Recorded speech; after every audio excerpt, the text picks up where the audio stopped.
Hello guys म चाहिँ अनिश र म चाहिँ पिएन क्रुको इन्ट्री फेगर र यसपालि PMPL सिजन 4 एकदम टफ हुनुको कारणले हामी एकदम हाम्रो मेहनत गरेका छौं र PMGC पुग्नको लागि हाम्रो एकदम ड्रिम छ सधैँ जस्तो हामीले यसरी नै सपोर्ट गर्दिराख्नु होला यसरी नै माया गर्दिराख्नु होला र हाम्रो PUBG मोबाइल अफिसियल च्यानलमा त्यहाँ हाम्रो लाइभ हुने गर्छ त्यहाँ गएर हामीले सपोर्ट गर्न नभुल्नु होला thank you so much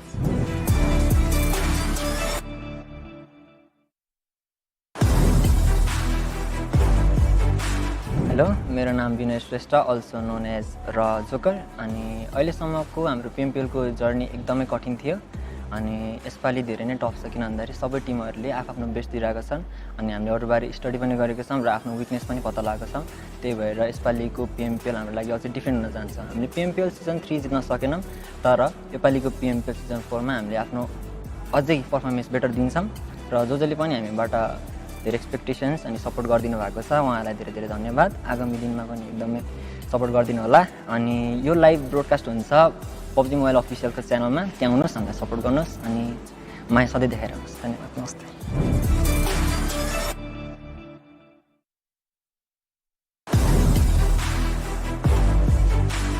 hello everyone मेरो नाम चाहिँ मलिक हो र म एज अ एसएल्टर खेल्छु विथ भाइब्स क्ल्यानबाट र हामीले यहाँसम्म पुग्नको लागि एकदमै मेहनत गरेको छौं हामी अझ मेहनत गर्नेवाला छौं हामीले भर्खरै PMC जितेको छौं र हामीसँग त्यो फर्म पनि छ र हामीले त्यो फर्मलाई अगाडि बढाएर हामी PMPL सिजन 4 जित्ने ट्राई गर्छौं र अहिलेसम्म जति नै हामीलाई सपोर्ट गर्नुभएको छ त्यसको लागि एकदमै धन्यवाद र अपकमिङ डेजमा नि सपोर्ट गर्नुहुन्छ भनेर आशा गर्दछु र PMPL सिजन 4 को लाइभ हेर्न PUBG मोबाइल अफिसियल च्यानलमा आउनु होला र हामीलाई support गरिदिनुस्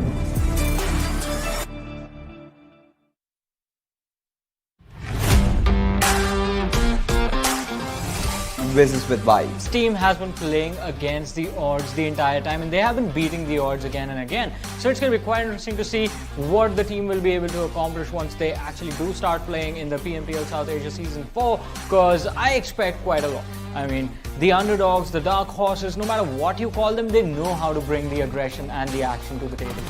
Well, sometimes that aggression that you talk about certainly goes against you. Now, that has to be the biggest challenge or the obstacle that they really have to overcome, right? You've got players like Delta who tend to go in really deep, who love to take those fights, but they need to know when to stop because that has again been one of those problems with vibes. Now, they need to really work out on that, play those circles and again, one of those biggest challenges that they will be facing is of course the other teams, right? What they have to offer on the table. But that being said, we would love to wish them all the best for their first tournament.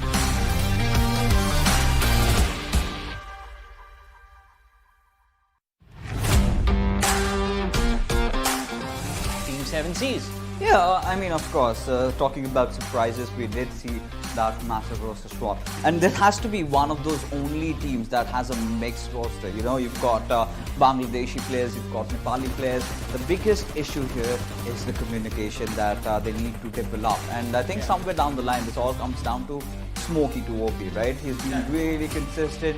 Now, questions are, of course, going to be raised on as to how Fear and Memo are going to be performing because this is one of those teams, right? If they have their good days, I mean, if they're feeling themselves, they get a lot of kills and a lot of chicken dinners. And again, if on the regular days, they kind of tend to cluster up. So if they can maintain that consistency, I think they might have a good run. But no matter what happens, I mean, we have known this team to sort of showcase their ability to adapt to the competition and rise up to the challenge. So I hope that they do that this time as well. And for that, good luck to Team 7Cs as well.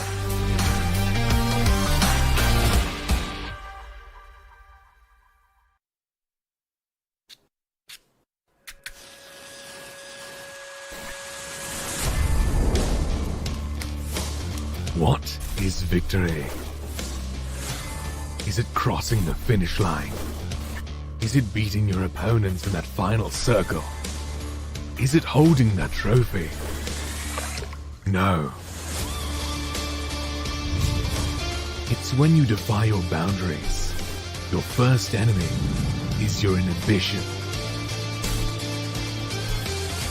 The mind is the greatest weapon ever made.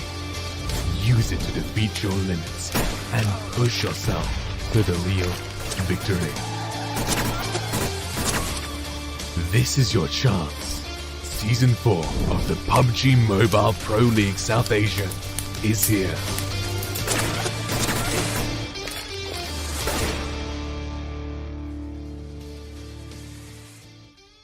Hello and welcome to our virtual studio awesomeness right here at Season 4 of PUBG Mobile Pro League South Asia, sponsored by Oppo F19 Pro, hashtag Book Up Your Fun. I'm going to be your host, Blotter. Joining us once again on the analyst desk, of course, are going to be none other than the duo. It is Super Johnny and Ocean Sharma. How you guys doing, mates? Well, I mean, I am doing awesome after yesterday's matches as it has been, but I guess today it's going to be even amazing because it's going to be critical for a few teams. I mean, you'll have to be in top 16, right? They better be. I mean, definitely. Being in the top 16 is definitely going to be a priority, as Ocean said, and they only have 4 matches to do that. That is something that, I mean, is going to build up a pressure on a lot of these teams. And a few of them are the biggest names of their region. So that exactly makes the thing entirely, like, it takes the intensity to a whole another level. It so does. It's one of those jittery moments where you definitely want to have your teeth, right, going all across, and it's just like, oh, come on, get me through this top 16, please. But talking about the format itself, we of course are going to be looking at 20 teams in total, from which, during the league play, 16 teams move on forth into the Super Weekend itself. And when it comes to the importance of Super Weekend, I'll let Ocean handle that. Yeah, talking about Super Weekend is going to be really important. I mean, you have to be in top 16 first things first, and then you move on to the Super Weekends. Your points just keep on getting added up with each and every Super Weekend, so you need to stay for the next Super Weekend as well. So in that, again, you'll have to be in top 16, right? So all those things, if you are there, if you're in the top 16 by the end of the final Super Weekend, that is the third Super Weekend, you get to be a part of PUBG Mobile Pro League South Asia finals that are going to be, obviously happening. We'll see that in the calendar for sure. But right now, today, 20 to 16, that's where it is for the finalization. Exactly, and Varun, I mean, talking about the importance of league plays as well. I mean, today being the week 1, second day of league play, the final day, as of course Ocean did mention as well. These teams are going to have 4 opportunities with 4 individual matches they're going to be playing. But in all of that Super Weekend is what these teams are going to be rooting out for. But in all of this, of course, we're looking at the first 3 weeks that will have the Super Weekends. But in the finals, it's only the top 16 that move on forth. Yeah, definitely. I mean, top 16 finals, the pressure, the gameplay, the level of gameplay is definitely going to go up. But before that, I mean, so we always like to say, all right, performing in the Super Weekend is what you need to do. But during the league play days, I mean, think about this. You take the league plays day too lightly, and then you miss out on the Super Weekend. You miss out on the points that you could have earned from those 15 matches that will be played, and also possibly the money you could have made from the Super Weekend. And do you talking about the money itself? Of course, it is PMPL Season 4 this time around, and it is going to be a massive chunk of funding that's available for these teams. $150,000 on the line. And in that, as so perfectly mentioned by Varun right here, the league plays day are important because the 2 days during the week that you get, you are going to be able to work towards those 8 matches in total that you have the opportunity to play. But as you do so, you need to be in the top 16. And as you participate in the Super Weekend, Ocean, let's talk the money and the opportunity that will be created through those Super Weekends for these teams. I want to see who gets rich in the very first match of Super Weekend, right? Because every single winner chicken dinner gets you $1,000, and that's for sure. You're getting something from this one, and that's where Super Weekends are going to be, really a topsy-turvy curve for a lot of teams. If you're on second, and maybe you have 4 players. If your opponent is just one person and he does a 1v4, I mean, think about the frustration that you'll be giving up with for the next man. Like those things are going to be really minute.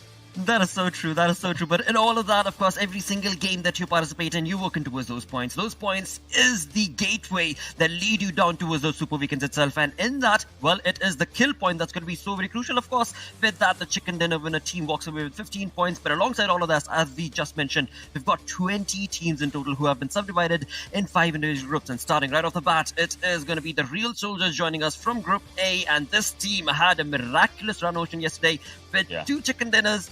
And, of course, getting themselves on the top of that leaderboard with 73 points. Definitely. I mean, DRS is there. That's at first right now. But, well, I8 is there as well. That's at 16th position, right? They're kind of around the borderline for themselves. So they'll have to just, notch up their gameplay. Once again, if we talk about it, Zeus Esports doing pretty decent for themselves. Seal as well. But this is not all, right? There's a longer part of the story, right, Johnny? Yeah, definitely. I mean, moving on to Group B, Zeus Esports. we want to see them perform, but yesterday was kind of a slow start for them. P and Crew, R3D, Venom Legends, in fact, all over Group B, it was a slow start, but maybe there's going to be a little bit of a bounce back today from Zeus, from R3D, Venom Legends as well, because there's a lot of potential with this lineup, and P and Crew. I mean, we did know there was going to be an impact on this team with Legend and Sandesh not being there anymore, but the impact was going to be this massive. That is definitely a surprise. It certainly is. I mean, on the other front, as you so perfectly mentioned about Sandesh moving on towards the T2K itself, let's move on to Group C first and, of course, have a look at the next set of teams that are going to be participating right here in Group C. And this is where we saw some aggressive play that has been showcased from the side of Stalwart Esports. Ocean, I would say they've had a very consistent day one. Yeah. Would you agree? I mean, specifically, Miramar matches have been really good for themselves. I mean, they obviously got one chicken in the first ever Miramar that was played, right? So they have been looking really good for those kind of matches. The ones that actually give them the independency to play around the zone. They do that in perfect ease, and for that, their rotations are really good. I mean, they find their place inside the circle. Well, Ruthless Aggressive Warriors is one such team. I mean, they had 4 players. I mean, Sada was taken down in the last match. Still, 3 players managed to survive and get a chicken dinner for themselves. That showcases that they have their own unique style of gameplay. Absolutely. With that, as we move on across through the list, Group D is going to be coming up on our screens any minute now. And in Group D, we are going to be looking at the next set of teams where we do have Dead Eyes Guys followed in with High Voltage. This is with Vibes and Clarity Esports. Now, This is with Vibes also had an amazing run in the final game yesterday, which brought them all the way up to the second position of the overall standing, which is the storyboard, as I like to call it, with that 51 point that they've been able to accumulate. But again, when it comes to DRS Gaming, the real soldiers have certainly made themselves proud and their fans proud because of the point difference that they've been able to create between the first and the second position itself. But that's not it. Varun, of course, as we move on through Group E, yesterday also we spoke about this. We've got the team right there that's sitting on the 20th spot, tuning in all the way from Australia, Paradox. This is going to be a tough 4 games for them. Yeah. I mean, definitely, there's going to be a lot of pressure, as you mentioned, sitting on the last position in the rankings right now.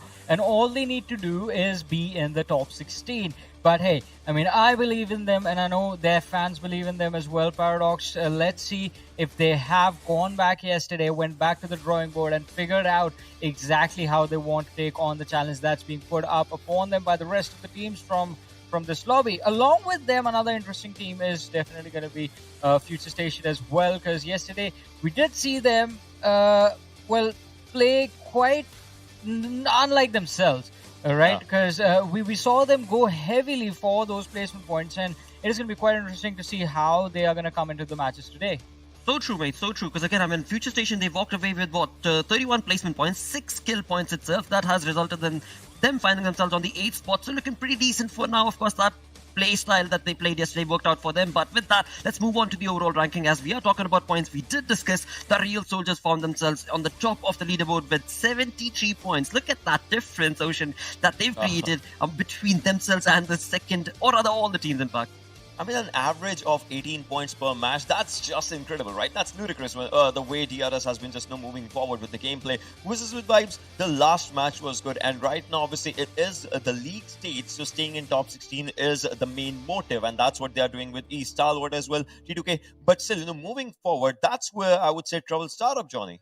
Yeah, I mean, trouble is definitely going to be there, and things are not going to be easy for these lads as well. Because, I mean, we were super excited yesterday, by the way, for the PUBG Mobile Pro League, PMPL South Asia Season 4 to begin. And in all that excitement, something slipped our minds, right? That there is no way aim assist being used right now, and indicators for the map are turned off, so you won't get those footsteps on those on your mini map, and it is definitely a little bit of a challenge for the players to actually be in those extended team fights with all these things taken out of the equation. Actually, in that, I have a really, really good example of what actually happens in those chaotic moments, as we will be just, looking forward to one of the fights that was really amazing. Look at this right now. I mean, obviously, blah, blah, blah was doing really good. But right now, if we just look at this moment, if we just pause at this moment, you see, obviously, there's like a lot of smoke that's being done around. And you talk about no sound visualization. Well, if you hear the gun sound coming up from one moment, look at blah, blah, blah right now. He's looking at left-hand side. But for the instance, he knows that there's Delta, right in front of him that's knocked down. He does not know about the other players. He might think that the players might just be onto this area. So he will just look at that area for 1 minute second And had he not had a cover from the backlines, look at him.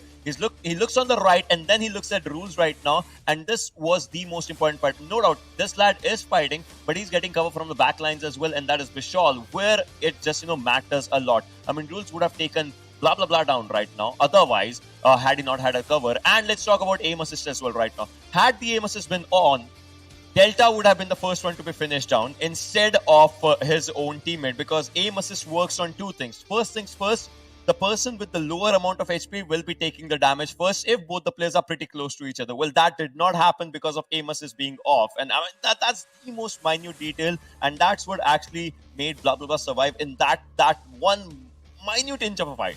Absolutely, dude. I mean, it's all about, wook up your fun. It's also about, pick up your game. And that is where things are going to be. Small little details like changes like that are going to make a humongous difference in terms of the way the team is going to be moving forth in the information that they're able to collect. But alongside all of that, we do want to bring up another team to talk about. That's going to be Zeus Esports, a team that was not able to perform yesterday. We did see them participate in just a couple of fights, but also yesterday, Ocean, you also mentioned that as well, as did Johnny, that was just day number one. But today, we might see a different affair.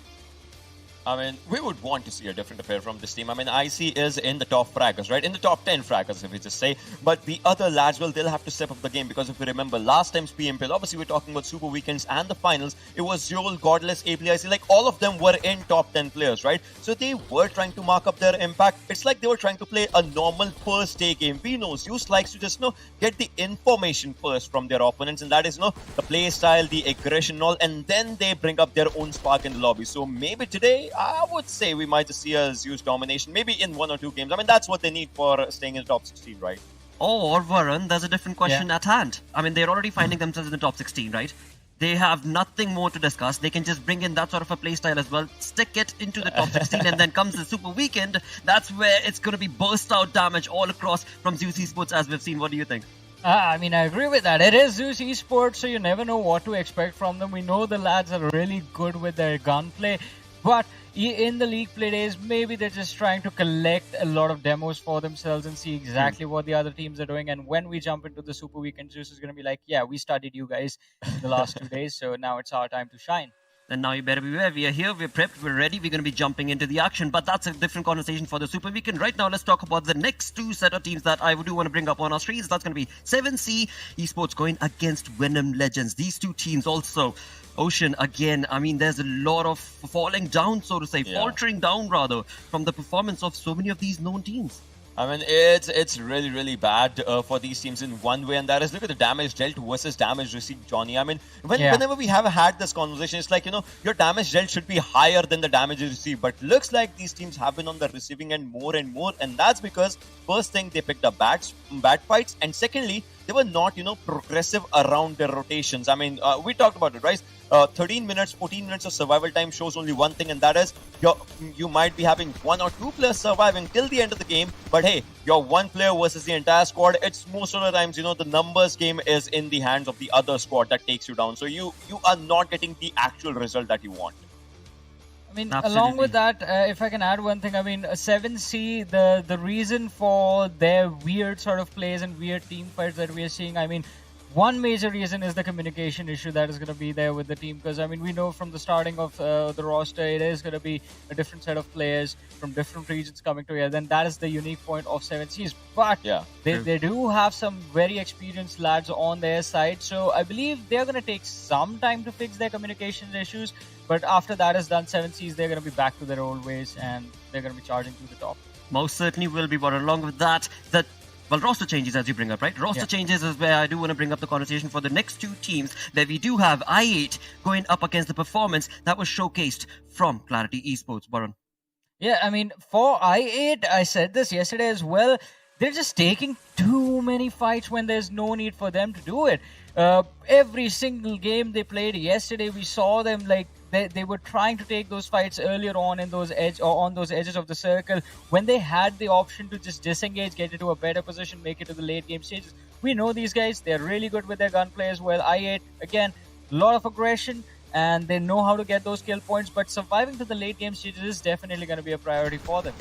Absolutely. I mean, a lot of aggression, but a misplaced action play being showcased from them. But on the other front, I mean, when it comes down to the game itself, that is just day number 1, right? That's where we can put a proper full stop to them. And hopefully today will be a different affair as they find themselves on the 16th spot, as was mentioned by Ocean. But Ocean, on the other front, dude, where do you think is Clarity Esports lacking? I mean, for Clarity Esports, it's one of a few conversations that, I would just, have to bring into the equation. First thing, obviously, they have higher survival time as compared to I8 when we are comparing the stats. But the thing is, they're not picking up fights in those survival times. You saw, obviously, there was one amazing fight that happened in the first Erangel. That was I8 versus Bablu only. That happened around a dip. But after that, we did not see them just, outshining in more and more of the fights on the giving end. But we actually saw them on the receiving end of the fights. And that is players getting caught off guard when they least expected they were being taken down. I mean, one more prime example is going to be when was the ruins area. Paras, one player was just lying down. Paradox's one player was just lying down onto one side, and he tried to catch down players of Team Bablu off guard. Like, those off guard situations is something that they were not aware of. But I would say for today, they better do their homework. It's important. Well, they most certainly will be. Again, I mean, I do understand, fans, that the desk right here is being a bit too ruthless to all of these teams, but we only are talking about day 1. As we move on to day 2 and the schedule on our screens, it is certainly going to be a completely different showcase from these talented teams and players. With that, we're going to be starting things off. Yesterday, it was Erangel to break things down to start off. Right now, it's going to be Miramar, where once again, Group E is not going to be participating. Varun. Yeah, I mean, for the first game, Ocean won't get to say his favorite words, but from there on out, I believe we have more Miramars today, so it's going to be super exciting to watch. And again, as Ocean mentioned, I mean, Stalwart Esports, team that is currently eyeing the first position to qualify for the Super Weekend, they're going to look to see if they can just break down the momentum of DRS on this map, where they actually are doing well comparatively, just by 0.5 points there. Absolutely, Ocean. In that, I mean, you did talk about the real soldiers. You did talk about Stalwart as well. So in today's anticipation, where do you think will there be? We all know the team that you're probably going to be naming, but on the other front, you did talk about Stalwart and Miramar map. So what are your expectations from them? I mean, Stalwart and Miramar is just the same conversation that I was doing when we were talking about Stalwart, right? And that is, if they get an open area inside the circle for themselves, and that too in the final zones, they like to hold it. Yesterday it was Stalwart versus T2K, the fight that was happening. Right. T2K actually had to get inside the circle. But the way Stalwart was pushing up the pressure on their opponents, that was amazing. And that too in an open circle in the final zone. So I would love to see something like that. But if the zone maybe somehow shifts to the areas like Chumacera or maybe San Martin or Los Leones that are like city-like areas, then we might just see some other team just turning up the tides. And that's where teams like Zeus actually thrive. Zeus versus 7C that happened yesterday. Oh yes, of course. I mean, as you bring up Stalwart's play, I am being remembered of those bolt actions that were being showcased from the dudes. It was so precise, so on point. But now they have another opportunity. And not only them, of course, all the other teams that are going to be participating from Group A all the way down to Group D. Thus implying it is time to get busy with the first game of the day. Thus, it is time to move on to our casters who are going to be jumping all across this entire virtual world. And it is going to be none other than XP and Play right here to take you through the games. Thank you for that, Blotter. I'm a little disappointed, XP, that that Johnny decided not to be a boy in white as well. We're rocking his white T-shirts, we're rocking black, and Johnny's like, no, I'm gonna wear blue. What's up with that guy? The line between light and dark is very thin. I love the fact that we're on the dark side, baby. All those guys can stick with their whites. I was just hoping that you're wearing something black and well, that you have the dark boys are here. But yeah, I think it's just that Baron Johnny, of course, he just likes being a sport, isn't it? I know. He just loves being one away from the bunch. Hey, he has to be different. It's like, no, I want to stand out. I'm going to wear blue. Anyway, we're going to be finding out who's going to be standing out here. Day 2 about to go underway. It's going to be on Miramar. Then we have Erangel, Miramar, Erangel. So 3 Miramars going to be played here today. So it's going to be Group A to Group D. We saw, I wouldn't say big surprises yesterday, XP, but the fact that Zeus had a bit of a slow start. Now, we've seen his team in multiple events so far, and we've seen them have slow starts. But what gets scary for their opposition is when they have a slow start, they suddenly start ramping it up, and that's when things get a little tricky for their opponents. Absolutely. We were talking about it. This is a very hard-hitting team, and I guess they're going to start taking some revenge now, because this is going to be a little nerdy of me, as usual. But I did some research, and it turns out, all the conquest we learned about Mongolia way back when under Genghis Khan, it was out of retaliation. I think now these guys have taken quite a punch. They've taken a beating, and this is when they're going to come out swinging. So I think this is when they're most dangerous. Yeah, I mean, they are called Zeus after all, right? The king of the gods after all. We also have the ex-Astro Academy squad. They got a chicken dinner yesterday. They were looking very good, but a team who I have been the most impressed with has been DRS, right? They got the chicken dinner. They had some very high fragging games even when they did not get the chicken dinner. And right now I do believe they're on top of the table. So they've come here making a statement. They're playing like it's a super weekend, not like a league stage. You know, you just have to be top 16. But they're like, we're not just going to place top 16. We're going to be on top of the hill when we play the super weekend. So they have looked fantastic. And also, XP got to remember, today's the second day, the last day of the group stage. If you place in the bottom 4, you're going to have to sit out the super weekend, and that's going to suck.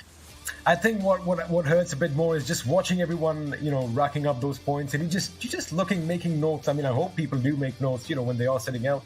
But talking about making notes, the real soldiers, they are living up to their name. They are playing as a tight-knit unit, and they are keeping their cool, especially when everybody else around them is losing theirs, you know. And they're cool under pressure, and it shows. I mean, they've been in situations where you and I, we both thought, they're done for. This is it. This is finally the team that's going to stop them. But you know, they surprise us. So I love the fact they've upped the aggression. That is something we definitely have seen.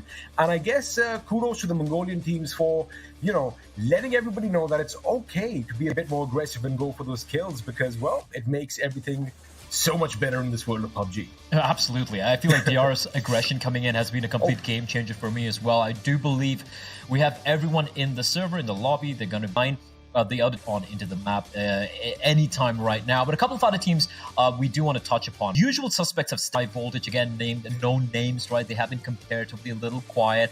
Zeus Esports and S9, Seal 9, the other two Mongolian teams, they've been stepping it up as well. Stalwart, the ex-Astro Academy squad, they're getting a chicken dinner as well. So the usual suspects have stepped up, but some known names have been kind of struggling, at least on day one. I mean, let's just quickly talk about 7C since you didn't mention them. Now, we know that these guys have done some miraculous things in the past, and right now, I do believe they are second from last as far as the table is concerned. They do share points with the team from Australia. Now, Para, again, they are new to this environment, so to speak. So, you know, it is a learning experience for them. And again, time will tell. Maybe they might sit out the first weekend, but it's something that they can still learn from because, you know, again, they are going to be keeping a keen eye on all the opponents during the Super Weekend. And again, you never know. We've said this before, Blay. One game can make it or break it. I mean, you get a good 20 kills in a game, and it's a 35-point leap to the top. So, you know, anything can happen. It's all about keeping a handle on your nerves. Handle on your nerves. And I'm just taking a look at the top 16 right now. Obviously, it's not the top 20. So if you look at the top 16, we have PN Crew, R3D, A1 Esports, and I8. Now, they are in the top 16 at the beginning of day 2. They're halfway through right now, but there's always a real possibility, like you said, teams like Paradox, for example, after day 1 jitters has been done and dusted, they might just bounce back and potentially knock some of these teams down. So to see, for me personally, seeing Zeus, PN Crew, R3D, A1 Esports, and I8 in the bottom half of the table from the 11th to the 16th place is very, very surprising indeed. I mean, it is surprising. I get it because, again, it's like our journey with these teams has continued from the last season because, you know, it just feels like we're kind of starting off where we left off in the last season. That is why it's kind of like a surprise, but you got to keep one thing in mind. Back then, a few teams did struggle at the beginning as well, but, you know, they caught their wind and then they got the job done, which I'm sure they're going to do right now because a little birdie just told me in my head that the game is going to be live, Capitan, and, well, you have a bird in your head. Okay, that explains. I have a lot of voices in my head. That explains a lot of things. XP. We'll talk about how to deal with that later on. But right now, we will be jumping straight onto Miramar.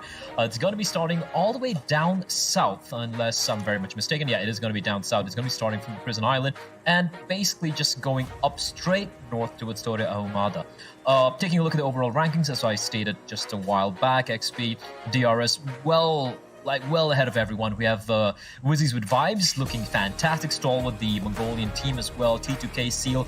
The usual suspects kind of on, you know, in the top 8. But like I said, the competition is so very high that you have names like PN Crew and A1 and I8 way at the bottom. So they're looking to turn the tide, you know, maybe hopefully just kind of righting the ship. Is that the right phrase? I'm not sure. I don't really play too much Sea of Thieves, and I'm not a Navy guy, XP, but is that the right phrase? No, right the ship. As long as they set the ship on the straight course, everything is going to be there. We go. Alrighty. Now, as far as the teams are concerned, if you have a look, there's not a lot of points separating like 8th position from PM Crew.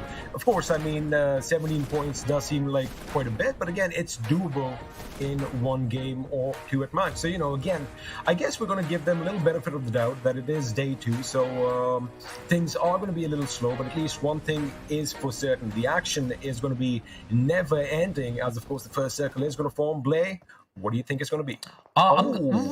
Okay, a little too late there. But that's all right. I was about to say south, so it's close enough. Okay, IA, all right? Top 16 right now, boys. Like, if there was a time for you to step it up, now is the time. You need to start climbing that ladder and making sure by the end of the day, you will have qualified for the Super Weekend. But the first challenge they have here, it is going to be Zeus Esports and Killer with an AK, but the Tommy is going to, almost come out on top. This is a very crucial battle here. And Killer, he's going for the aggressive peaks, but Blade is actually going to get the knock, and that's going to be an early kill going the way of I8. I did kind of, it seemed like it's going to go the other way around because the two members of I8 were kind of surrounded by the SEAL team. However, the backup came in the nick of time, and it's SEAL who are one man down. But again, did you realize, although he was running in the open, he knew that there was only one angle that the opponent could peek out of, and he did make the best of it. Of course, cover fire coming in from his teammate was important, as Blade is now going to take the fight to Wally. Blade takes a lot of damage. Oh my goodness, he's by a sliver of HP, still alive, and that shotty to the face gets the job done. Of course, that AK putting him in the ground. I thought that was the other way around again. I8 are really stepping up, Blade. Yes, they are. Makes me happy. Makes me happy to see these guys perform. And and by the way, the team they're facing off against is right now top 5 on the table. You can see Zeus Esports right now, and they're down to just 2 members. An early fight not quite panning out for the Mongolians. And I8 with a spectacular start. They haven't lost a single man either, actually, so that's good. Looking at the zone, though, I guess almost everyone's going to be kind of comfortable. Usually, we see much more slower rotations in Miramar because of how slow the zone is. But looking at this, I kind of feel, apart from maybe these super early skirmishes, we aren't going to be seeing too many fights breaking out unless Stalwart Esports go up against Deadeyes and Wizards with Vibes, because they're very close to each other up north. They are close by, but again, this is Miramar, right? So the distance is immense, and I guess the action really is going to break out in 2 ways. Either we're going to have those typical long-range skirmishes that take place where we deplete each other's helmets and we basically cut down on utilities. And the second, of course, Blay, there's the moment those vehicles start rolling, bullets are going to be flying, and a lot of them are going to go boom. So that is when all the kills are usually racked up in Miramar, especially since, if you have a high enough position, if you have a bird's eye view, oh boy, you can see those vehicles moving at quite a distance. That is when the positions are given away. As of right now, everyone is going to be happy and content looting up, with the next circle basically forcing the next move. R3D going to be taking a sweet time. Zeus as well have pretty much a free entry towards that. Is that a junkyard area? That is a junkyard area. And I see, and this is something we see quite often from Zeus, right? They have one player kind of being the reconnaissance guy, right? Going to be going well ahead of the team, clearing out any potential danger areas or any compounds where teams might be waiting for them. So don't really expect them to face much opposition right now towards towards north of Los Leones. As Bendita, we have P and Crew who are making the way inroads, and my prediction of Deadeyes guys potentially duking it out with Stalwart doesn't seem to be taking place here. Everyone's just going to be just making a mad dash for Los Leones, smack center of the map, it looks like. It makes sense because, mind you, while you were just describing the positions, you got to keep one thing in mind. Everyone is not just anticipating, but expecting certain teams to land in certain positions because, you want to basically put your best foot forward. So if you're comfortable in City A, you're going to be dropping in City A time and time out. So this is something that they are definitely keeping a check on, and are going to be anticipating that, maybe the enemy is in this position. So that is why movement is not going to be an issue right now. But again, like you mentioned, there does seem to be a migration towards Los Leones, and again, vehicles are going to be rolling, and I do hear something in the background. Expect some bullets to be hitting against that metal soon enough. Let's see if that takes place. A few of the other teams being very placid, and as I say that, Wizards with Vibes, a team who have impressed me at least yesterday. And even though we have two teams, the name with the vibe, it's kind of interesting. Like the first time we see logo, the logos are similar. They have vibes in their names, but it looks like Wizzies with vibes seem to be just the superior team with vibes in their name. Right? They've been really vibing hard, taking fights, wiping out squads, which. In all honesty, I felt like they had no business winning some of these battles, but it's really cool to see new names, at least for me personally, right? I am not as well acquainted with a lot of the newer teams. Obviously, I know the usual suspects, right? Some of the Mongolian teams, PN Crews, your A1 Esports, all these guys, Team Bublu and and I8 and all these chaps. But you see some new teams come in and you can be forgiven for expecting them not to really, deliver, because it's going to be the first time playing in the pro league. All eyes are on them. There's so much of pressure. But these guys, not just them, but even Vibes Esports, like, okay, they have no names, but this particular team though, Wizards with Vibes, I won't lie, I don't know these players that well, and they've really surprised me. I'm going to have to, in pure fashion of how a duo should be, I'm going to have to go against you on that one. Because again, you got to understand one thing, that this PUBG culture that we are living in right now, these kids, they've grown up in it, right? They've seen the best of the best. I'll hold my thought for a second because it looks like Crypto is a company and brave to the wall. Dante is going to going to be blocked out. When Another affection play there from Mr. But they exactly where to play. That second nade not that good from Blade. A smoke will be deployed, however. But this is not looking that good for A1. They pushed up to the compound, trying to take it away from I8. But I8 are having none of it. They're going to be holding their ground. Jax has been rezzed. And they do have Dante from above, looking to provide a bit of cover. Provide maybe a pathway of smokes for his teammates to make their escape, and it looks like they might do so. But still, I8, 3 members, they're looking to take down a vehicle, and Dante's doing his very best to try and provide a covering fire, and it looks like it is going to be a successful mission.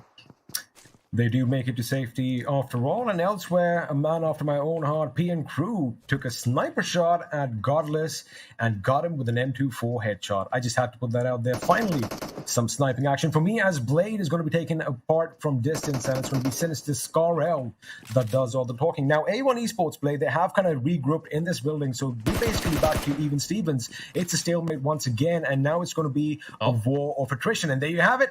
Nixon lines it up, sees Godless, lets that bullet fly, and boom goes the helmet.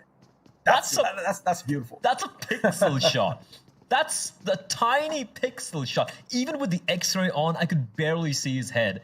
And he just nails probably one of the best shots we've seen so far in the tournament very early on.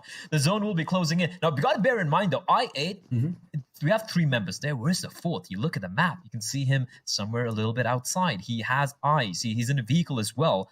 Now, what is he going to be up to? It is Uzum.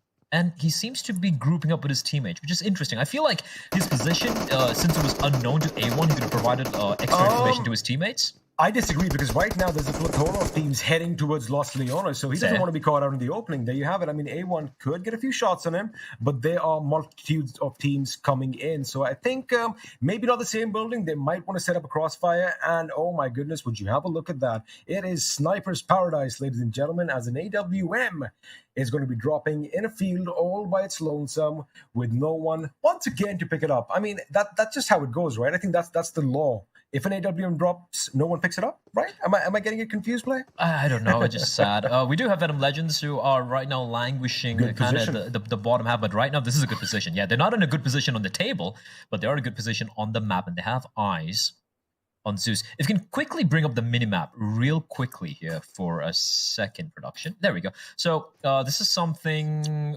which Ocean pointed out in our group chat as well. He said how 7C, they had actually dropped in 2 separate locations, right? There were 2 of them had dropped towards Puerto Parayo, and a couple of them had dropped further south. So they were playing like a 2-2 split, which Ocean had mentioned that it wasn't probably a good strategy considering that they need to qualify and is struggling at the bottom, languishing at the bottom right now. But fortunately for them, they have managed to regroup together. So that initial fear that our analysts probably had, it's been kind of abated for the time being. They still need to get the kills though, but at least they have all 4 alive. Absolutely, and yeah, I mean, as far as splitting up is concerned, it's all part of the game plan, right? I mean, as a team, if you drop down in the wrong location, you could be wiped out. So you are taking a gamble every single drop down, but if you have confidence in your gameplay and your teammate who's with you, you can really overcome a lot. But right now, as the teams are going to be congregating on one another, I did kind of see one thing that was interesting in the map feed. Los Leones, especially the main road running right through the city, is where I-8 is facing off against A1 Esports, and it just makes for a picturesque scene as the Mini 14 of Crypto lays off a few shots, and we do have the knock coming in earlier. Again, they're just going to be trading a few knocks here and there, Blay. Yeah. Oh, the finish coming in as well. That was, I feel, a little foolhardy from the A1 member there, because it's like Sinister where I8 are. Yeah, and why would it just drop out there? You should know for a fact there's going to be at least one player keeping an eye out. So a free kill for I8, but that was gifted to them by A1. So right now it's going to be a bit of a standoff. Another AWM dropping, but there is a team nearby. It's Praveen and his merry men in the form of Vibes. Now the question is, are they going to vibe hard with that AWM? Oh, yeah, do they they are. have a sniper in their roster? They Take it. do. Well, they're going to pick it up. I mean, one bullet is going to basically get them that much closer to victory. Jiggle. Go for it. He's tempted. He's making sure They're the so coast paranoid. is clear. No, it's all right. Go for it. Worth it. You die, sure it's right still now- worth it. Killer's probably envisioning, I wonder what's in that crate. And Jiggle's He's going, like, wait a for second. it. He's going for it. No. Oh, Yes. I like the fact he just dropped his level 3 helmet to make Yes. sure they don't waste time. Beautiful. I love That's what that. teamwork's about. And even if he does get taken down, it's like at least my teammate will still have it. I guess it's I kind of like a wonder- contingency. Oh, there's I wonder smack if in the he- center. I wonder if he does a little bit of a happy emote as soon as you realize he's got that big bad gun, and there you have it. And a level 3 as well. Alrighty, so now Vibes are dead smack I like that center of the skid. circle. What they need to do, Play, is they need to hold down the fort. Now, I get it. Maybe you have a sniper in a higher position on one of the mountains. The other members need to fortify one of the buildings nearby because, again, like I said, have a look at the circle. The dead smack center, they are going to be in the crosshairs of a lot of teams real soon. Well, oh well. Bit of a skirmish here, Slayer. The ump. Not quite the weapon for that particular range. It deals a little bit of a tickle, but Blend is still going for more. I'm not a big fan of Blend being out in the open here. Like, there's always a chance someone else could be having the eyes peeled. He's moving in with his teammate, though, nearby, but that's also full kind of like walking out of the cover they had, right? It's going to be a bit of uncharted territory, so I'm not a big fan of this. And if you take a look at Joker with, that's the gun you want to have at that range. What a spray. What a spray with an M4. It looks like Adil has an idea that someone's nearby and he wants to take the fight to PN Crew. Now, mind you, both teams are in the circle, and you did kind of mention that, Blend is out in the open. However, they have this little dip to work with, but I would give advantage to R3D if they can traverse a bit more ground and get another angle, because if I have a look at the minimap, not a lot of teams are nearby. This could be just a skirmish between the two teams because the only one in the vicinity play is Stalwart Esports. You have a look towards the west of their position, and down south, we've got Wizzes with Vibes who could be engaged with Zeus Esports. So right now, R3D, I think they are going to be taking the fight. Question is, are they going to spread out and engulf them? Or is PN Crew going to maneuver? Because have a look at Nixon and Slayer's position. They've already started moving down south, anticipating an attack. DRS slowly coming on into the circle. This is more like the old DRS I'm used to, right? Where like they're nowhere to be found, and then you just see them sneaking into the zone. I8 though, this standout's been going on for about 10 minutes now. Although I8 have come out on top, getting that one kill. The problem here is for A1, where did it go from here, right? Like it's almost like a waiting game. Over here, R3D and PN Crew as well. Everyone just waiting. I'm feeling very uncomfortable for Hassan. I'm very uncomfortable for him because he doesn't seem to be aware of where the other two members of PN Crew are, and he is exposed. Now, what could be happening is the other two members of PN Crew are trying to get that same ridge that they're on, but from the southern angle. So they could have a little bit of a crossfire breaking out. Now, you did mention A1. I did want to bring up Venom Legends.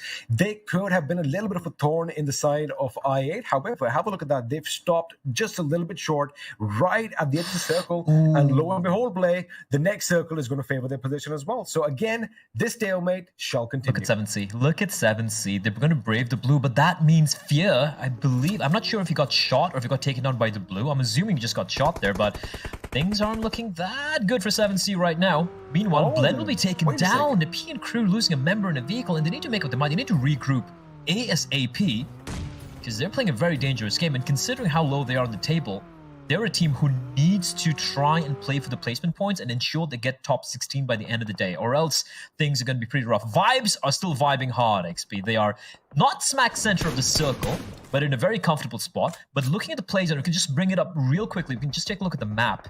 I8 and A1. It feels like this particular stalemate is going to continue because both these two teams are pretty much smack center of the map. And I like how they're moving in tandem with one another as they're traversing the circles. But again, talking about vibes, man, they had another airdrop right on them with an AUG. So I think as far as the arsenal is concerned, they should be welcoming it out. And Void with a Hail Mary for grenade, that looks good. It's going to be just a little bit too short, as Zeke is going to be still all right. But the Void with his Mini 14 does catch Baron off guard. And with that, Seal, I do believe, are down to a one-man squad. That is not what the Mongolians had expected when they started this game out. Yeah. Still a very low fragging game so far. Oh, Ayush. That's gotta suck. I'm okay. I'm gonna say it. I'm very confused with what PN Crew are doing. Do you, like, does your expert mind have some insight for us? Because I'm just, what are they up to? See, I guess the thing is they left it a bit too late when they were fighting against R3D, and now they've been a little bit of a pickle, and there you have it. Just as I said that they are going to be eliminated. Now, this was a kill Wally situation. They should not have been in that dip. Again, they let it too late when R3D was pushing at one end Blay. And I did kind of mention that towards the south, we did have the Wizards with vibes. They would have been waiting as the last member of Seal is going to be found out as well. So again, now this is when in quick succession, teams are going to be toppling over one another. But PN Crew, I do believe they let it off a bit too late, and they were getting shot at from R3D at one end, Wizards with Vibe at the other. And mind you, the first player went down to Stalwart Esports from distance. This is going to get very messy here. Zeus, IC's in a bit of a rough spot, isn't he? He can't get back inside. The moment he tries to push towards his team, is going to be screwed. DRS are in a bit of a pickle here. They need to push on in, but they have to contend with Venom Legends. And after they find Venom Legends, there's another team they have to face off inside a compound. And Venom Legends are doing a fantastic job just bombarding DRS, not allowing them up this little hill. So it's either the blue or they have to face the bullets. So they've lost a member already. AJ is bleeding out. He's going to be knocked down as well. And one by one, DRS, they're getting punished for this late rotation XP. It's all on Galzin, and Venom Legends are pushing in for the kill. They're looking to wipe out the kings off the table here, and Galzin has to do everything alone, and he cannot hold his own. It is going to be Venom Legends with a massive wipe. They completely dismantled DRS, getting all 4 kills without losing a single player as well. That is a huge team wipe to fight. Well, they didn't lose a single player, but they definitely decapitated the table leaders over there, wiping them off the map of Miramar. And mind you, it did kind of seem like, Clarity could have played a little bit of a thorn. DRS were pinned down, like you mentioned. They had their backs against the blue. They had Venom Legends straight up ahead of them. And if they went left, they had another team lying in wait. Now, what worked for Venom was that little flat top mountain. But right now, Bablu Zibian, I beg your pardon, with his Mini 14 is picking a long distance fight with HV. And does look like High Voltage only have a few ridges to play with. The question is, are they going to be happy with the circle that's formed? Come on, Bablu. Show us what he got. Oh, they're way out. I mean, isn't it Ocean? Is Cube saying Miramar's theirs? Like, Bablu Team Bablu owns Miramar. Well, it's time for them to show it. And I really hope they do. They've been very quiet so far. And they're going to be evacuating the premises, and why not? The zone is definitely not favoring them, and they have to head up. They have a long way. They have a long way, and a lot of teams, and they're en route to safety as well. Meanwhile, Stalwart are absolutely wrecking RAW Raw. Sada and Joker having to duke it out against Apex. And Apex, he's trying to be the Apex Predator in a server. Pika will be res by top, and Action is going to be joining the fray as well. Immediately alighting from his buggy. They're taking the fight. They're trying to prevent the rest from taking place. And Joker has a lot of work to do for the day. He's got to find him, I believe. And that should be it for Raw. They have been completely obliterated. Wait a second. Wait, what? Wait a second. How did that happen? I thought they saw them. Maybe they did not see them in the distance over there. His attention was not there, but that was not supposed to be the way it was. That could have gone ugly. I really thought that was a bug. I'm like, wait, he's dead, right? And no, he was still alive and kicking. So maybe guess what? I think playing dead actually works. But looks like Venom Legends are going to be pushing up on IX position. Ozim and Blade have the work cut out. Steel Shot go inside the building. Around the bookcase, he shoots. Wrapping off bullets. And they got a switch, and that Blade comes in as well. And finally, Steel Shot gets the job done. He needed 2 weapons. 1 magazine was not enough for the members from IA. That was beautiful. Okay, Steel Shot. Oh, that was a hectic battle. I got nervous for him. Battle, yes, and he somehow. But here's the thing. Even if he got taken down, his teammates were still up and running. So the team wipe would have still been a confirmed thing. But the fact that they do it so cleanly, leaving so many of the players alive, is definitely going to be a good thing for Venom Legends. They still have 3 in the server. Zeus, though. Here they are, all 4 of the Mongolian Horde, and they're looking to take down Wizzies with Vibes. Delta in the smoke. 1 member of Vibes have been knocked down. Delta in the smoke. Is he going to be spotted out? I don't think they know where he is. He's hearing all the commotion. You can hear the footsteps. He's going to take him down from behind. He takes out his silenced weapon, and he just finds 1 knock before he gets taken down to his knees as well as Zeus. 2 men down, but not out. The res is going to be coming in, and look at ABDE trying to provide a cover fire. 1 well-placed nade could completely ruin Wizzies with Vibes, and look at Jiggle in the meantime with that. He's just knocking heads with that sniper rifle of his. Res going to be coming in, but Roots has a lot of work to do. He needs to ensure that Zeus don't push it any further. Is that a name? Oh, I guess it's just a smoke. Yep, should be a smoke, just to provide semblance of cover for them as they try to regroup and heal themselves. But Zeus are still looking for that kill, and here we go. Arm shot with Jiggle. There we go. He picks it up, XP, and he makes it work. Mind you, let me tell you something over here. Lovely play by Delta over there. Although he did lose his life, he gave Wizards with Vibes enough time to recoup and get out of there, because Zeus Esports realized they've got all their men back on their feet, and they are out of there. They are going to be going to the next position, trying to gatekeep Wizards with Vibes out. But first, they've got to take care of this lone remnant from 7C. He is 1 man standing on top of the hill. Can he defend it? Well, Zeus have other troubles. Malik is being a very, very big thorn in their side. And with that, I do believe Zeus has lost 1 member. Yep, Icy's done. ABDE, Yol, and Godless having to do a lot of work here. Extreme, meanwhile, unleashing onto Team Bublu.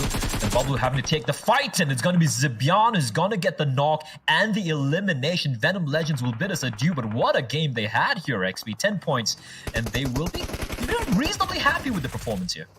Reasonably happy indeed, and well, it looks like Zeus are going to be stepping up as far as the action is concerned. They are laying down some bodies in the ground in the distance. And quickly speaking about Bublu, I do believe they are down 1 member. However, the circle was kind of pushing in. I wonder if the revive's going to come in. I doubt it.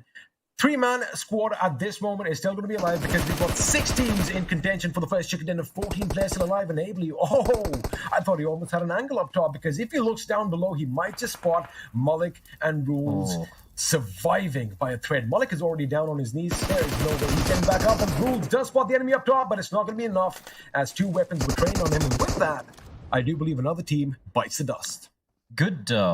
Good spacing from Zeus, right? They ensured even if they come across a player, there would be 2 of them taking the fight, not just 1. Meanwhile, Bublu now going up against Killer from Vibes, and Killer is taking a lot of damage, and Zibian's aware of it. He's going to get the knock, zigging and zagging. He's looking for more. Spot of Praveen as well. He's going to go for the wild spray, but Praveen will drop him. And Vibes, they still have... it's a 1v1 there. If he not found Praveen, there would have been a complete wipe, but Vibes will survive, XP. It's a 3v3, the 2 Mongolian teams and Team Vibes. Mind you, the gods of PUBG are happy with Vibes because they have 3 airdrop weapons, and that M249 right now just literally cut through the enemy like a hot knife through butter, and they're not done yet. Still in the game with 3 members alive. That means Zeus are going to be going up against Stalwart Esports and the boys from Vibes. It's going to be this is it. We're down to the final 3 teams in the blink of an eye. Stalwart's in a very uncomfortable spot. They're downhill. They don't have much cover. And Zeus have a perfect line of sight on them. So if they want to take on Zeus, they need to land some crispy headshots.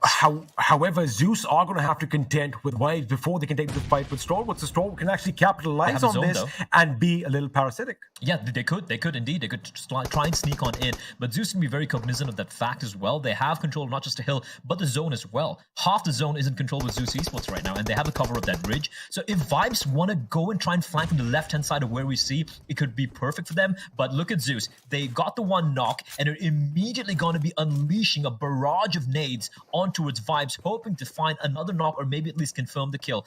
But it will not be the case. Vibes will have time to get the res, but eventually they need to make a move. And look at Stalwart XP. They're trying to use all the commotion to sneak on in, but they're getting shot by both the teams. Again, like I said, opportunistic parasites overhead. They are trying to make the most of the advantage, but they are going to be caught off. Zeus are just in a sublime position, raining down death from above as Apex is going to get taken down. Top gets taken down on this action. Is going to be the last man standing for his team. The question is how long? And there you have it. It's answered. Not long enough because they have been eliminated, which means it is going to be a final showdown between Vibes, who actually have surprised me tremendously in this game, up against the gods of Olympus themselves, Zeus. Man, it's a new team name, but it's Praveen, Jiggle, and Killer. We know these guys. Yeah, we know these boys. Carnage, right? Their old team, unless memory serves me wrong.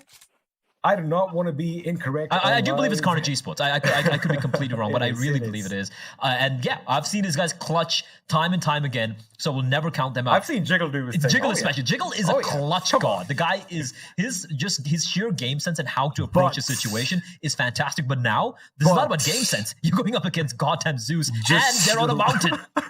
I was just going to say, just look at the names in front of you, and again, now this is all going to come down to their skill. It's also going to come down to the nerves because again, their hands are going to be shaking. The adrenaline right now, ladies and gentlemen, is going to be coursing through their veins, and even the best of the best can falter. One tiny mistake could put them in the ground, but have a look at that. They know exactly where the enemy are, especially the anticipation grenades have been lobbed.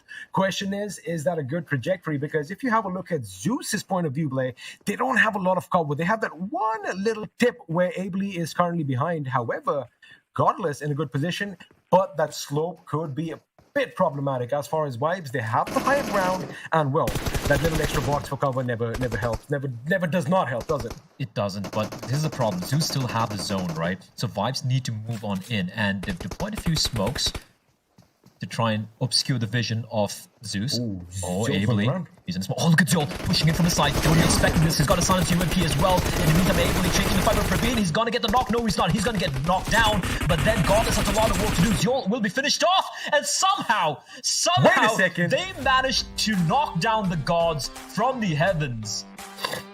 Wow. It came down to a 1v1 at the very end, and I thought it was just a straight bullet that caught them off guard. But there you have it, ladies and gentlemen.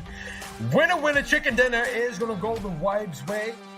Old names in a new organization, a new team, and there you have, they got the job done. Let me tell you one thing, Blake. Can I actually tell you what helped? Go on. It was that AWM, baby. It was that big bad gun that set them up from the beginning. It was that M249. It was the heavens above that led them to victory. But of course, what a wonderful start to day 2.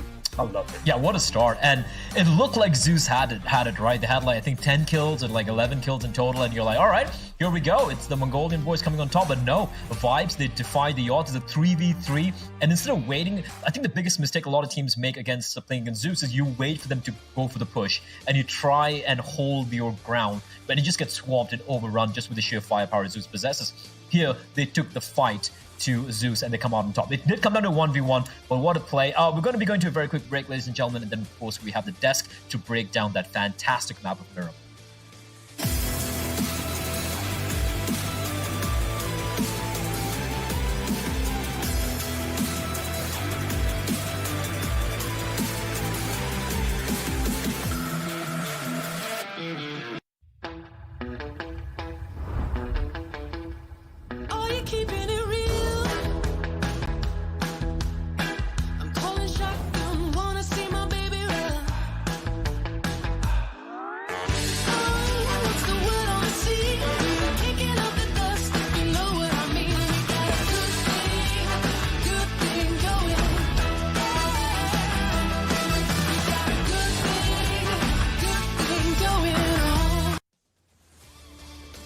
dudes, what a game. What an exciting, exhilarating game that was. I mean, talk about that. But before we do, of course, welcome to Pubgmobile Pro League South Asia Season 4. A big thanks to our sponsor, Oppo F19 Pro. But with that, getting back to the conversation, that is exactly what was needed to start day number 2 off with Ocean.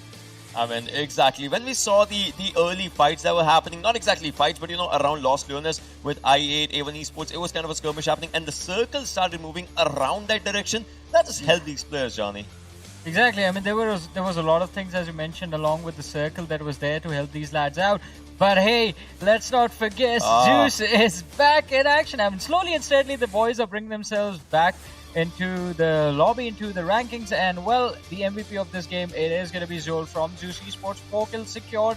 Even in that final fight, did try his level best to sort of bring his team back into the action against Vibes, but Vibes also, they were a little bit better in the situation. Yeah. I'd agree. I mean, XP mentioned it, right? As soon as they got that bold action, Vibes were vibing through and through, and that was just working in their favor one after the other. But on the other front, Ocean, I do want to ask you, from the side of Zeus Esports, it seemed like a bit of a shaky gameplay coming in from them. I mean, they were so quiet till the time they moved into the final moments itself, and then they completely blasted off.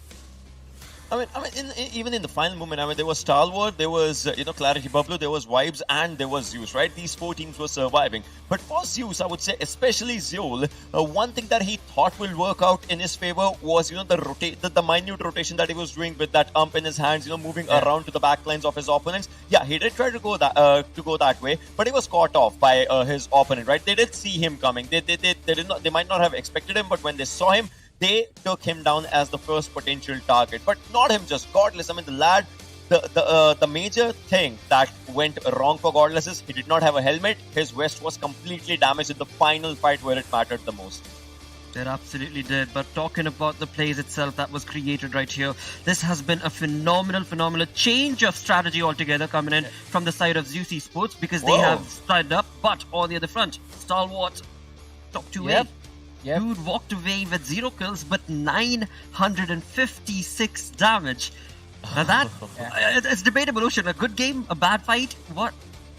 Oh, I mean, so for Stalwart, I would say it's still a good fight because they were in top 4, right, overall. So it's really good for themselves. But hey, I mean, Johnny, 40% of damage, 40% of survival time, and then the kill department, it's nothing. There's still the lad manages to be in top 5. Just think about the chaos that he created. So I would say this lad has assists. That's my saying, maybe. This lad has assists for his team. He was defying maths, Ocean. Do you like that? Exactly. You have to do that to me, right? You had to do that to me. No, I hate you now. I hate it. Well, we're going to put you on the spot from time to time because, you've been so vocal about the fact that you love them numbers. And these numbers, I mean, again, it's just absolutely ferocious play being showcased from them, as well as the other teams, of course, with that, just as like you I said, through the math summary, right? Just like I said, assist. This lad has assist. See, maths is working in my favor again. This lad has assist. That's where his damage is. That's where it is. Maximum assist from this lad. But, given the fact, I mean, we saw from Vibes the usage of AWM. You see that in the long distance kills as well. I mean, coming down from Jiggle, obviously, just the lad went for the weapon, but Steel Shot with 5 kills. Venom Legends especially, I mean, we were having this discussion backlines, right, Lakshan? That was, Venom Legends, they were kind of on their own bold moves, and it kind of is helping them right now, but I hope it does help them by the end of the day as well. Exactly. I mean, Varun, you were also part of the conversation as well, as we were just discussing. I mean, being at that particular position for Venom Legends and then being able to stomp over DRS completely, and then with that momentum pushing on forth, that was, I mean, Steel Shot 2v1 situation right there. Yeah. Just call-out play coming in.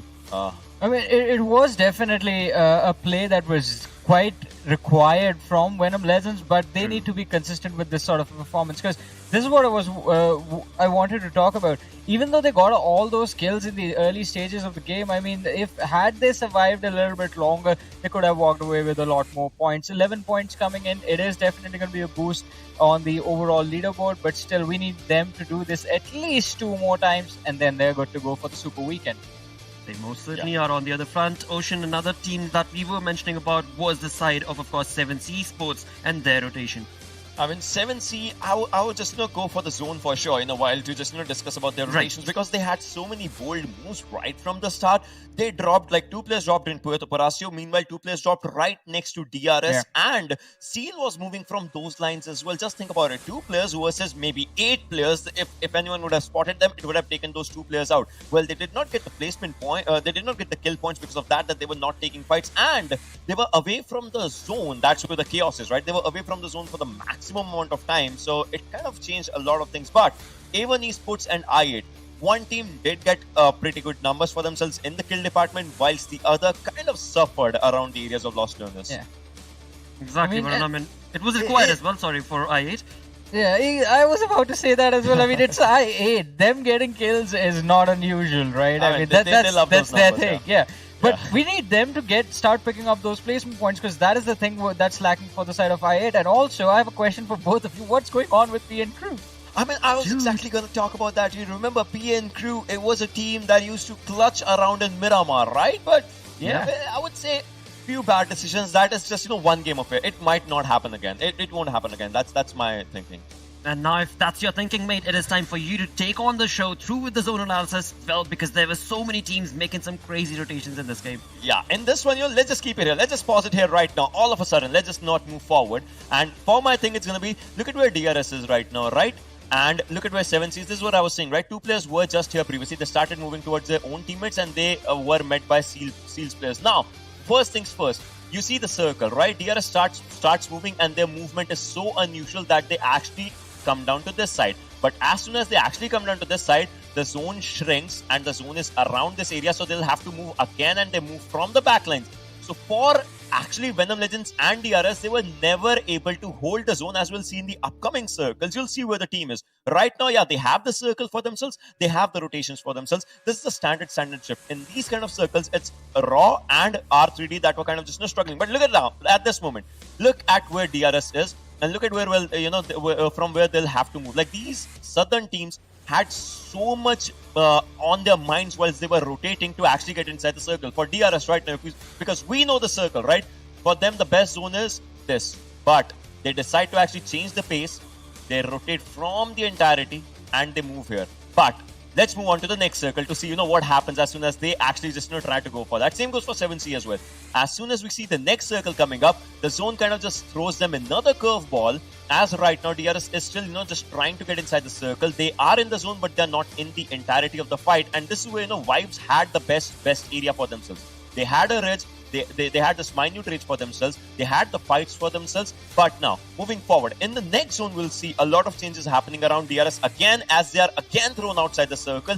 And this was the zone that decided their fights. I mean, they were trying to move inside the circle. Venom Legends, they get caught up from Venom Legends, and they were just outskirts of any equation of the fights. But this is where, I8, they had like a really good area for themselves. And I8 versus A1 Esports, this was the headline of these two teams fight. But look at Zeus right now. Zeus, this team, now they start rushing in. They try to actually move on to Vicious with Vibes. They take a really good fight from Vicious with Vibes. And Vibes, they are trying to clear down their backlines. That's DE, that's Raw, that's Stalwart. Like, they tried to do that. And that actually helped teams like Zeus and Vibes for themselves to actually maintain a really, really safe spot inside the circle. As we'll see, moving forward. Now again, Vibes killer. I mean, you see that area. That's where the team is. They have pretty good area for themselves. But look at this. Now, if Vibes is kind of at the center, at the sidelines, all they need to do is wait for the teams from the backlines to move towards them. If they want, they will have to wait for the teams to move towards them. If they want the teams to actually come towards them.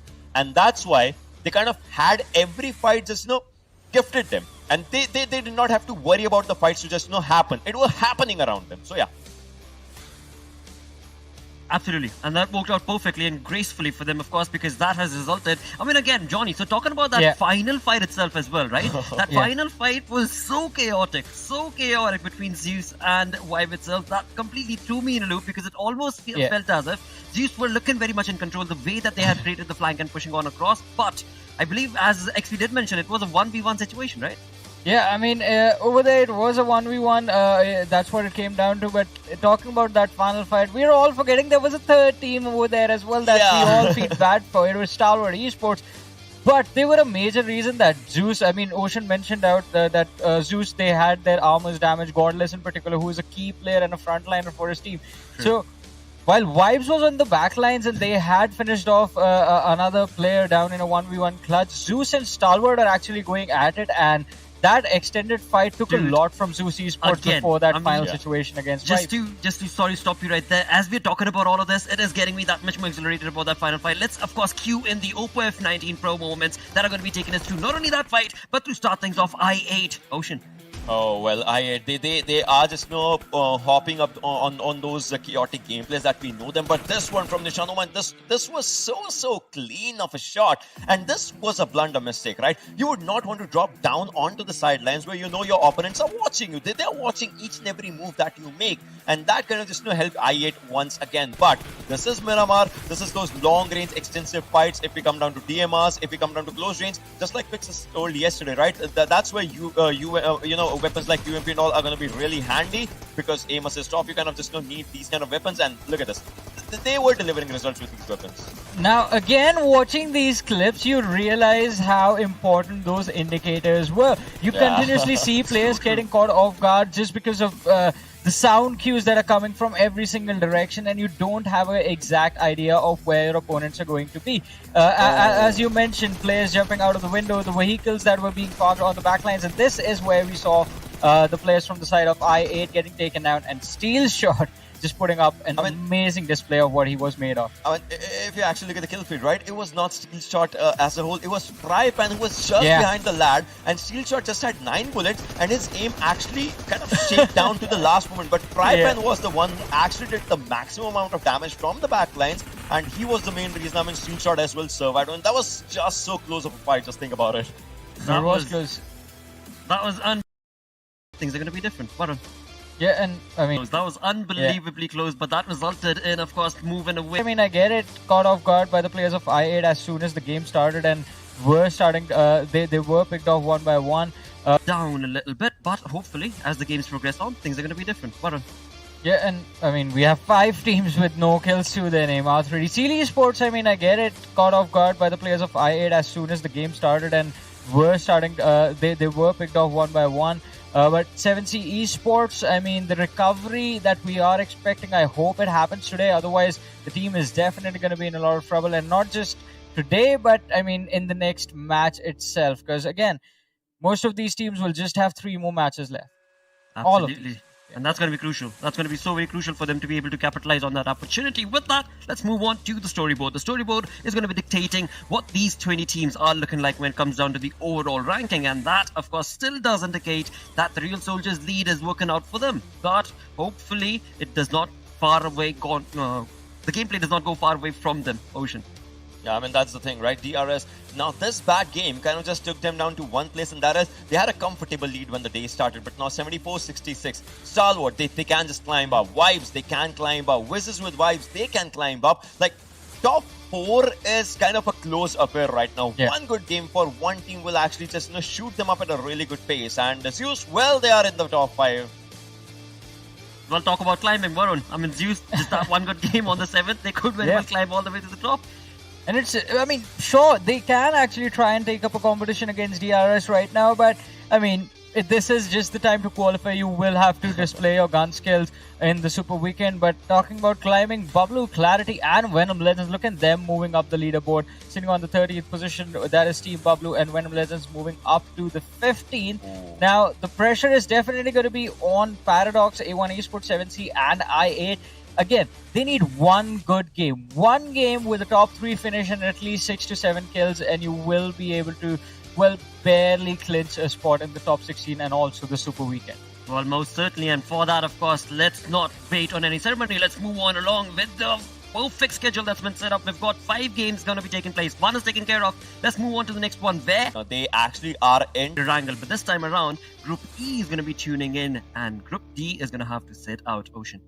Group D is not going to be playing these matches. That means, again, Clarity, Bublu, like that team is not going to be playing this match. So I would love to see, what happens with their spot right now. They actually are in top 16.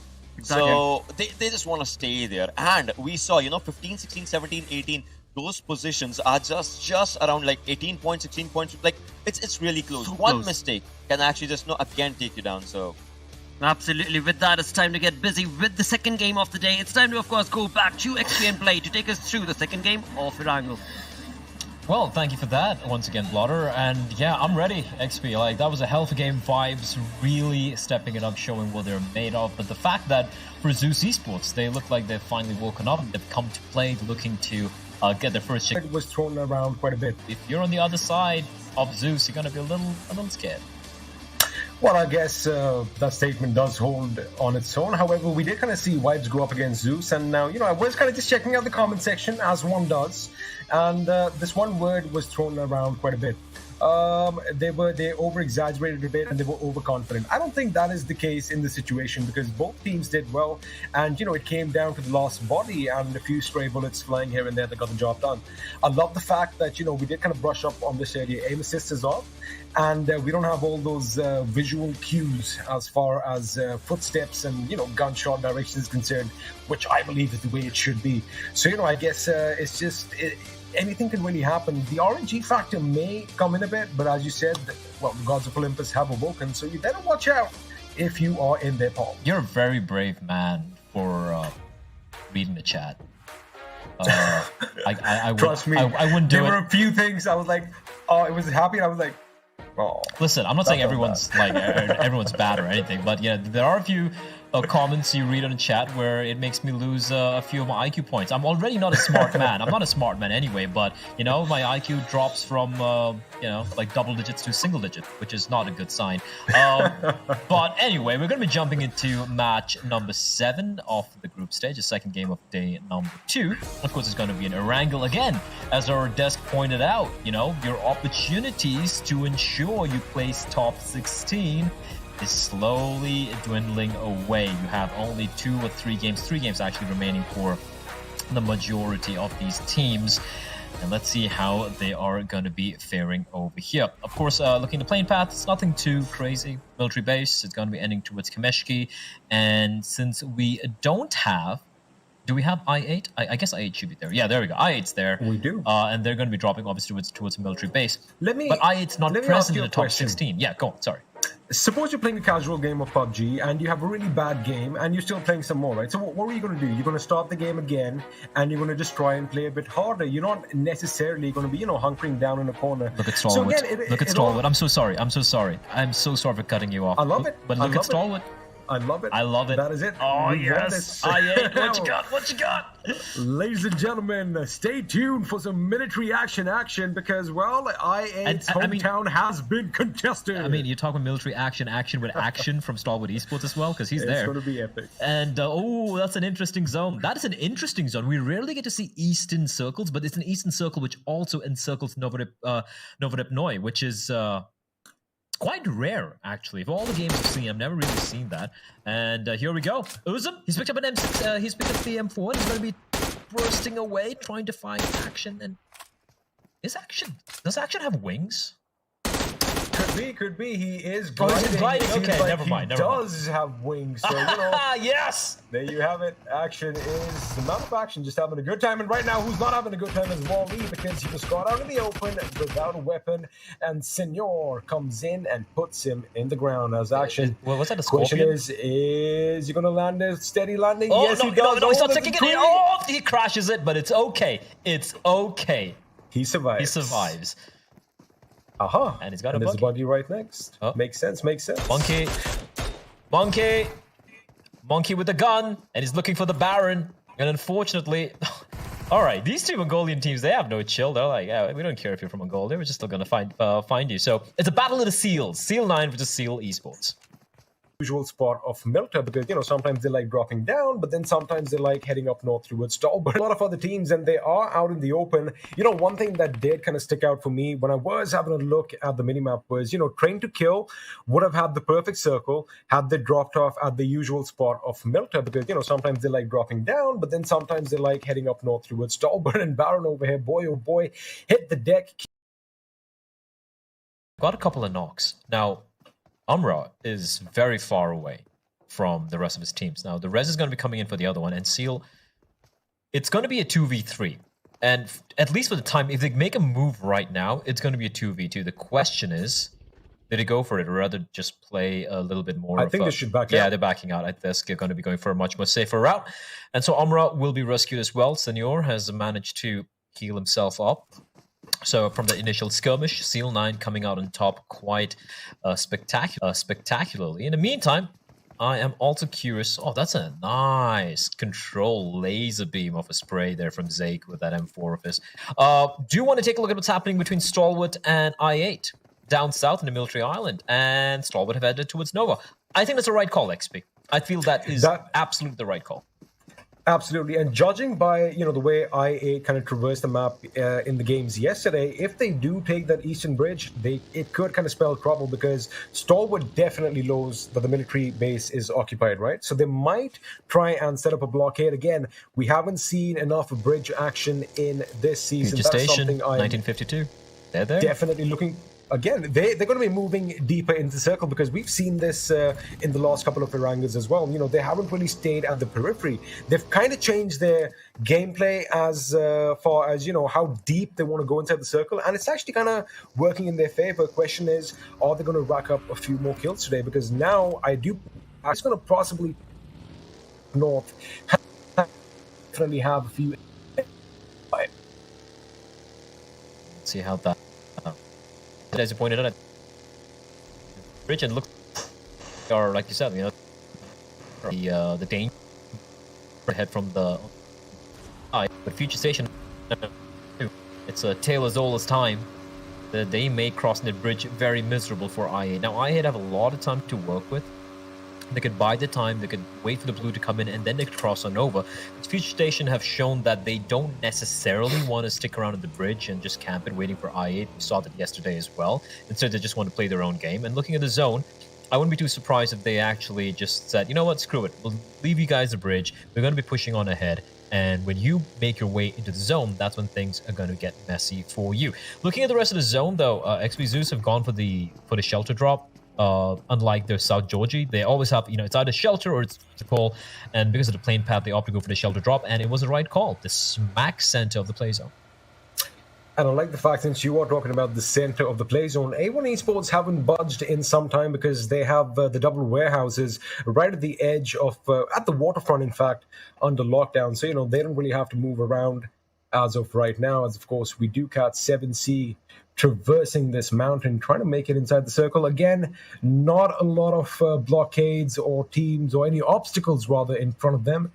Pretty much smooth sailing for them inside the circle. However, it does look like Stalwart, again, they need to move fast because the circle is almost halfway closing now.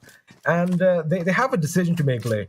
Either you want to, set up a little blockade at the bridge, because you got to keep one thing in mind, it is going to draw a lot of attention. Grab a boat. Grab a boat. Grab a boat. Grab a boat. Okay. That is a possibility. He and crew are getting so screwed right now. Well, they did lose one member in this little skirmish. However, I wonder if he's going to be finished. I think they've just abandoned a teammate, and I'm not too surprised why they've gone for that. It's just not worth going for a res out of the open. He is finished. Oh, yeah, Blender's out of this game. Yeah, he's out of the game. So, Hazard, ooh, that got close. Paradox, where really didn't have too much to see them yesterday. That's right, but so far from what you see, really been that impressive. So speaking right now on the table, so this is a good opportunity for them to kind of turn things around. And right now they're going to be going up against Venom Legends, who have shown that they're here to play this time around. They're looking very deadly. We saw them getting a couple of big team wipes earlier on Miramar as well. And Frypan, I'm surprised he's still in that same position. What's he up to? Yeah. Well, he's just completely disappeared now. I guess he's from the future. Harry Houdini, perhaps? I don't know. Possibly a little bit of teleportation happening over here, Play. I've been playing a lot of science fiction games and teleportation. And, oh, yeah. Did that car just I mean, if you think about it, we do have teleportation. Like, your gas can takes me out. I'm just going to say. We do have Seal inside of the blue. They're going to be making the way through ruins, I assume. And I8 have finally crossed the bridge. It took a sweet time, though, meaning by the time they arrived, Future Station 952 had already evacuated the premises. Have a look at their ago. position. Smack center. Again, playing a lot different from last season. They are not sticking to the periphery once again, which, kind of made sense according to their play style at the time. However, now they definitely want to up the aggression, and I can just hear that test on the background. It just sounds amazing. I8 making the rotation from the blue, taking the safe route, because have a look at Stalwart Esports. Man, they were waiting. They were, in fact, pretty much, they had a little bit of a trap set up on their side of the bridge as another AWM is going to fall from the heavens above. Question is this a sign? Because it kind of seems like whichever team picks this gun up, well, victory is within their grasp. Is Jiggle anywhere in the vicinity? Because the guy was he was hitting some nutty shots with that. I think T2K could pick it up. Let's see. Could. Yeah, Jiggle's not in. Are Vibes playing this game? I think they're sitting this one out. They're sitting this one out. Are they? Wait, Group D is sitting this one out. Okay. Wiz is with Vibe is sitting this game out. Yeah. So Vibes is still in contention this map. Dante, ooh, that's some smooth movement, but Zol is gonna get the knock. And Dante might find himself in the 9th circle. Indeed, he will. He's down and out for the count. Zeus, he had to go for the desperate play, right? But none of his teammates are very nearby. But Zeus making quick work of him. They have all 4 alive. And knowing that Dante is here, and the fact that his building is it's empty of any of his teammates, they are aware. They are very cognizant of the fact that A1 are nearby. As I say that, A1 have run for the hills. Dante could have actually got the better of the opponent in that little skirmish had it not been for that wooden door, which closed in the nick of time, saving the member from Zeus. But of course, A1 Esports are going to be down 1 member, which means they are now going to have to reposition themselves. Again, they have chosen a decent compound over here because you do have a lot of 360 vigil, but the ground is not high enough, especially since Stalwart's position is going to be a lot higher. They can actually, kind of shoot down at the team. But again, A1 Esports have to keep in mind that Zeus could be hot on their trails as well. So as of right now in this circle, they are in a little bit of a fortified position. But oh my goodness, just have a look at all those enemies around. I just want to state this, right? So Stalwart they've abandoned their the control they had towards Novo. It didn't really make any sense, did it, though?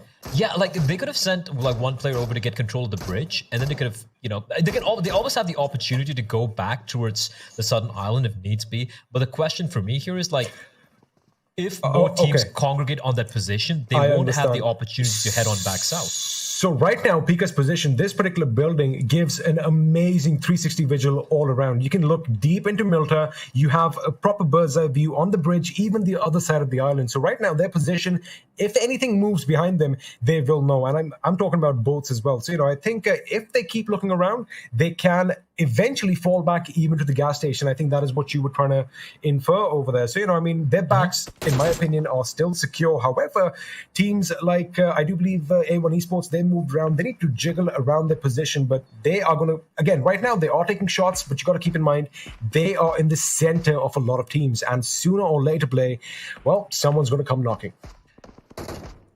I would love to see that circle.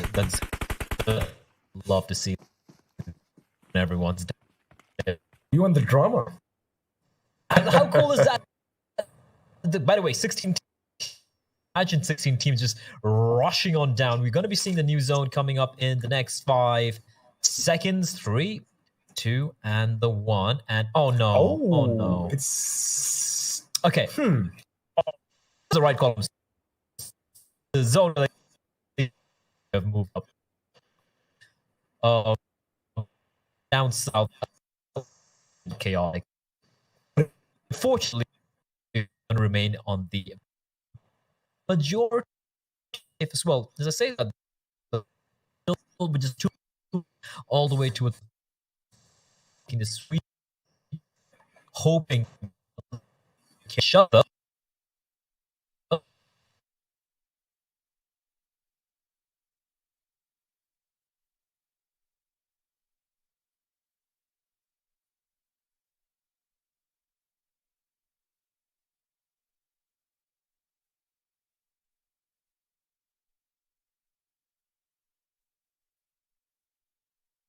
Because like I said, it does have a lot of high value. However, Stalwart Esports are making the right decision. They realized, even their compound is going to be hotly contested play. They're, in fact, moving along the beach towards the double warehouses, which are currently, or rather were just a few moments ago, occupied by I8. Again, what's interesting is a lot of teams are shuffling and moving around, which is kind of unprecedented.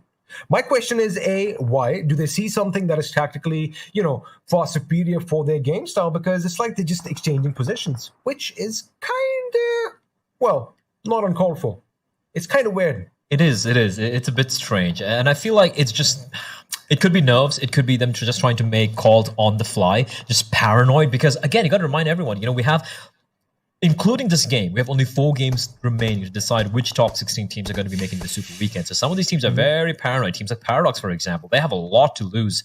But if they have one good game here, XP, that's all they need. There we go. Live rankings. Paradox at the bottom. Alongside A1, I8, and 7C. Those are some pretty big names. And even R3D, Venom Legends, P and Crew, Bublu, they're not safe either. The gap is very, very narrow between the top from the 12th to the 28th position. So anything could happen. You can easily see these things getting flipped. And that's why some of these players are being very, very paranoid indeed. And speaking of para, take out the Noid and we have Paradox.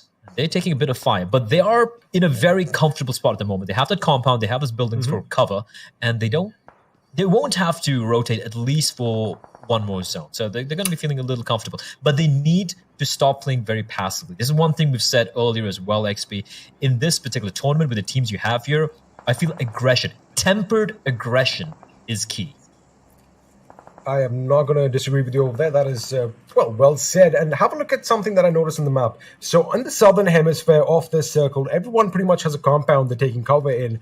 The fight in the open is taking place up north as the circle is going to move a bit towards the southeast, which means all those northern teams are going to have to migrate down south. And the thing is, they are on top of a giant mountain. And when you come down a mountain, you can get easily spotted. So now speed is going to be of the essence as they make their way into no man's land. Again, I love the fact that, T2K, what they're going to do right now is go along the edge of the blue circle and try and circle around. I kind of saw them do this in Miramar as well. And let me tell you one thing, they are good at circumnavigating, a little dicey situations. Now, have a look at that. They're going to have to come in, but again, they're going to go all the way towards the shelter, and then they're going to turn south somewhere, maybe even east of P and Crew. Again, that is quite a good call on their part. Well, like you said, a lot of these guys just rotating around. I like what T2K is doing though. They're just, we have Legend just going for a little bit of a spin on his buggy, making sure there's no one nearby. Paradox is just getting bullied by multiple teams, it feels like, right? Even though they have that warehouse and those buildings, it's like, it's so big and open that you just peek your head around the corner, boom, there's a bullet in your face. Kind of feel a little bad for these guys, but we do have a zone shrinking in, and who do we have here arriving to the party? It is going to be DRS, and this time they're going to be pushing up against T2K and RAW.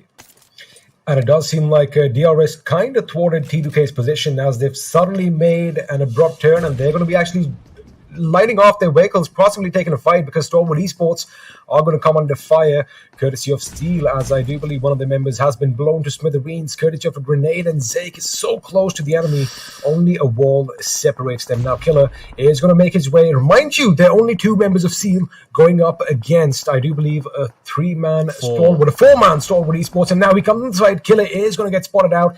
That is going to be a bit detrimental because, well, Zake doesn't have a lot of options here. A good nade from Killer could ruin the day for Stalwart here. He's going to go for the pre-fire. They're not showing anything.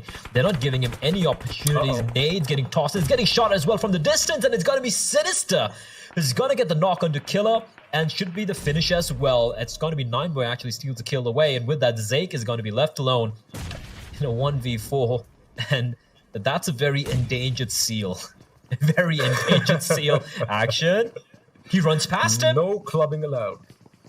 So I don't think it's a baby seal though. Oh, they haven't seen him. Oh, they haven't seen him. Oh no! Well, he steps on top of him and then puts a bullet in his skull. Someone called the WWF because that was That's illegal. Can't take out a seal like that. But with that, we will say goodbye to Seal. This is a rough game for them, but they will finally put out of misery. And T2K are getting absolutely annihilated by DRS, but DRS have taken quite a few casualties as well. They have, but now Gorka is trying to keep the hype alive as he does get one finish on the member of DRS. Now the buggies are totally, well, damaged and they are doing very well, but he is right now between a hot place and a rock, and he is relentless. Mafia Ninja is going to go down courtesy of Scarlet as well, which means now he's tipped the scales in his favor as Vibes are taking the fight to I8, and looks like Vibes are in a bit of a pickle. Killer down on his knees, or is he just low on HP? Oh, he's down on his knees. He's down on his knees. He's almost done for.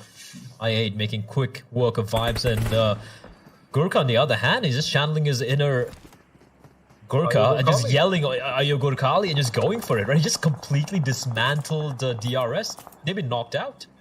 Again, it kind of helped that, they didn't have ample cover as well. Plus, the blue zone pushing in was kind of squeezing their leg from behind. And it kind of seems like he just completely annihilated them. And he's alone. DRS out? They're out? They're out. They're out. And not just that. Wow. T2K, he was the last man standing for T2K. Well, and Gurkha's I think the hype is real.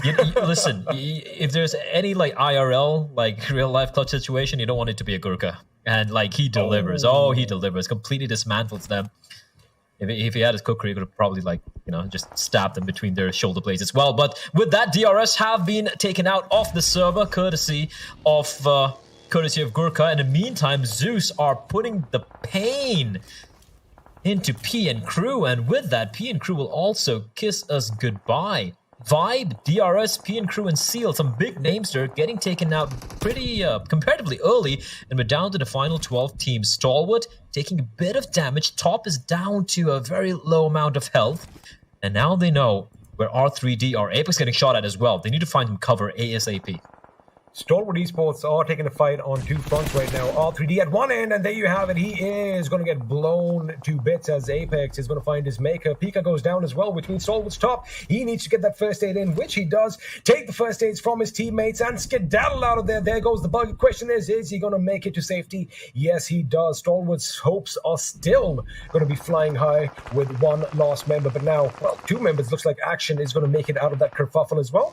He is going to be a bit further back from his teammate, but let me tell you one thing, Stalwart were almost at the brink of getting wiped out. Miraculous escape over here as Venom Legends come under fire from A1 Esports, and there you have it. They're done.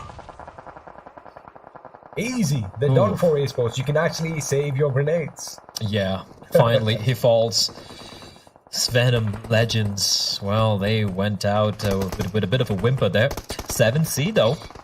Couple of knocks, and Zeus, look at them just driving in. They took so much damage, and I see he's got to heal himself first and then go for the res.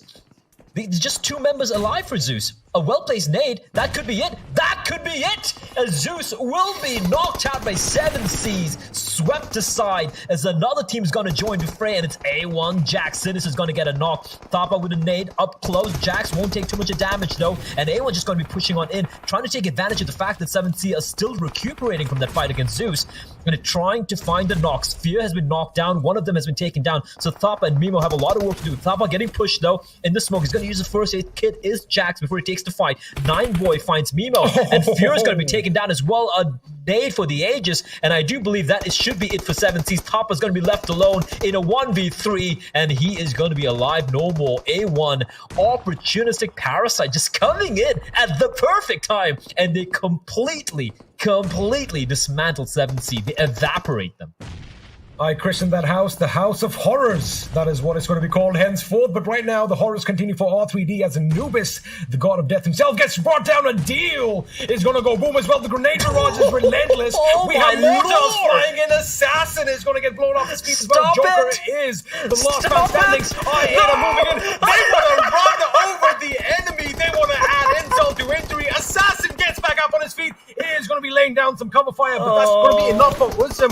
Wisdom gets taken down. Johnny's coming in. Here comes Johnny. Finally getting the job done. That was abysmal. I mean, that was overkill. I8, take a chill pill. Hold on. Paradox We haven't seen these guys around for a while, and look at them. They're so alive and kicking. They have all 4 players live, XP. This could be the game where the fortunes will finally turn. They found a kill. Joker's nearby as well.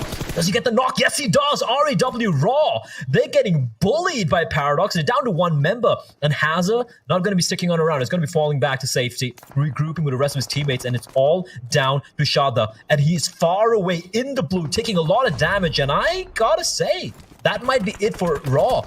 And Paradox, 4 men alive. Shada trying to go for a final little bit of a cheeky knock, but he will fall to the zone, I believe. And with that, Paradox wipe out Raw, and they keep 4 players alive. We're down to the final 6 teams, 16 players left live in the server.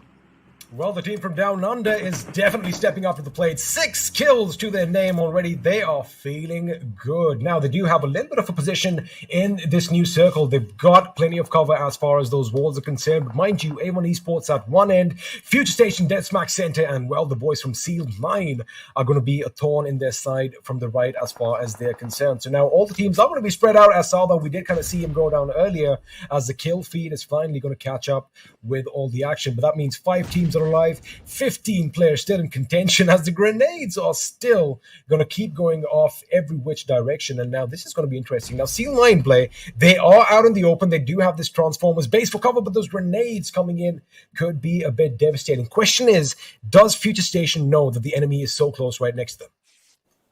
Well, even if they don't know, they have to just guess, right? Like, look at how many teams are left alive. 5 teams, 15 alive. That's almost an average of like what, more than 3 players. Yeah, exactly 3 players per team. And you just do the odds, just do the math. You're like, yeah, there has to be a couple of teams nearby. IA just skirting the edge of the blue. Oh, clutch Baba, clutch daddy.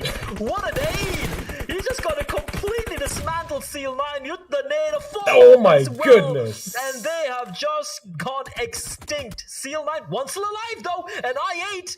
Umbra finds Johnny, and it's going to be all on Blade. Blade, the sole surviving member for I8, and Umbra for the side of Seal9, leaving A1 and Paradox and Future Station with a much bigger advantage here to get the chicken dinner. Umbra's going to finish off Johnny.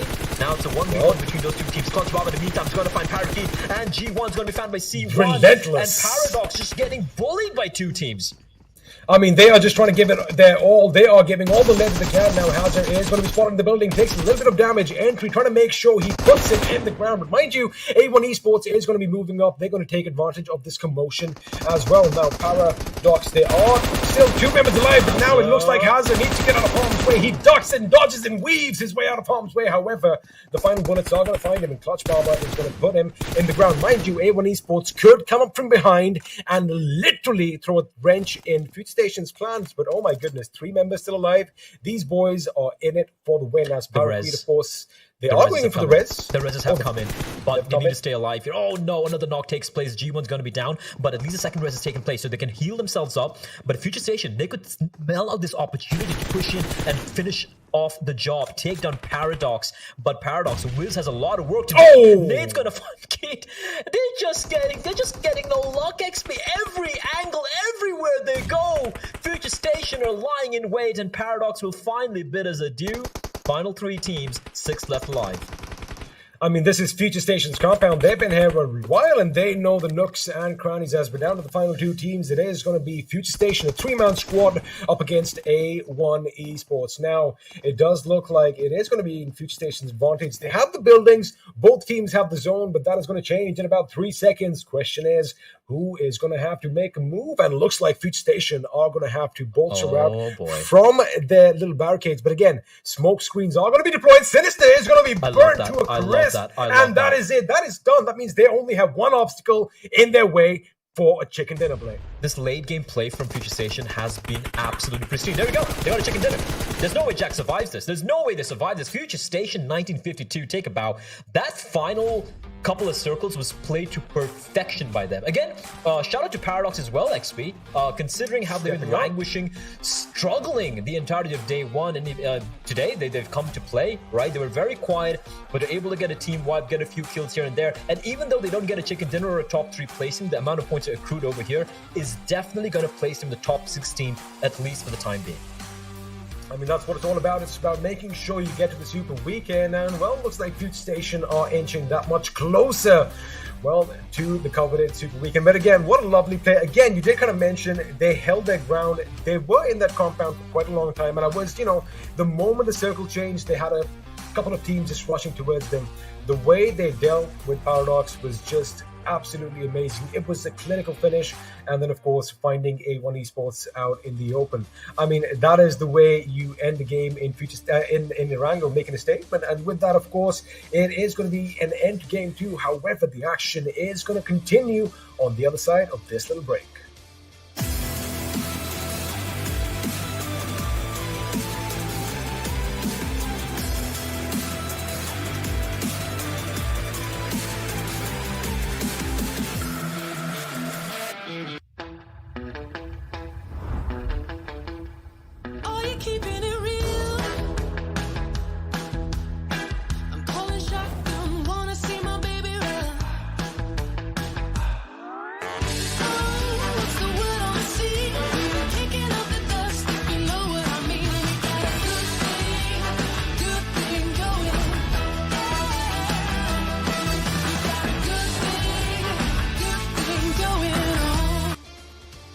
Alright, talk about a change in pace of the game itself. We are right here at the PMPL Season 4. All thanks to Oppo F9 Pro for making it all happen. But dudes, I mean, we were talking about a change and talk about a change coming in from Future Station and their gameplay.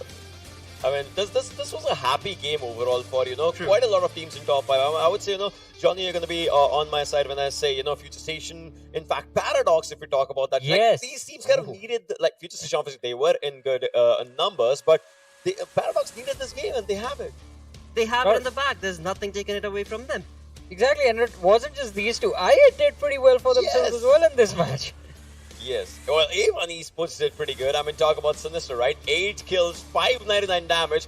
All right. Well, there has been a lot of, kills here and there taken up by this lad. 26-1 survival time, 1 assist and 245 healing done overall. Well, yeah, I mean, this was an intense match, and as we were talking about it, I mean, I think Ocean, we were having a conversation about this yesterday as well, when the pace of the game is going to be slowed down in a situation like this, when it's going to be down to those open circles. This is where teams will be required to capitalize, and I mean, Future Station, we were talking about the playstyle was perfectly built for this sort of a situation. Yeah. Absolutely. I mean, again, all I was trying to, sorry to cut you off earlier, Johnny, but all I was trying to say was that, we had been talking about day 2 is going to be a day where these teams on the second page of the leaderboard are going to have to bring in a different playstyle altogether. And I mean, this is where it all starts off. This is the kind of playstyle that was required from the side of A1 Esports, from the side of Future Station. And along with that, as you so perfectly mentioned as well, I mean, Paradox, IA, they're all here in the top players list. Yeah, definitely. And even the best part for Future Station's players is that the team kind of becomes invisible to the threats when the game just starts up, but they still have a really comfortable spot in the zone that actually helps them get those placement points, and now they actually got those skill points as well. Yesterday, Johnny, we were having this conversation, that was that the team is just going for the placement points, but this time, well, they showcase themselves on the kill department. Hey, Paradox, we see one player in the top players, that's amazing, and Blade as well from I8. Well, it was quite impressive, but I want to know from you guys, I mean, what were your reactions when the game began? Because I saw Stalwart and I8 going to the military base, and I was like, yes! No, so I kind of knew it, because Stalwart, well, the players like to go to Nova. You remember previous season's last game when Zeus actually even dropped down to Row. You remember those times, right? So it happens. But yeah. Exactly, it always does, mates. And again, I mean, talking about the game itself, this is going to be changing the pace of the overall storyboard, which has been created, right? I mean, we were talking about the real soldiers yesterday, and today, as we move the journey along, it is a completely different set of teams that are being able to showcase their prowess in the entirety of the game. And with that, let's move on to the match ranking coming in from this game. Varun. Yeah, I mean, the match rankings, this is quite interesting. I mean, Future Station walking away with that chicken dinner and those 24 points that they desperately needed. A1 Esports, after this game, I mean, we're going to see things completely change. Because remember the conversation we were having before this match started? I said, yeah, these teams, one of them needs to get a top 3 position and they need to get a few kills. Well, what do you do when all of them do really well in the same match? no one is going to have an edge. Yeah, I mean that is true. But for me, the main conversation point is going to be in 9 to 16 because that's where you know we'll be seeing DRS right now not getting good points again for today. I would love to see which team actually topples them for the first position overall because we were having this conversation as well. Like the first, second, third position, the overall is definitely going to be toppled because DRS they just got 1 point from this game. So all in all, it might just change, it might not change. Well, we'll have to wait for the overall, right?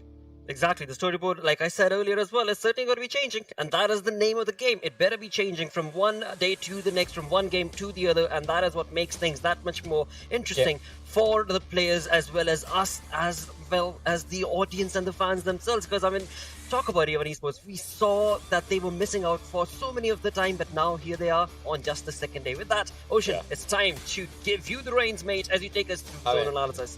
Take notes now. Take notes, guys, because I'm going to tell you something. And that is, if you just keep it here, first things first. Only you'll see a southern zone when this first circle is 100% inside onto the military area. That's only when you see a southern zone. Otherwise, the circle shifts. Well, Stalwart knew this perfectly. So you'll see in the upcoming zones, the team just starts moving forward. You see them. As soon as the zone's shrinking up, you see them around the bridge. But I8, oh my god, this was such a brilliant movement by these lads. I mean, where they were. But look at this moment right now. If we pause it out here, for first 4 circles, Zeus was just moving from the lines of shelter to actually Milta, and they stayed here. Now is where the pressure comes onto them. But if you just keep it here as well, look at where FS is.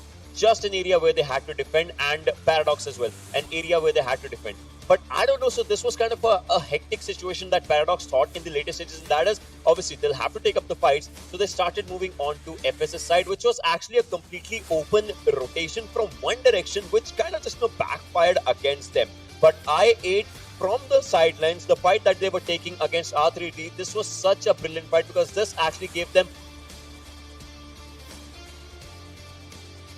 It certainly did. It certainly did. I mean, again, you talk about I8. This is the moment where things, of course, were tried to change and shift along for themselves. On the other front, I mean, talk about Paradox and the way they were positioned, right? From this moment, as the circle shifted along, I mean, we've got A1 Esports taking on the reins of basically the eastern side of the zone right now. And on the western fronts, we, of course, had I8. Exactly. I mean, so this was quite an extended fight because from here on out, we saw even Future Station, they are really good at keeping their heads down, so they avoided the situation quite nicely. But Paradox, they had to take on the players towards the northwestern side, and A1 Esports, in the meanwhile, they had already dealt a lot of damage to the other sides. I8, as you mentioned, I mean, priority number 1, I guess I8, they heard what I was trying to say to them, and even in the early stages, we saw them, apart from just trying to engage in on Stalwart Esports earlier on into the match, they took a little bit of a breather in those and found some breathing space for themselves. So a little bit of a slow playstyle coming in from I8, but it worked out quite nicely. It certainly did. It certainly did. And this was the game changer that we had all been waiting for. And so were the fans. Along with that, let's now reminiscent of all the incredible fights that took place throughout the entirety of the game with the Oppo F19 Pro moments, Bharat. And I mean, okay. I wanted to ask both of you this question, but for now, I'll just settle for your answer, Plotter. What is going on with PN Crew? It is so unfortunate to see, I mean, talk about the previous game as well. We were talking about the damage histogram for PN Crew itself with the bolt actions coming into their favor. I mean, 400 plus 500 damage percentage, but no kill coming in for them at all. No kill conversion coming in for themselves. And again, we've got Ocean on the front as well. Yeah, I mean, I was just giving notes and I don't know, well, if we just move forward right now, in these fighting stances, you'll see a lot of chaos that was happening around the side of 7C. A lot of chaos was happening around the side of this fight. I mean, this is where Johnny's contribution was such an impressive contribution, as it was chaotic. What Johnny needed was just, play the role of his fragging potential, that entry fragger, and Paradox. Oh my god. They were just setting up a bar actually for their own amazing gameplays, and they were doing pretty good. But this rush, I would say, was unnecessary. I mean, they were not supposed to do that, but they had to because those minute panic situations just got the best out of them. But otherwise, it might have been a Paradox game. I mean, you never know. Exactly, but they're getting there. They're certainly getting their roots set up in PMPL Season 4, and that is what we had been waiting and rooting for from Group E as well, because that's like kind of like the X-Factor team coming in. But alongside that, when it comes to the damage histograph, I mean, we can see that so many of the teams were able to participate in fights, but again, as was announced, PN Crew is once again missing out of the actions, aren't they? They're missing out on everything. I mean, no damage, no kills. But, so here's the thing, right? I want to have a look at the overall standings because I want to see how things have changed. Yeah. We have Future Station moving up, we have I8 moving up, we have Paradox moving up the standings, but by how much? Will they find themselves in safety? That is going to be a question. And Future Station, in fact, does. Well. 5 jumps for them, all the way from the 10th to the 5th. Ocean on the other front. We do have a few teams dropping down. Yeah, we definitely do have a few teams dropping down, but Tiara still remains on the top right now. Just think about that as well. 75. Stalwart coming up with 72, obviously. Then there's Vibes with 63, Wiz with 62, and Future Station with 61.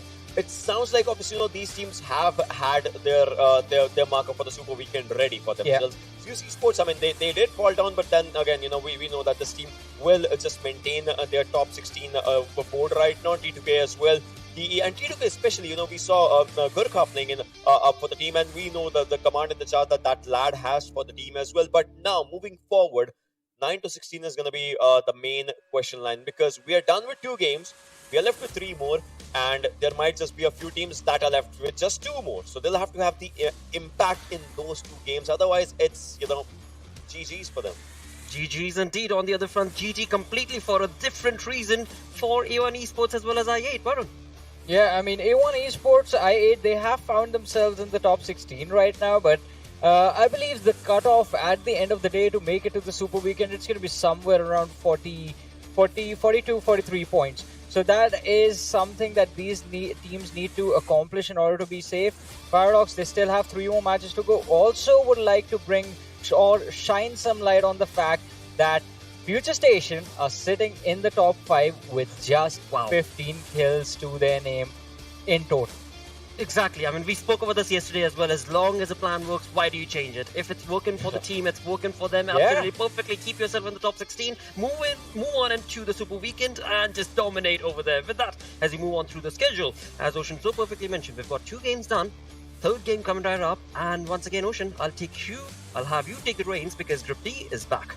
Yeah, Group D definitely is back, and it is going to be Miramar, right? So, talking about Group D, we are going to be talking about teams like High Voltage and again, Clarity Bablu as well, because Clarity Bablu, they did not play the previous game, but looks like their decent reign started up on Miramar right now. Obviously, in the first Miramar, they were, in top 6. That kind of just helped them pretty good. But now, again, the conversation comes down to one thing, and that is, how are these teams going to, play this game? Because every game, we know it's a different strategy. Plus, in Miramar, we see 3 different Miramars, we see 3 different flight paths. Obviously, that definitely is going to happen. But in Miramar, flight path matters a lot because it's a bigger map. You might not get your own drop location sometimes, and that just changes a lot of things.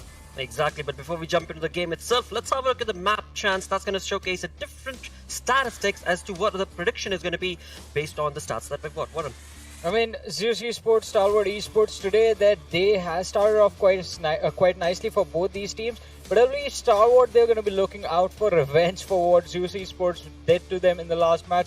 Also, 2 back-to-back games where DRS, they absolutely failed to show up anywhere in terms of the overall standings. And now Stalwart Esports are just 3 points shy of taking them over and just stealing the first position away. So a huge question does come up on the consistency of the team. But hey, again, maybe their mindset is just like, hey, we're already going to the Super Weekend, let's just chill for a bit, and then when we go to the Super Weekend, we can just start again. Yeah, absolutely. I mean, Ocean, so on that front, if I were to ask you for predictions coming in from these groups, what group teams do you want to be naming that will probably be able to jump on into the top 16 right now? Because again, I'm keeping my eyes out for Paradox. Now we've got games remaining, 4 games in total remaining, right? So we've got, Paradox, the opportunity, 3 games remaining for them to be able to jump in and perhaps be a top part of the top 16. I mean, that's where my conversation is. But, with what Johnny said, I kind of agree with that in one factor as well. Johnny, just think about it. How will these teams play the last game for those teams who have actually qualified? I mean, they would just want to go YOLO. I would love to see the last game actually work. Ocean, that's not what we want to hear from you. We want to hear the magical words. It's Miramar. It's Miramar. What prediction is it going to be? It's Bablu. Not see, a we'll covenant see. promotion right there. Never mind. It is time for us to move on into the third game. And once again, we will have XP and Play to take you guys through this game as well. Thank you.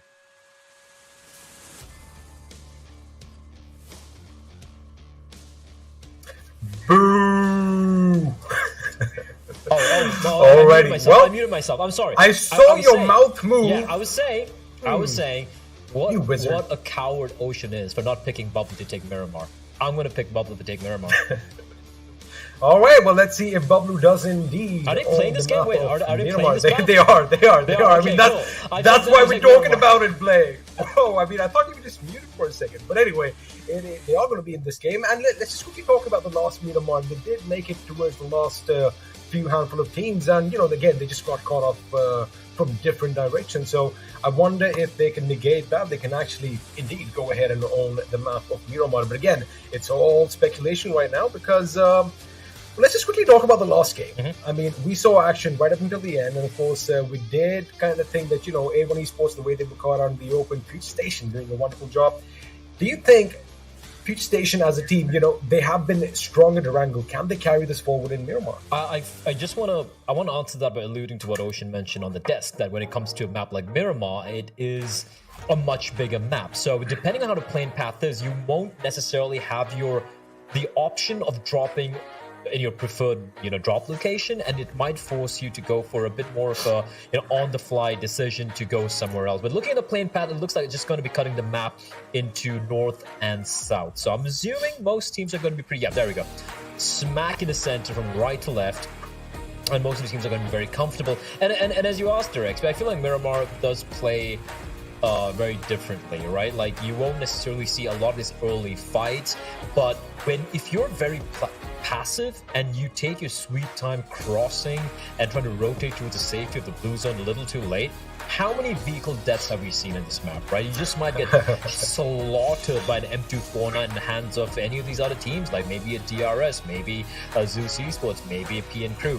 Speaking of PN Crew, I gotta feel bad for them. I've been casting these guys for over a year right now, and they've been languishing so far. And I know it's only the group stage XP, but not to see PN Crew playing the Super Weekend, it's gotta suck for a lot of their fans. It's gotta suck for me as well. In fact, I'm gonna feel bad for whichever 4 teams are not gonna be playing the Super Weekend.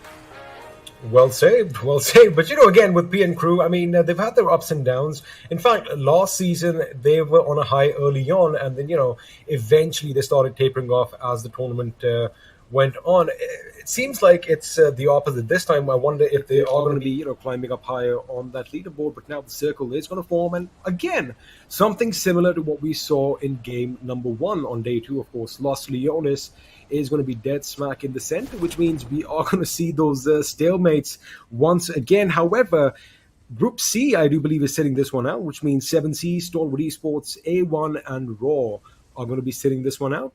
And I guess Los Leones is up for grabs. Well, looking at the zone, it is very, very comfortable for everyone. DRS on the periphery. And we do have a few... exchange of bullets, I8. But they are kind of spread thin. They would probably want to regroup while they're looting up at the same time. Sealed, it's a big place. It's a big town, XP. There's a lot of room for not just 2 teams, but for multiple teams. Crypto, those ankles, nifty movement. Parkour! A little Spider-Man in the making, it seems like. But again, like you did mention, Los Leones is big enough for a lot of teams. And the thing is, you got to be aware of what's in your vicinity, because chances are you could be looting away blissfully and suddenly you just run up straight up against the enemy. So, XP? They definitely want to avoid that. I'm a little disappointed you didn't get that reference. Uh-oh. Wait a second, did I miss something? I said parkour. The Office. Haven't you watched The Office? You did, of course, parkour. Yeah. I said parkour Jumping and he just all completely over the ignored place. me. I'm really Well, sad. I kind of went over towards Spider-Man for some reason. That's why I threw that in. I mean, technically, is it? jumping, I guess he parkours as well with webs. I guess you could say that, but yeah, of course, parkour when everybody is just running over things and each other, mind you. It's one of my favorite in that episodes, TV honestly. show. Oh yeah, of course. But it does end on a little bit of a splat, especially when you go through that little refrigerator box, which was empty. But coming back to the game, So we did kind of build up Los Leones. Again, it is going to be similar to game one play. And what is similar, again, have a look at R3D.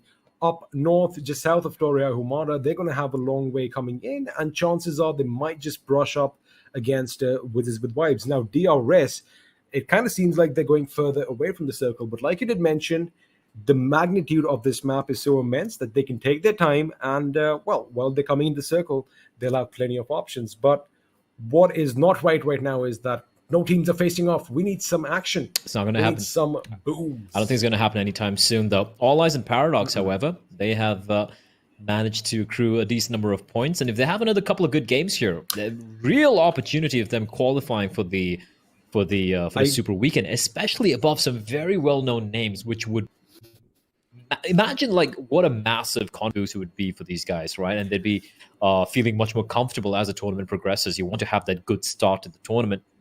Speaking of having a good start to the tournament, they've looked good, although they have kind of fallen off a little bit in the past couple of games, XP. You know, with those late rotations not quite working out for them, getting gate-kept by a number of teams. And Stalwart have almost caught up with them at Future Station. PN Crew, man, PN Crew. He's like, oh, I feel bad for them. They've just been getting crapped on by everyone. Well, they've just found themselves in situations where everybody else does not like being. Again, getting caught out in rotation is definitely going to, hurt just a little bit more. But again, that's the risk you're taking when you're traversing from one position to the other. Because I'm trying to have a look at the map right now. And let me tell you one thing. PN Crew and Future Station, this little exchange took place pretty much dead smack center of the circle, just north of Los Leones. Have a look again in transition. That is what happened. Of course, if you are driving a vehicle which is pretty much an open top car with the amount of windows you have in that Scooby-Doo van, I mean, chances of getting shot up are going to exponentially increase. But this is a proper Miramar fashion, isn't it? You basically see kills when people are moving around. Yeah, and that's one thing we alluded to as well, right, early in this map, that if you get caught on the rotation, you don't really have much cover. It's going to be open fields, and you just might get completely mowed down. We saw that in the first game of the day as well. We saw a few vehicles getting blown up, a few players getting finding themselves a Fury wheeled grave, an early grave as well. We do have a lot of, like you pointed out, a big congregation of all these players who was a center of that place, and where we have T2K, we've got Seal, we've got IA, Future Station, the remaining members of PN Crew, Vibes, and Venom Legends. There's like 6-7 teams grouping up, and you might get your wish, XP. You might be seeing a battle breaking out early on. It's like a beacon is drawing all the teams closer. They're like drawn to the light. They're like, it's like fireflies all gathering. It does kind of seem like that because everyone's kind of getting onto one pinpoint position. But again, just coming back to the action, the little action that we have seen, the basic difference is I do believe it's a big giant desert, right? So you can see much further away as compared to other maps. Also, Blade, the foliage difference between Erangel and Miramar is one of the reasons why you can really lay down a lot of lead on a vehicle if you are going to be tracing the car properly. So again, there are no trees, there's nothing to kind of break the bullets coming in, so True. It is a little easier. But again, it is things that can be avoided. But like you did mention, if the bullets start flying and they're rattling off against the metal, there's nothing much you can really do about it. And I'm okay with that, right? Like, that's what separates maps from other maps. Like, we'll have Sandhawk getting played over the Super Weekend, for example. That's a map where chaos reigns supreme, and it's the one who can thrive in the chaos is going to be coming out on top. And that's a very different map compared to Erangel. Even though you have a lot of cover, it's very claustrophobic. It can get swamped at, shot at by multiple teams, even very early in the game. It's a map where when you draw, you're probably going to have to go up for an early fight because the amount of compounds available are much lesser than, let's say, a map like Erangel or Miramar. And you look at Miramar, I feel Miramar awards brains. I feel like it rewards teams who have a very good understanding of which way to rotate, who do the risk analysis very, very well.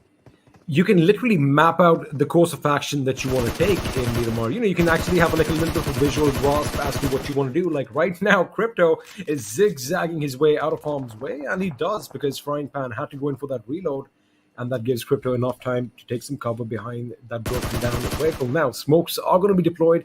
His teammates are spread out. Now, the thing is, he has put up a little bit of a smoke wall towards the wall. Wonderful, wonderful use over there, making sure he gets to cover and closer to his teammates in case he's knocked out. But now he is taking a chance, trying to peek out and ascertain Frying Pan's position. So that could be something that could be problematic, especially if Venom Legends teammates are looking at the same direction. In the same direction, rather. Does Frypan's pan have a bird emoji on that? I'm not very good with skins, but it looks like it, right? Like a little... It's like a angry bird, or more like a happy bird. Anyway. Yeah, I know what you're talking about. Yeah. I know what you're talking about. Yeah. Ooh, C-Wine, meanwhile, getting a knock on the PN Crew. Crypto's been found as well. They have a little bit of a ledge, so they can go for the res. And Frypan is being a thorn in the side of his opponents over there. It's Future Station, but still very early. There's no need for effort towards I8, rather. I beg your pardon. But yeah, everyone has a lot of time to work with. The zone's going to still take quite a while to collapse. And I8, despite taking a little bit of damage, you're going to be fine. Looking at the zone, though, it's going to be towards the southeastern side. And that's going to force Dalai guys and DRS to rotate in. The problem is they can head towards Picado. But if they go in any further in Los Leones, they're going to be walking into a multitude of teams who are just going to be ready, looted up, and, you know, well entrenched in their respective compounds. So, again, DRS, it feels... Look, I don't want to... It's only been the second day, right? But I feel like this is kind of like the DRS of old. Well, yesterday was just a very different DRS. And I look, by the way, I'm completely okay with that. The amount of points I've accrued so far, it virtually guaranteed. Like, DRS and I believe Stalwart are pretty much guaranteed to play the Super Weekend. So they don't have to try anything crazy, right? They don't have to really try and, you know, maybe show off some of the little hidden tactics they have. Also, I think, you know, we talk about it, we brush up on the mental game. It's the mental game is in play as well, because right now, have a look at the top of your screens. If DRS are not going to be colliding with the Deadeyes guys, they are going to traverse east, probably go around Minas Generalis and come down. Again, this is the old DRS that we are used to. So, you know, yesterday they did rack up those points, but then if you notice today from game one, kind of weren't really living up to their mark. So, you know, in times like this, you want to go back to a system that is tried and tested, right? So they know that, all right, if they take it a little easier, play on the periphery, take it a bit slower, that is where they shine. So again, I think you're right as well. They have a position in the Super Weekend, but, you know, you still want to do as good as Boyd has missed every one of his bullets. I mean, I was trying to keep a straight face over here, but he did pop a couple of tires. Credit where credit is due. Yeah, I mean, he wrecked Assassin, but then Mini 14 missed every one of his shots. But hey, he gets a kill. You know, he gets a kill. That's all that matters. Meanwhile, Paradox. All right. What do you got? We got Keat, or Parakeet, as you like to call him. Parakeet. And we got G1, who's gonna abandon the premises. Now, Parakeet has got that bike. Is he gonna go for it? He needs to go for it. He is gonna go for it, but what? A little bit of deja vu over here. This was the exact same position High Voltage was fighting in the last game. I forgot the team they were up against. But again, looks like Zeus coming in with the M24 once again, Blade. Yeah, Zeus, I'm gonna say, Zeus are the best team with snipers in South Asia. Like, it's insane how good. And I'm not just saying one player, by the way. You look at Zeol, look at Godless, even like if you look at IC, all of them seem to be just born with these bolt action skill inside of their veins. Well, we are definitely happy that their skills are on display for us right now, because now Zeus, they are in a bit of a position. They are trying to go for PN Crew, but have a look at T2K, especially Legend high up in the building. If he could spot them out, and if he has the trigger discipline, he could bring down a couple of members from Zeus, basically giving PN Crew a little bit of an advantage to either A, get out, or circle around, because all this action is taking place in Los Leones, but mind you, the circle is just a bit east as far as the center is concerned. So expect a little bit of a shift coming in from teams such as PN Crew. They need to move in the circle, Blade. If you have a look, they are just outside. And, well, in their way are the gods of Olympus themselves. Elsewhere, have a look at what's happening down south. We are going to have a mad rush. It's going to be Mad Max down there, because there's a lot of vehicles and a lot of teams. And, well, oh my goodness, some metal is going to collide. Something is definitely going to happen. It's hilarious how the eastern side of the play zone is completely empty, right? There's literally no one there. Seal 9 going up against Bublu, going up against High Voltage, and behind them is Paradox. So it is indeed the sequel to Fury Road from Mad Max. And here we go. Umbra is going to be taken down by Danny. from Boblu. Spots that Inky as well. Lining up the them. Lining up that gun of his, the Mini. 14, not quite able to get the knock, but 420 boy out in the open. Now Inky might be looking to get the finish, but Danny's doing a good job keeping him at bay. But Boblu, they have 2 members down. And it's going to come down to Wolf and Danny to do everything on their own. And I like this from Danny. He's making a move. But where's his other teammate to provide him some covering fire? Well, the best thing is that Inky is down on his knees as well, which means the revised draw coming in. There you have it.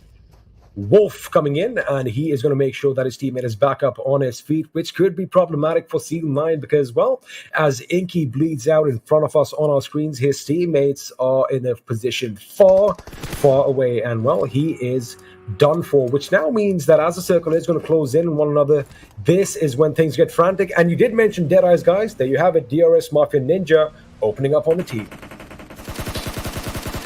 Listen, man, I said Bublu's going to get the chicken dinner here. Telling you, they're going to get it. Ably, was that Havoc who got the knock? No, I think it was. What? It would have been epic. Yeah, like dropping down and hitting a shot. That would have been nuts. Talk about drop shots. All right, well, the knock has taken place nonetheless, and Ably is in a bit of a rough spot. Now, the Jeep of his has already exploded, so there's no danger of getting... Yeah, it was Wadu, actually. Now, will a rescue arrive in the form of Godless? We don't know. Aussie? Oh, meanwhile, DRS going up against the Dead Eyes guys, as I pointed out earlier, and Dead Eyes guys are getting harassed by multiple teams. R3D as well, getting a couple of knocks, and look at High Voltage. This is interesting. This is an interesting rotation, XP. Explain this. Keep an eye on the minimap, Blake. Keep an eye on the minimap. We have P and Crew out in the open. Now, what's happening is they're going to head north because they already see P and Crew heading down south. They know the south of Los Leones is going to be just a cluster of enemies, and they're actually making the right decision to go up north. They are going to avoid Zeus as well, and if they can traverse through the north of Los Leones and come in on the other side, oh my goodness, that is going to be a gamble worth taking. And there you have it, the M24 lines up. Boom goes Kabin's head as his body hits the floor. Chef's kiss. It's Mafia Ninja as well. Oh, this is Mafia Ninja, just completely dismantling Dead Eyes guys. DRS, well, and High Voltage, we did say that's an interesting rotation, and it looks like it's going to work. They've completely bypassed Zeus. They've completely bypassed Zeus, and now they have a free entry into Los Leones, into the circle, unless R3D opt to ruin their happiness. But R3D, in the meantime, are getting, they're just concentrating on DRS, who they have to contend with. Have a look at what's happening to P and Crew. They're going to fall one by one. Ayush is out. What is wrong with P and Crew? The blue is doing what it does best, and P and Crew, I think this was a little bit of a mishap over here, a little bit of uncertainty, and they are paying a heavy, heavy price. Okay, I would love our analysts to break down, maybe take a segment to break down what P and Crew has been up to. Not just this game, but the past 2 days. They have been, they've looked very rough, XP. They've really looked very rough. They seem to be, very indecisive, not really sure what they want to do.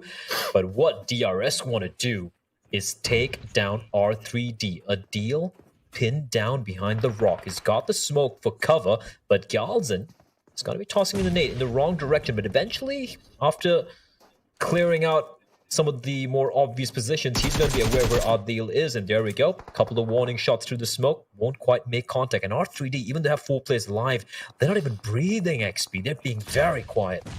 Have a look at how AJ and Mr. Boro are keeping 2 members of R3D at bay, because I was thinking, wait a second, why isn't Joker coming in and helping him? Because they have been pinned down, while Galzen is making sure 2 members from R3D, Adil and Assassin, are going to be in position as well. That grenade could be devastating. Oh, I thought he was actually heading towards that direction, but now Mr. Boro does find a little bit of an angle on Adil. Mind you, this might give Joker enough time to move around, but the question is he on his feet? Because Galzen is going in for the kill. One is definitely going to be put on the ground. I wonder if Assassin is going to retaliate. Oh! Galzen, he's doing everything by himself. Okay, that nade came straight out of hell. Hassan taking down Galzen, but they still have to find 2 more. Boro and AJ. Anubis conveying information despite being down on his knees. He will try and give that information to his teammate. Hassan's out in the open. This is like a headshot angle. He doesn't want to fight, but he needs to be paranoid. He's kind of pincered here. So he's going to be using his... that's an 8. Gonna be tossing that in. Exchanging nades will be Mafia Ninja and Hassan. This is a rough battle. In the meantime, we have lost Zeus Esports, by the way. They have been eliminated. So have Dead Eyes guys. So have Team Boblu. And for the side of Paradox, they had 2 players knocked down, XP, but they managed to recuperate and everyone's up on their feet again.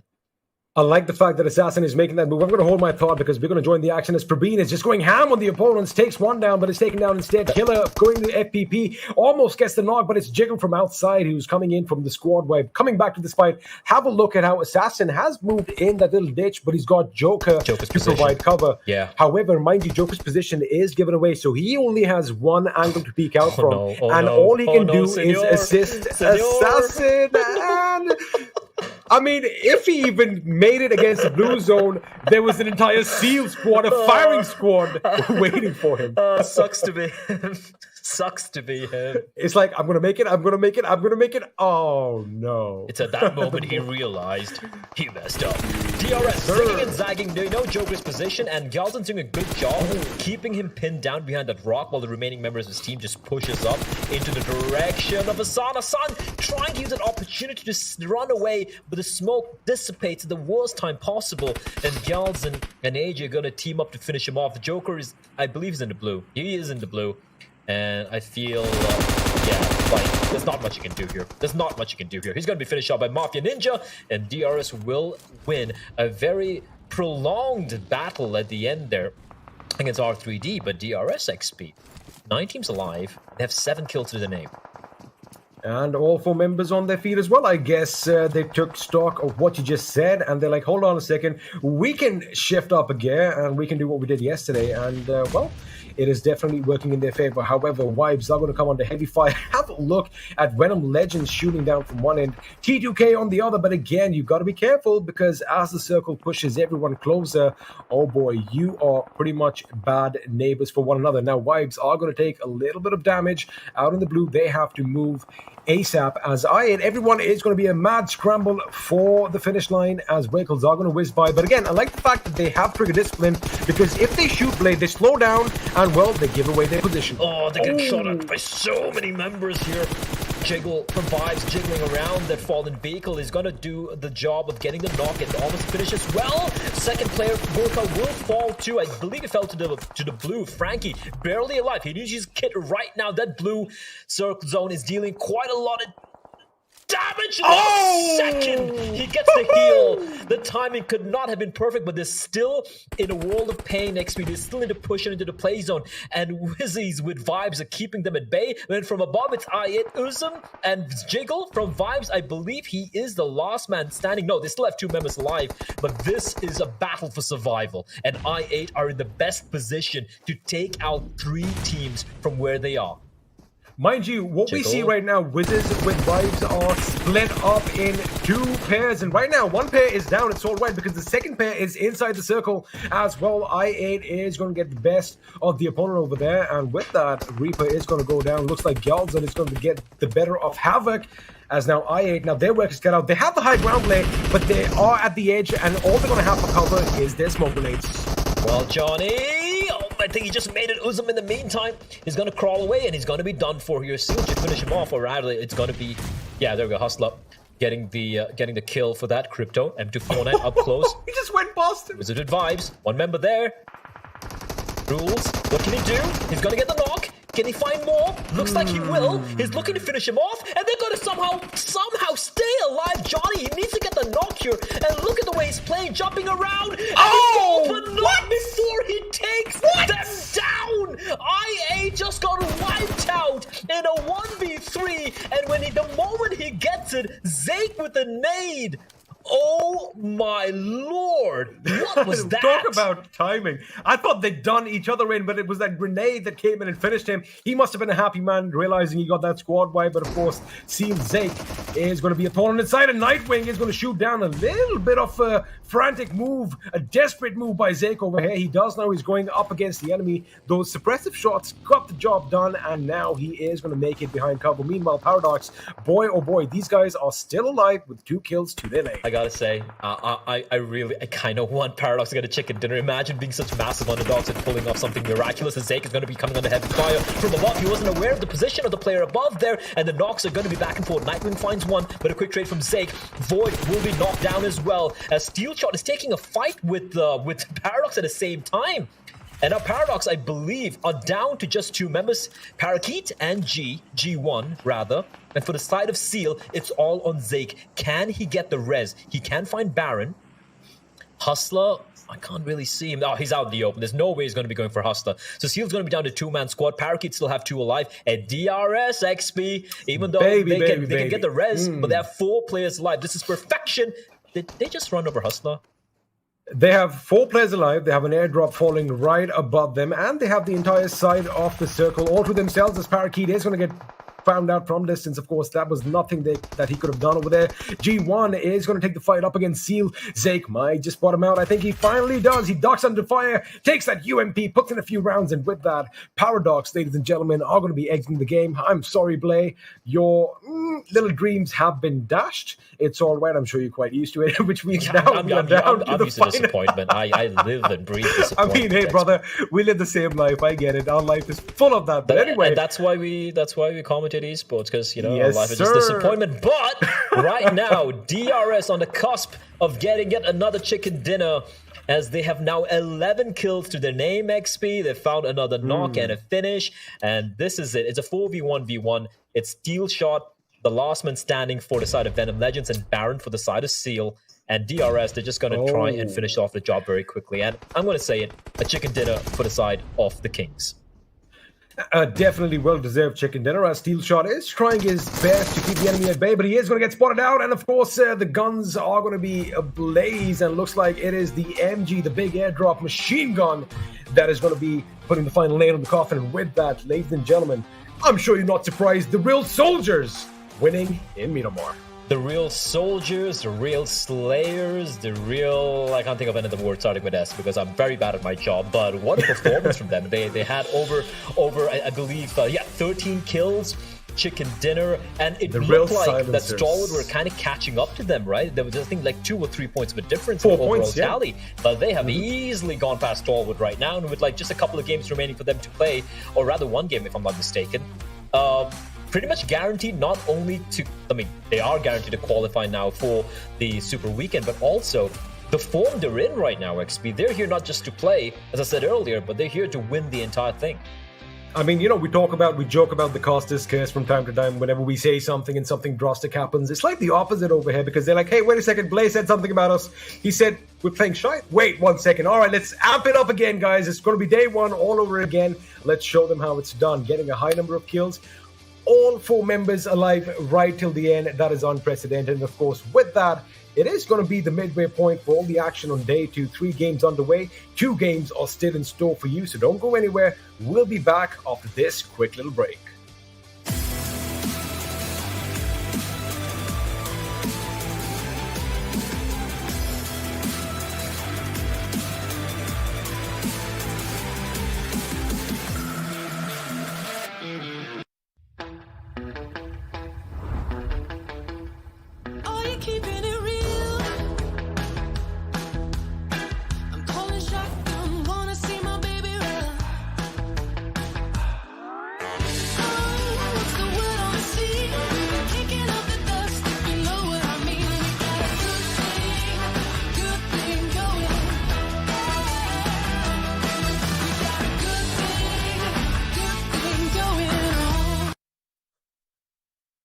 Alright, hello and welcome back to PMPL South Asia Season 4. We are on day number 2 of the league plays. It's just week 1.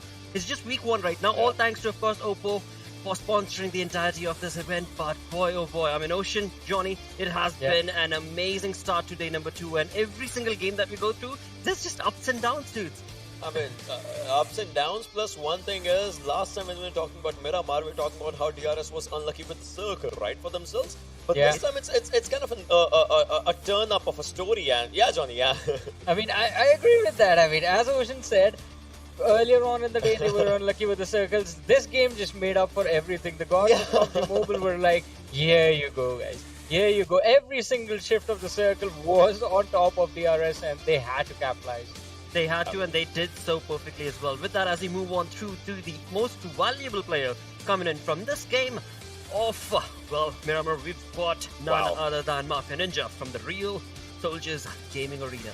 taking a lot of fights for himself and obviously, just creating a path for his team. That's what this guy did. You see that badge? He was a scout for the team, had 6 kills as well, 934 damage coming up, 2 assists, and 277 healing done. Now, this healing number, I get it, because the circle was shifting from the backlines to Lost Lunas. That means it's a really open area to play around, right? You do some damage, you get damage on yourself as well. That means the openness of the circle, they just never let that pressure be on themselves, and that kind of just, went in its own ups and downs. But yeah, 6 kills, that's brilliant, and it's just him. I mean, it's a team contribution, so the other lads obviously had more because he has 2 assists. Exactly, and when you talk about those teammates, I'm sure we'll find a few of them in the top players list. Well, we do have Galzin right there, as always. Johnny. Yeah, I mean, Galzin is going to be there, and as you said, I mean, it was a contribution by the entire team of DRS, but I have to bring light to the fact again that the underdogs, the so-called underdogs as we have been calling them the entire day. I'm talking about Paradox, I'm talking about Team I8 and Venom Legends, as we did have a sort of a critical review of their yesterday's performance, are in fact doing really well for themselves in the matches now. I8, they're slowly and steadily trying their level best to climb up. They have done so in a match before, and even this game I believe they had a pretty decent performance according to me. Venom Legends, that final fight, it got a bit tricky when the push came upon them, but still it was a valiant effort from their side as well, and Paradox as well. They are consistently managing to survive. If Paradox can just secure a few extra kills and get those 4 or 5 extra points with these sort of finishes, their job is done. All they have to do is just be this consistent. Anything less than this is going to be putting them in trouble. I mean that's so in that kind of thing, I would say they should actually play a future station kind of fish gameplay, where they're just going for the placements and they kind of become invisible against the lobby somehow. They just have that for themselves, the invisibility cloak from Harry Potter or something. Well, that would certainly work out for them, because again, I mean, we've seen that time and time again, from one game to the next, from one tournament to the next. Certain teams are going to be playing as aggressive and brutal as they possibly can be, whereas the others are going to capitalize those dark hidden corners around in those fights and areas, and just be able to sneak past everybody to be able to get that placement point. And as long as you're able to participate and get yourself in the thing that matters, which is of course going to be the Super Weekend right now, well, it works out for you. With that, let's move on and have a look at the match ranking coming in from this game.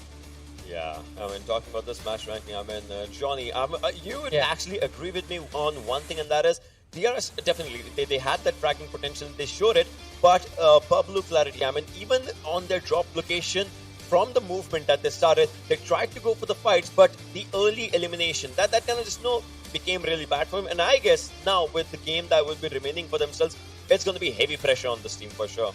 Yeah, I agree with you on that. I mean, there's definitely going to be pressure because now only 2 matches remain as we move forward with our day. But along with that, look at this. So team sitting on the 8th position has just 3 points.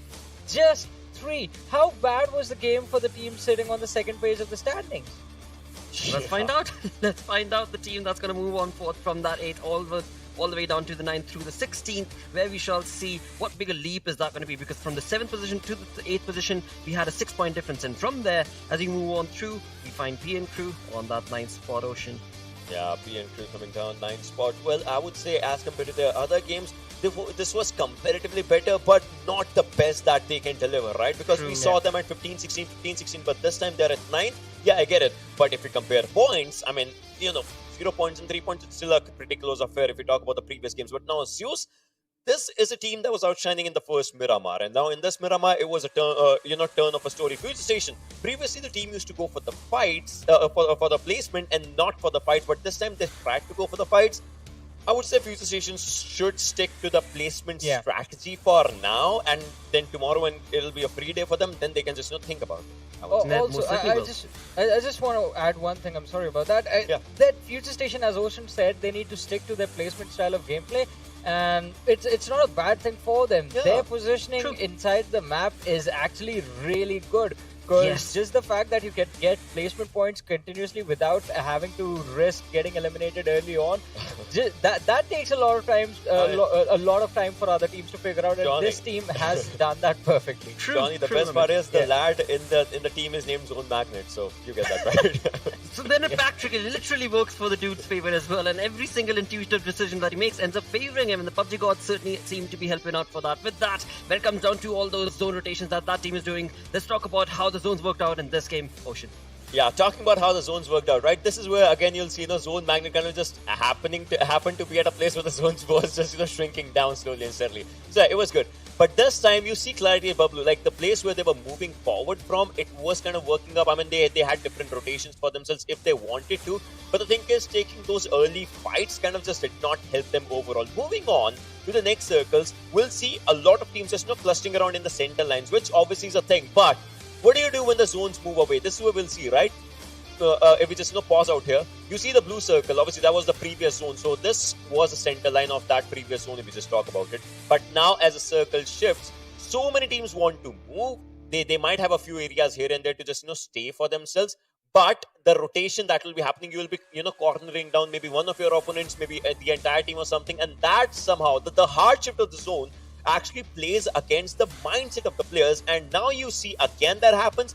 This is where Venom Legends was one of the most luckiest team that they actually had the circle for themselves. But look at DRS right now. They have no team that can challenge them. If they want to take up a fight, yeah, that's a different affair. But they have no team that can challenge them, and they can just certainly make inside the circle, stay in the zone, just play in any way, shape or form they want to. And again, Paradox, like they also had like so much of an open ground for themselves to just enter inside the circle. Meanwhile, there were so many teams that were just struggling in the Lost in City area. You see teams coming from the circle, from the zone, and all those things. From the blue zone, so that kind of just worked against the players. But DRS, Paradox, like they had so good of an area for their movement that actually secured them really good points. I mean, for DRS, obviously it was a chicken dinner, but this is where let's talk. Yeah, this is the circle that kind of just actually just confirmed that DRS is gonna get it for themselves. They had R3D right next to them. I get it. R3D is a brilliant team. But DRS, with the numbers advantage that this team had, they put so much. They can put so much pressure on the team that would be right next to them that they'll win this fight. And as soon as they win this fight, as soon as they have this area for themselves, well, they have like, I guess 90% of the zone for themselves. So I mean, you get it, right? They had the openness to play around. I mean, that's the reason they got the chicken dinner. Having the zone kind of just ensures that you have it. And this time, DRS did not struggle for the zone. Exactly. I mean, you look at it from one zone to the next. That was just working for. Come on, bro. Again and again, right? That's just being the super duper magnet from this game at least, and that certainly did work out for the Real Soldiers' favor. I mean, talk about the previous game. We were looking at the team just moving away from one game to the next with 1 point, 2 point, and then they were like, all right, the team on the second position is getting a bit too close. Let's create that gap and let's get ourselves a chicken dinner, and they walk away with one. So of course that lead will be created. That we'll talk about in the storyboard. Right now, it's time to reminiscent of the game that just took place through the Oppo F19 Pro moments. And I want to focus on one thing over here. I mean, we were talking about all these teams, Future Station, we were talking about PN2 as well, we talked about Venom Legends. I want to look at the movements that we saw from the team of Paradox. Because as Ocean was explaining during his rotations breakdown, Paradox, they played this so smartly, just taking control of that southeastern part of the circle where absolutely no one was present.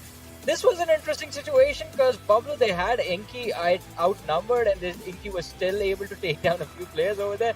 And I was like, hey, what's going on here? I mean, that's certainly true, Johnny. But look at this area. Wherever you see TRS, right? They had the decency of having the circle for themselves, and they could apply pressure onto the opponents. That was really, really amazing. But moving on forward to the other fights, you'll see a lot of clusters that were just forming up around Los Leones. It's the most difficult circle to play because you have so many buildings. And if you come out, it's so higher up of a ground that you just, have to put up a pressure on. Look at this. I mean, the players are putting up pressure on their opponents from those higher grounds, and that just changes the course of the story. Yeah, I agree with that. I mean, there were two teams that I felt were out for blood in this game. One was Vibes, and the other one was I8. And this was so intense. I8, 3 players getting taken down by that one lad from Wizards with Vibes, and then Zeus Esports are like, hey, there's too much noise over here, maybe we can pick up a few kills. They just get one from the entire scuffle. Well, what a play. Of course, it has been. With that, as we move on through to the damage graph, we are going to be focusing on the teams that have created some massive towers right off the bat, Ocean. We've got Venom Legends, the Real Soldiers, as well as I8. Yeah, I mean, TRS, Venom Legends, I8. But again, I would take this conversation to Paradox right now because it's the first time, that they have been facing this pressure. And yesterday, I would say now it's kind of team that might have been testing the waters, but we thought it would be a bit too late. But today, they are coming up with good numbers. both in the kill department and impressive numbers again in the placement department. That obviously is helping them right now. But I would love to see where the final game actually just takes them slowly and steadily moving forward. Obviously, there are 2 games left overall, but now, if we talk about T2K, a team that was doing pretty good in the previous Erangel, that team kind of just faltered down in this Miramar. You see the damage numbers, yeah, they are with them, but at the end, the points that matter are the kill points.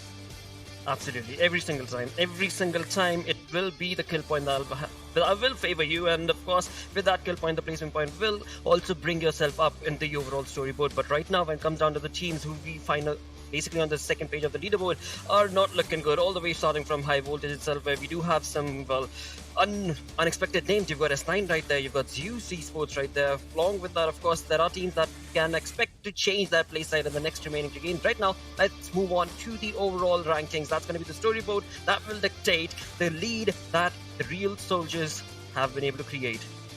Wow, 103. 103 for GRS, Johnny. I mean, that's just amazing. I mean, it is amazing. So, as I said before the match started, that Stalwart Esports was just 2 points shy. And as XP said, that Blair was also pointing out, oh, DRS, they are having a bad day. Maybe they actually heard us and they were like, oh, 3 points, right? Is that so? Yeah, let's change that. Oh, but just think about one thing, Johnny, now, and that is the next game is going to be DRS's last game.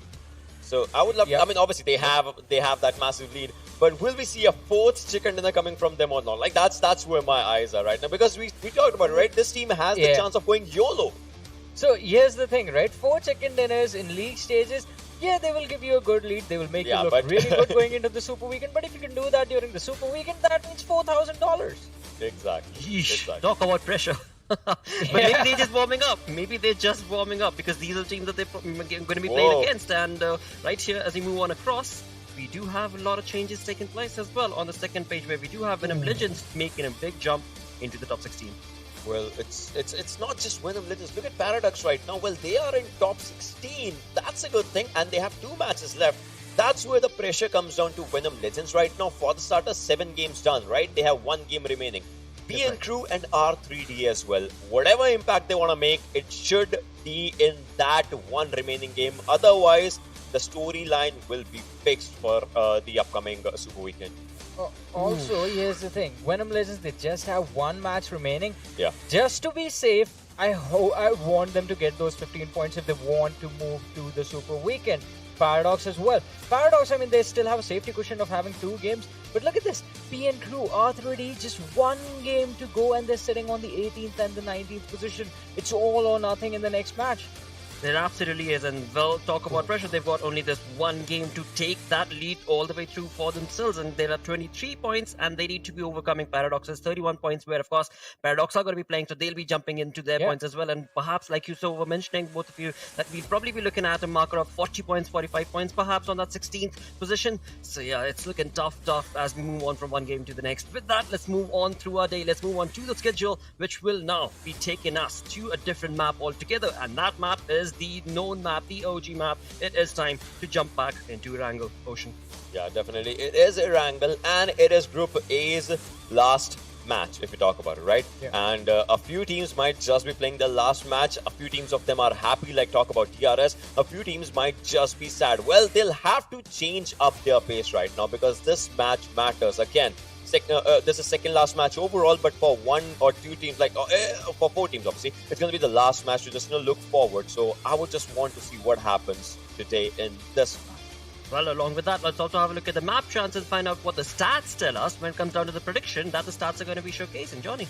Oh, what do you know? This is interesting. Wow. This is interesting, but I do agree with this. I mean, we have been talking about the prowess of Future Station of getting those placement points, right?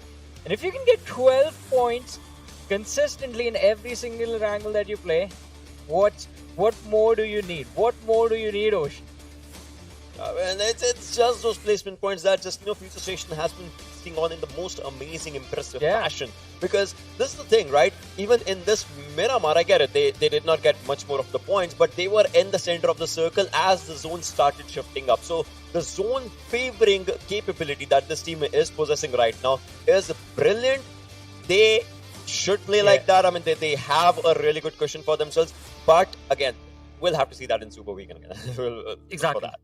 Yep, but for now, at least for now, one thing that can be said for them is the fact that they are pretty much settled in the top 16. You know, as they move on forth, even the next two remaining games themselves, there is no possibility, I doubt, that will have future station drop all the way down towards those markers. But on the other front, as you guys were so perfectly mentioning, right, you've got Paradox right on that crucial marker of that 16th position. Below them, you've got the likes of course, Clarity. I believe we've got, of course, PN Crew, and this is something that if these teams are not able to capitalize upon these final opportunities, then the storyline is going to be so very different for them, because as you move on from week 1 to week 2 league plays, they will be starting off at a bit of a backseat position, right? Yeah, I mean, I agree with that. I mean, they are definitely going to be in some trouble, but we have had this situation before, and it's always the same scenario for everyone. You need to play at least 2 Super Weekends in order to make it to the finals and do well in one of those 2 Super Weekends. So that is something that I believe the teams can be hopeful about if they miss out on the first one. But still, all eyes are going to be on PN Crew and R3D on this one to see in the next match that they're going to play, how they finish. Also, in the next one, I believe, I mean, I8, they have the ball rolling for themselves, so how are they going to do it is going to be a big question. Well, let's find out with that before we jump through. Ocean, any predictions do you want to have? Well, Or again, maybe A1 Esports I would want to see what Group A does, that's all. Like, I would want to see what Group A does with the final game. Alright, mate. With that, let's move on through. With that, let's get this game started off. It is time to cue in the Panda Bros, who are going to be taking us game number 4. Oh boy, what a day has it been so far, Necro. I mean, you're talking about comebacks. We've seen so many teams pulling that one off. Now we've just got the final 2 games, and it's just going to be that last Erangel and that one final Miramar. Of course, we're going to start off with Erangel itself, and Necro, your predictions on this one. Man, look, I don't really want to jump on predictions because this is getting really close, Fixes, and especially Group B is not going to be playing this one. They're going to be sitting out, and I feel like this or the next game is going to be really crucial for Group B because they have teams like PN Crew, then they have teams like Venom Legends coming in, and I feel like any of the games that are coming in forward, even R3D, they're really important for Group B, and over here, they just gotta hope that hopefully Paradox doesn't really move in forward inside this game. Hopefully they have a bad game. That's what they gotta pray for. Exactly. I mean, not just Group B, right?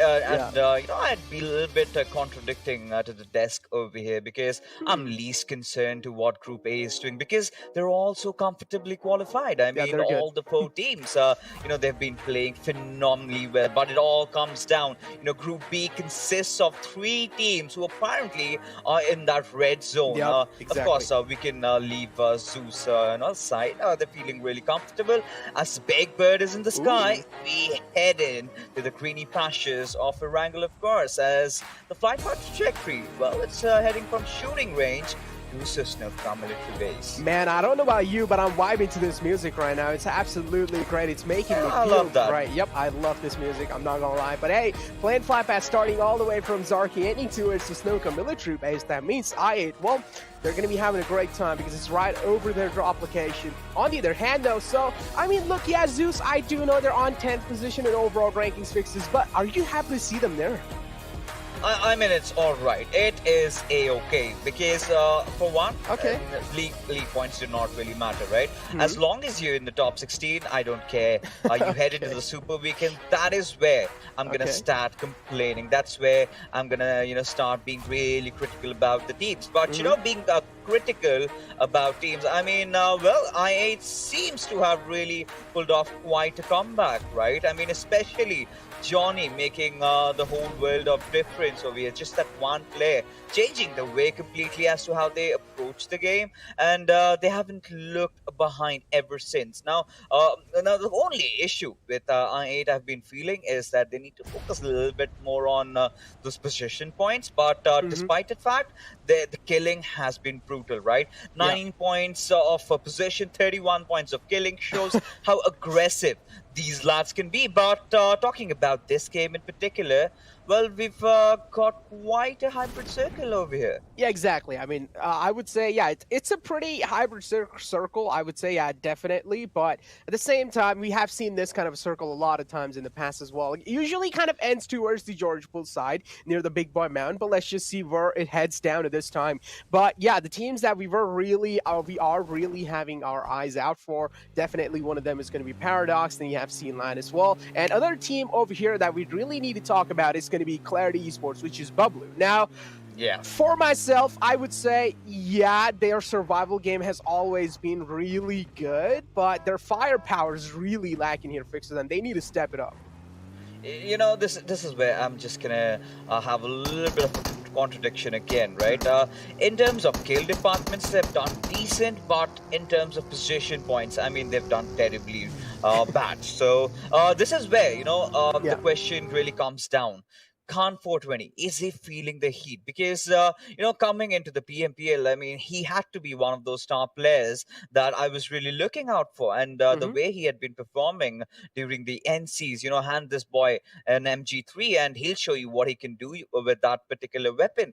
But so far, lately, he's been a little bit silent. Yeah. But the major problem with Team Bublu that I've seen them is with their decision making, right?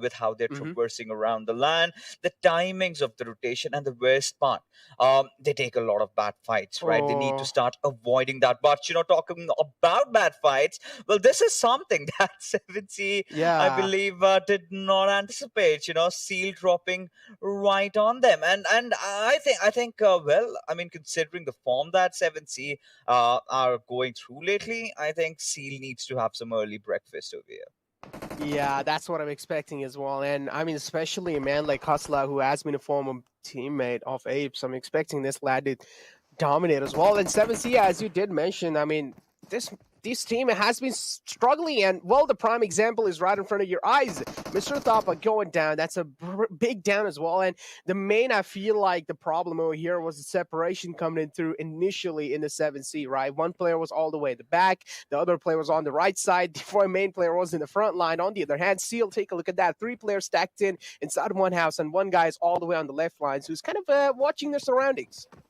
I mean, this is exactly what we were even discussing about yesterday, right? I mean, how lost 7C are. And especially without True Love, I do not really find that synergy anymore. I mean, they've still got some new additions.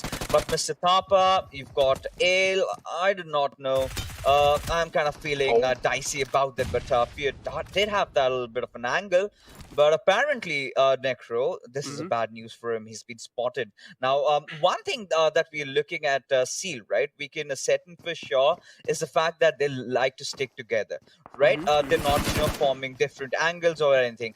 They are moving as a whole unit, and they're just trying to isolate the players. And this is where Memo finding these crucial angles really becomes important to stop their pace just a little bit. But one good thing about Seal, like we mentioned, right? They're together. So the revivals, they're going to be really fast. Yeah, the revivals are definitely going to be fast, and there's going to be no problem as well, because the way Seal is playing, even if they are taking those open peaks, they're making sure even if they do go down, they're quite next to or quite close to a cover, and that's where Seal is at least getting a little bit of more extra cushion. On the other hand, as you did mention, 7C got caught off guard.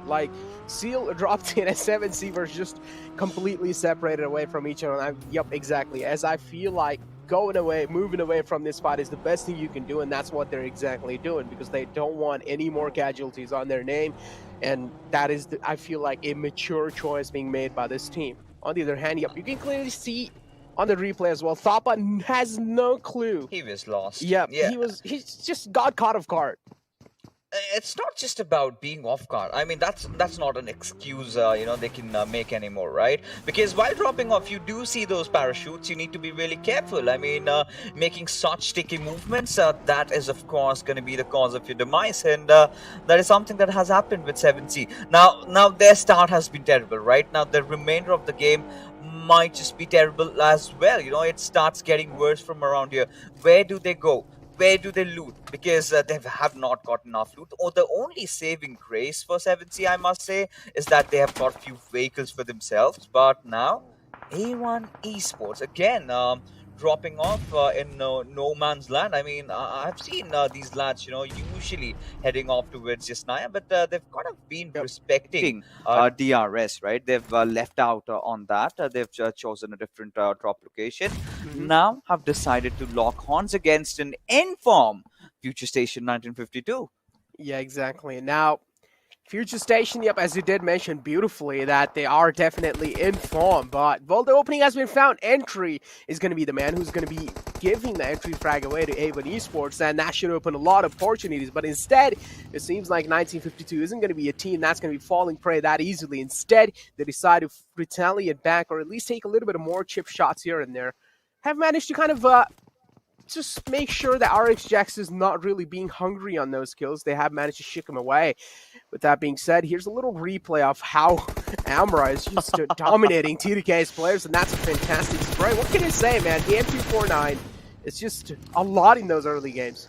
Oh, look at that M4 whiff, right? I mean, had you aim assist on that could have been a knock, but look at Bablu again in a whole world of trouble, and this time it's their mean professor. It's Teen Wolf who's been caught off guard, and now this is the moment where 420 needs to pull off some miracle. They need to go in for that save, but it looks really, really difficult considering how things have gotten up over here, but 420 still trying to, exchange a few bullets, but Inky's position is going to be so crucial, but 420 does spot him out in the right nick of time.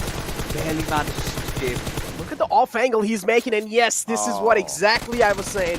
Beautiful repositioning coming out from the side of Sinor. Finds himself an opening, again, I would say second knockout on Clarity Bubble, and this is what exactly is falling apart for them. Now, Fixes, if you've noticed, in the PMCOs or even in any other tournament, Bubble has been known for their survival game a lot much more time. Yeah, they do have a good firepower as well, but they have mostly been known for their survival game. But in these kind of PMPOs, right, you cannot use the same tactics you use in the PMC or in your regional games. You need to kind of change things up, depending on how the team plays over here. And it seems like Bublu are getting caught off guard a lot of times on their rotating.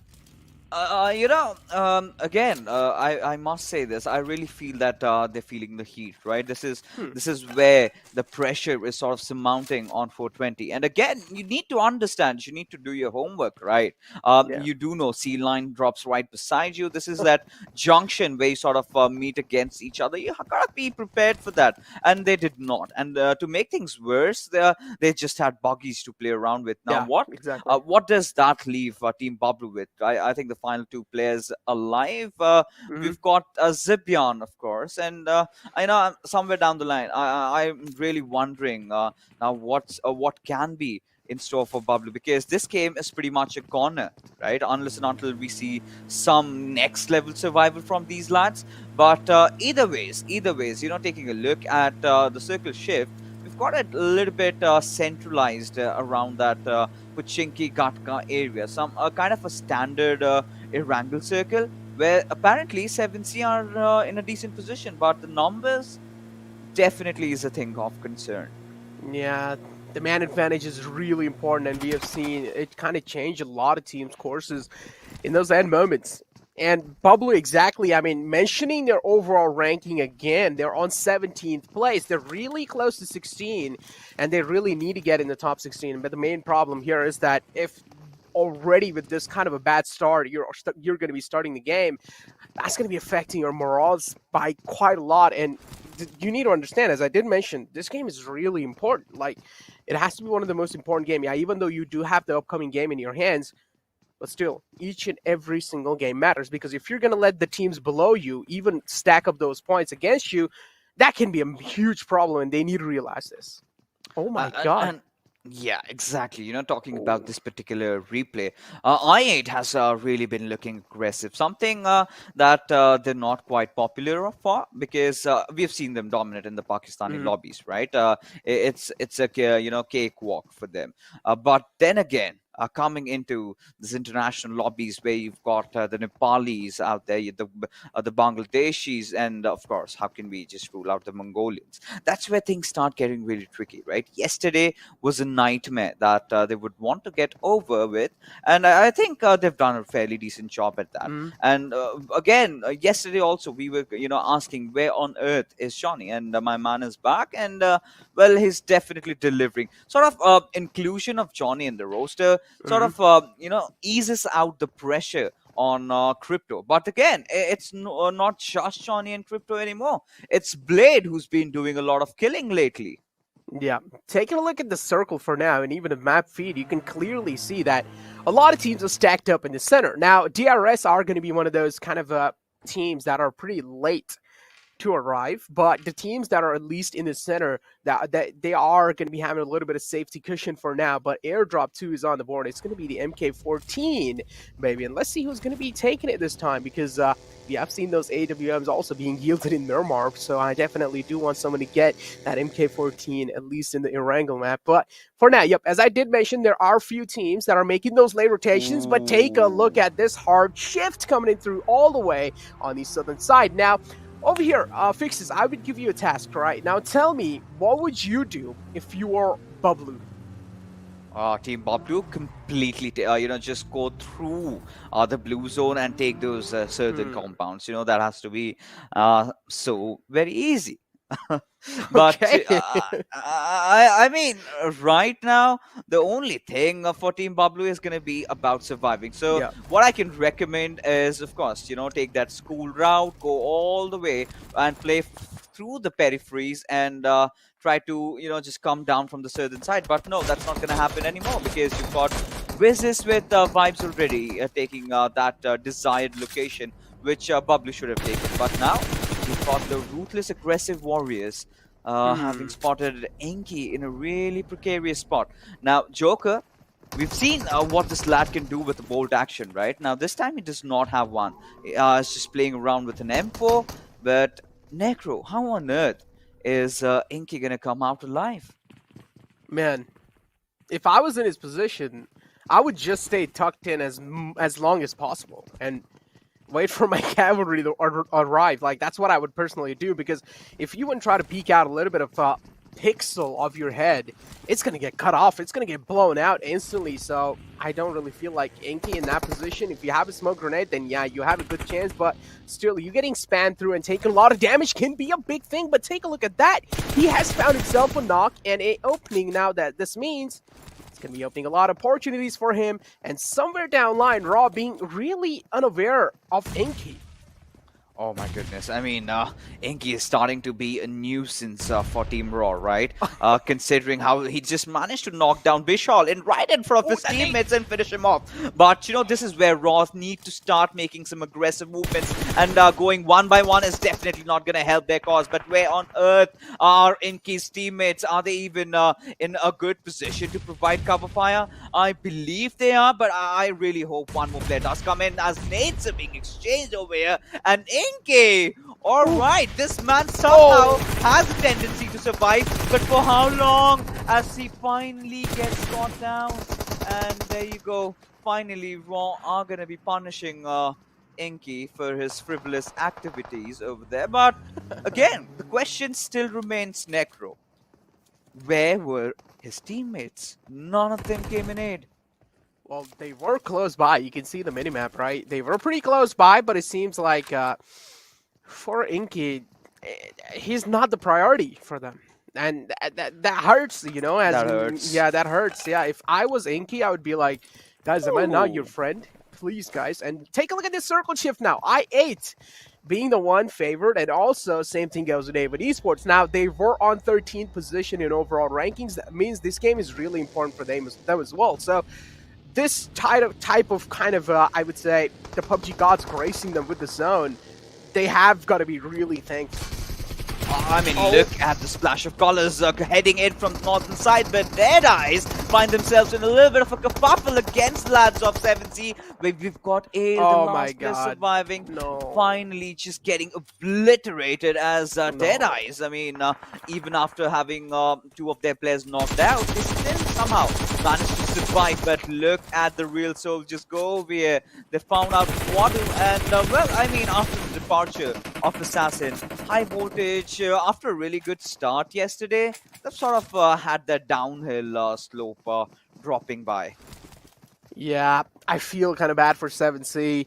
All the way at the bottom of the leaderboards and being wiped out that early in the game. Of course, being the first team to get wiped out in this game, that should not feel good. But on the other hand, it seems like A1 Esports taking a dig onto one of those big teams, but it seems like ACDE as well are not going to be falling back. They're replying back in style. They won the smoke, and it seems like A1 Esports will give them another fight. Clarity Bubble, you better not take this one, because Deadeye's guys, they are looking good. They are stacked up in a single shack, but nading them is not going to be easy, so Deadeye's guys are looking pretty safe. Yeah, they certainly are for now at least. They're kind of trying to avoid fights, going in for the survival points. But like you mentioned, 7C off to another early exit sort of shows how much True Love is being missed over here, as Rated is just on a pixel of HP. And I think he's going to be safe. He's going to patch himself up. But where do C-Line go away with this, just having two of their players alive, which could have been possibly the whole squad, but now they're making a move and have been caught right out in the open. But we have a different fight here. T2K going up against DRS. Well, I'm already telling you, DRS is winning this one. They are winning this one, because take a look at Mafia Ninja's position, right? He also has the high ground yielded at the same time. The blue zone is moving in, but, well, that's a great fight from Jane. I thought Mafia Ninja can actually make a lot of things happen, but the problem was DRS is really scared of the zone, and this is what TDK took complete advantage of, and they faltered down. Now, the main problem over here, DRS decided to move because their backs were faced the zone, and the zone was moving in. It does make sense, but yeah, unfortunate. I mean, in that particular situation, the moment the fight erupted, I kind of knew DRS was in trouble, because I did see on the minimap two of their teammates were kind of sort of knocked out. So Mafia Ninja was in tremendous pressure, and the crossfire being set up. But we'll talk about that later, as we've got another fight erupting in front of us. It's of course the boys Stalwart going up against R3D. I sense quite a little bit of a rivalry around here, and for obvious reasons, we all understand why, right? And look at Action! He spots out Blade, but a Blade in fact retaliates with taking down Apex. Now Action does get that trade, which leaves Johnny trying to go in for a flag, maybe get another trade, but no, it's from afar. He gets shot down. Necro, what on earth is going on? Oh my god, it seems like they're getting a little bit of help from the backlines, but Uzum is all trying to fight back. And take a look at this. This is so close. Top is still alive from Stalwart Esports. Crypto moving inside. Instead, no, he goes for the res onto his teammate. Now, Top, as I did mention, he's still alive. Ace is down. He needs to get the res back in, but that's a great find through the smoke, and that's going to be opening a window of opportunities for Top. But I feel like going for the res should be the best thing he can do, and that's what he's probably going to be doing. And MG3 fixes your favorite weapon being yielded by Top. Yeah, of course, and that can make the whole world of difference over here. But Crypto, he needs to patch himself up. I really do not know if that's a good idea, because a few of the players did manage to get knocked out from over there. Now, Apex, he's all by his lonesome, because Top, I believe, has abandoned him. Now, Crypto, after getting that first aid, he will, of course, want to throw a little bit of a grenade over there, which apparently lands perfectly and does manage to take him down. And this sort of puts, Tower in a very, very bad spot, as Crypto gets knocked out, and well, he'll be eliminated before he even realizes that. And Stalwart, I do not know how they're alive, but these lads are doing it. No support from Uzum. Yep. Not at all.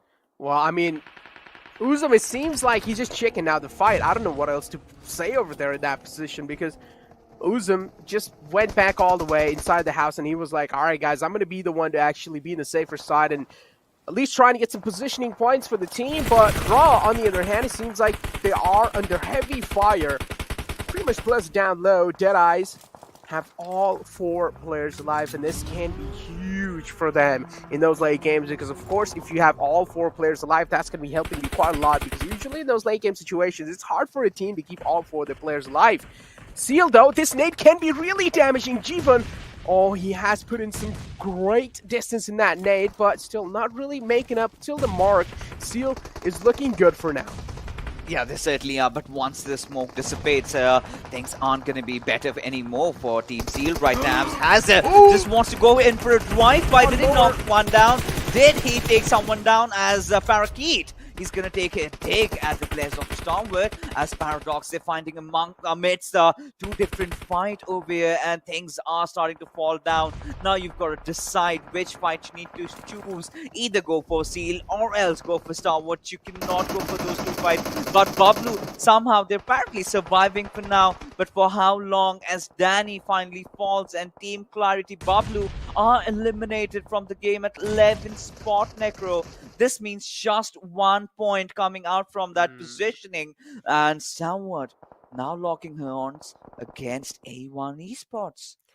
If you're in Bablu's shoes, you do not want that kind of a performance, because teams like Paradox, teams like Paradox is still alive in the game. Yeah, they do have some casualties on their name, but they're still in. That means they can try and play for the positioning points, which can help them to at least top a little bit more points on their ranking that they had in the overall. And well, that's some great find from Jeevan and Quid as well. They're looking for blood, and it seems like this time they're going to be getting it, but no, instead Quid is getting some retaliation fire on himself. This is where Jeevan chimes in, and he tries to save his teammate, but A1 Esports is quite close as well. It seems like, okay, you guys are having dinner, you guys didn't invite us. Oh, all right. I mean, this would have been really interesting from Queen. I really thought he's going to go outside the zone, but eventually he was sniffed, and Top, not making any mistake at all, does manage to knock him down and finish him off. With that being said, I8 even fall down with a lot of kills though, and that's sort of a half-hearted commitment from Crypto, and of course even just backing off. I mean, in that moment I kind of realized that they messed things up. But now Visits with vibes. I mean, I've got to be honest with you, Necro. This team has impressed me the most. I mean, being one of the most consistent teams, at least in the league stages, considering they've not gotten a single chicken dinner, they still have a top 3 position for themselves. Man, all I can say about Visits with vibes is that they're just so good at finding those opportunities and capitalizing on it. And that's what they have been doing. The survival game is on point, and as soon as they find any kind of advantage or any kind of kills, they just instantly go for it. They capitalize on it. And over here, though, now Deadeyes, they did have all 4 of their players alive, but just being out in the open is causing them so much trouble. They don't really have a lot of cover. All they have are those recalls, and soon they're also going to be blown up. That means you can't really make a fast rotation inside the circle. It's already being used as a cover. So how are Deadeyes going to make it out? Instead, they will have to use a lot of smokes, and hopefully they have that much amount of utility left, because A1 Esports are not letting their eyes off of Deadeyes. I mean, this is signature A1 Esports, right? Every single time during those league stages, they bring it down to the wire, and every single time they find, sort of qualify in those final few games. Now, having made it to the top 4 with 8 kills, this looks really promising. But I really like Deadeye's position because, they do not have anyone on their back lines. All they're gonna wish right now is the zone to favor them, and that has exactly happened right now. Has happened. Dante, that's a good find. No, the smoke faded away, and Wise was really late to react on it. And yes, they will have to pay the price. And that minute 14, of course, is dealing so much damage. And A1 Esports are getting capitalized on. A1 Esports is an experienced team. You can't expect them to lose out on these kind of opportunities. They will take full advantage of that. And yes, Vibes are going to be the one to fall prey this time. But Deadeye's guys as well is quite on the left side now. Toppers went down, and I feel like going for the res is probably the best thing Rated can do, but no, instead he goes for the confirmation of the kill, because he does know on the left side, Vibes is alive. That means if he goes for the res, he also shows his body, because Vibes, they're dealing with their own problems for now. Yeah, they're in a whole world of trouble, right? And this sort of is a saving grace for the players of Deadeyes. But where does this leave Visits with Vibes, right? In a very comfortable spot. Now, since all the other teams are engaging against each other, and Killer, having been spotted just out of that play zone, finally succumbs to his injuries, and there you have it. Vibes Esports getting eliminated, and that leaves us with 3 teams now. Visits with Vibes having all 4 of their players alive. I think this chicken dinner might be theirs. Yeah, this is easy clap for Visits with Vibes. Like, this has to be one of those easy clap games or easy clap moments for them. And hopefully it is. I mean, Vibes, Visit with Vibes, they're still playing it out really safe. They do not want to be really overconfident in these kind of situations. With Deadeyes being eliminated, this only leaves that one last man alive from ABCDE Esports. Dante being the one. He's taking a little bit of shots onto them, and still Visit with Vibes seem pretty unknown of his position. And take a look at Dante. He's dealing a lot of damage. No, you don't want these moments to happen. If Dante actually takes another one down, this can be a really problematic factor. But no, instead, Visit with Vibes strike back. They finally saw him. Thank God. Yeah, they finally did. And, had A1 Esports got few extra men, things could have been completely different. But either ways, Visit with Vibes finally get the chicken dinner, something that was just missing, right? And ranking, baby. Exactly. Now they're gonna head. I mean, they're still retaining that spot, right? Again, having more points than their brothers, Team Vibes over here, and they are looking so phenomenal heading inside the Super Weekend, right? We've been talking about that Dark Horse story, and this is what they've put on the table for us over here. But then again, huge props to A1 Esports. Now, finally, they have stepped up. Now, you're talking about the drama, the masala, and it has never gotten better with just that one game to go. Now, we, of course, have done with all our games for Group A, right? Now, we just have Group B coming in. And in the next game, 3 of their teams are going to be in a whole world of trouble. They need to make sure that they garner enough points for themselves to maybe qualify inside the Super Weekend. Apart from that, the big question still remains, Necro. What is going to happen to Team Clarity, Bablu? Man, I feel like if the form just keeps on continuing, nothing can be said. But I feel like over here, the main problem with the teams is going to be R3D and Crew and 7C. Now, they need to step it up, man. 7C especially, no matter what they're doing, they're always getting countered. Yeah, and this sort of a roster shuffle is definitely hurt them a lot, right? And now, ladies and gentlemen, we are going to be going in for a short little break, because coming right after is the death to break the fights down.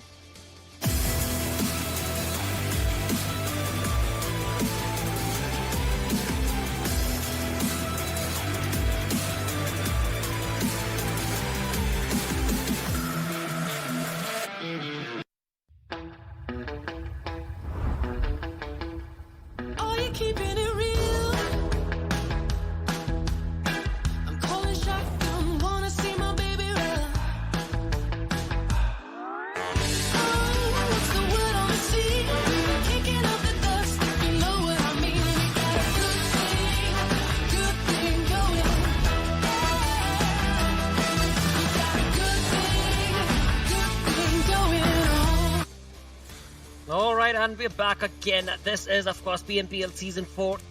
Big thanks to Oppo F19 Pro for hashtag Book Up Your Fun. We've got 4 games done today, and dudes, I mean, once again, it is just exhilarating. One after the other, these teams that we were talking about at the start of the day are finally showcasing aggressiveness, and what a different performance they've brought.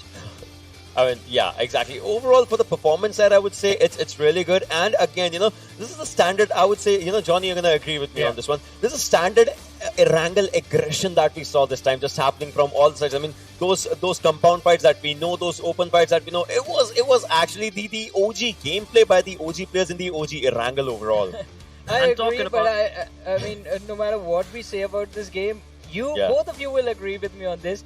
A1 Esports, they missed out on this chicken dinner again. There was one game before this, and now again. Dude, but once again, I mean, all I was about to say was that, yes, Dante is the MVP, but he's also the OG according to me. The way he was all by himself, able to stand the ground and take down players one by one, and was just able to just not wanting to pinch himself down and getting those points for his team was just absolutely awesome to watch. And like you so perfectly said, Ocean and Johnny, yep, this was the OG wrangle that was so very much missed. But hey, PMPL Season 4 is getting started, and it certainly is getting heated up. Ocean. Right, so Johnny and Ocean talking about this play itself, right? So we do have Dante right there with the MVP, but along with that, of course, his teammate RX Jax is right behind him, giving him the support that's required, being the assaulter that he needs to be. Exactly. I mean, A1 Esports, as you said, Dante, he's definitely an OG, did quite a lot for his team. But A1 Esports, the way they were picking up those fights was incredible to watch. Look at the damage numbers on these two individuals. Dante is sitting at 1227, and then we have Jack sitting on 1107. Incredible performances. Just a few mistakes in that final fight. It weren't really mistakes even. It was just the fact that they had taken so many fights at once that they were totally gassed in the end. And we've always talked about this, right? There is always gonna be a cap of pressure, maximum pressure that you can take. If the number of fights do surpass that amount, you will be taken out. And that has what happened with A1 Esports 2 times in a row, even in the last game as well against Station, that final situation. They were caught out in the open, the molly comes, Sinister goes down, and then Jax was the one actually who was the last player surviving for his team with nowhere left to go, outnumbered, and he got taken down. Similar situation this time around as well, but still, they knew from the get-go that their plans, their intentions were quite clear.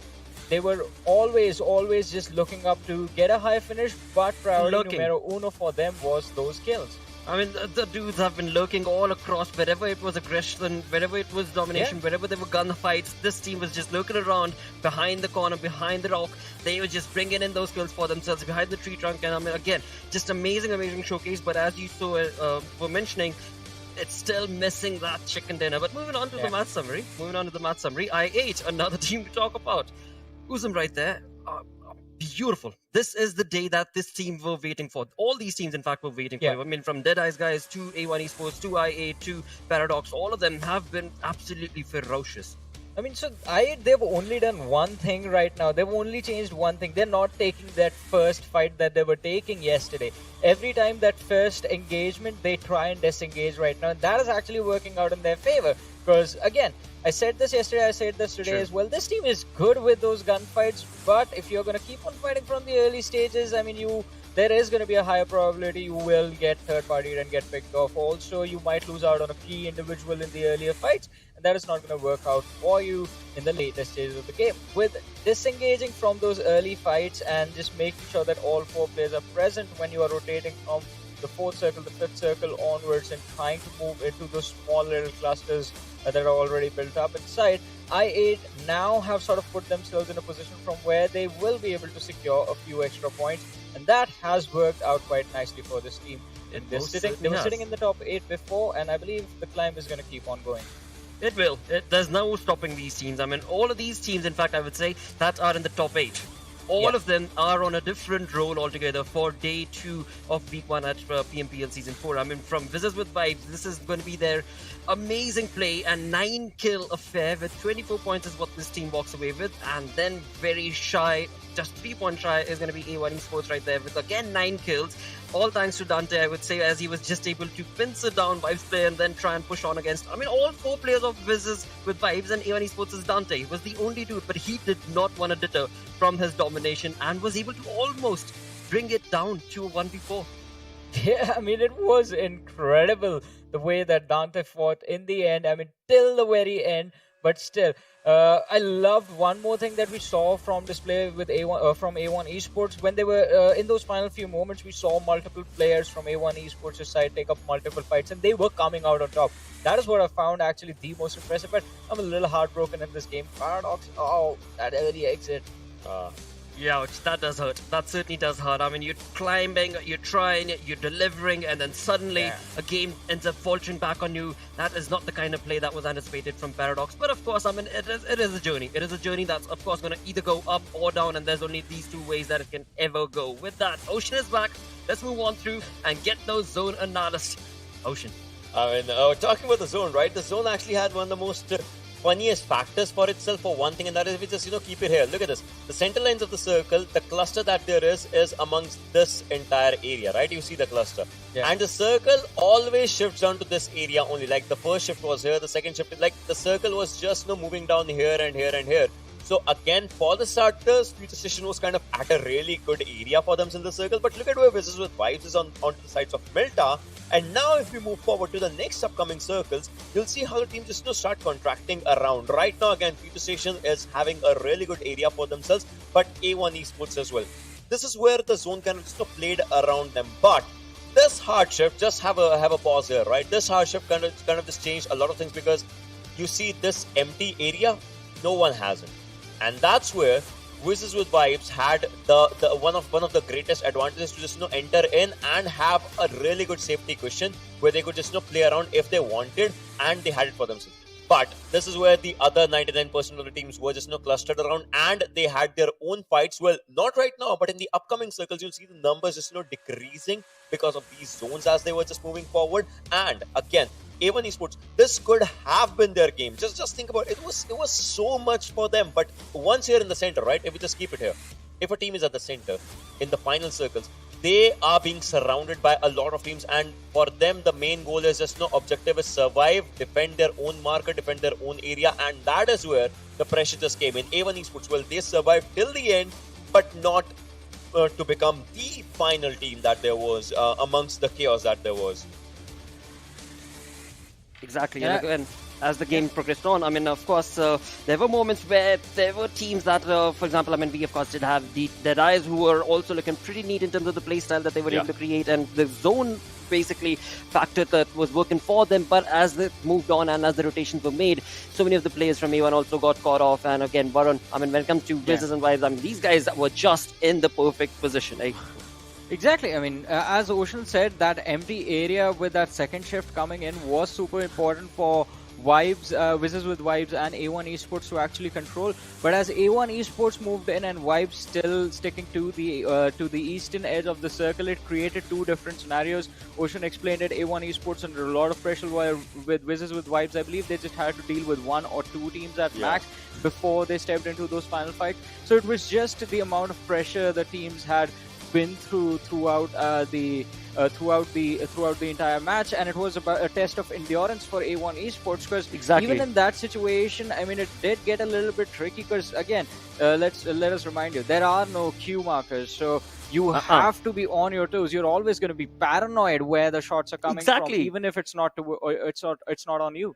That's so true. That is so true indeed. But again, there were so many moments that did take place throughout the entirety of the game. So many fights that were so very good. So let's move on with the Oppo F19 Pro moments. Ocean. Oh, this is where it all started. The chaos in poaching. I mean, I enjoyed it. Plus, even now with the Erangel 2.0, right? Poaching also has those sewer areas for themselves. So we saw a fight happening here, and then we saw a fight happening at another sewer area. So it was a fight that you'll have to be constrained with just your utility usages. And we saw a perfect example. Run and gun, just coming down for the players, run down onto like this one. See, a lot of utilities being thrown to this direction, that direction, and the rundown just came down to the information that the players were getting. So all in all, it was a good fight, but this one, oh my god, this one was amazing by DE. Yeah, it was an impressive slam. Count sort of by Deadeye's guys, but then again, let's talk about this team. I mean, this was the last game that they played for the day, and I believe before this as well, they had put themselves in a position from where we were quite sure, we were sure enough, in fact, now that this team is going to the Super Weekend. So this game, they had a little bit of a freedom for themselves, and they were able to play with a lot of aggression. This movement from Team Paradox, it was a questionable decision. There are at least 2 or 3 teams on the slope. Why would you charge in? Yeah.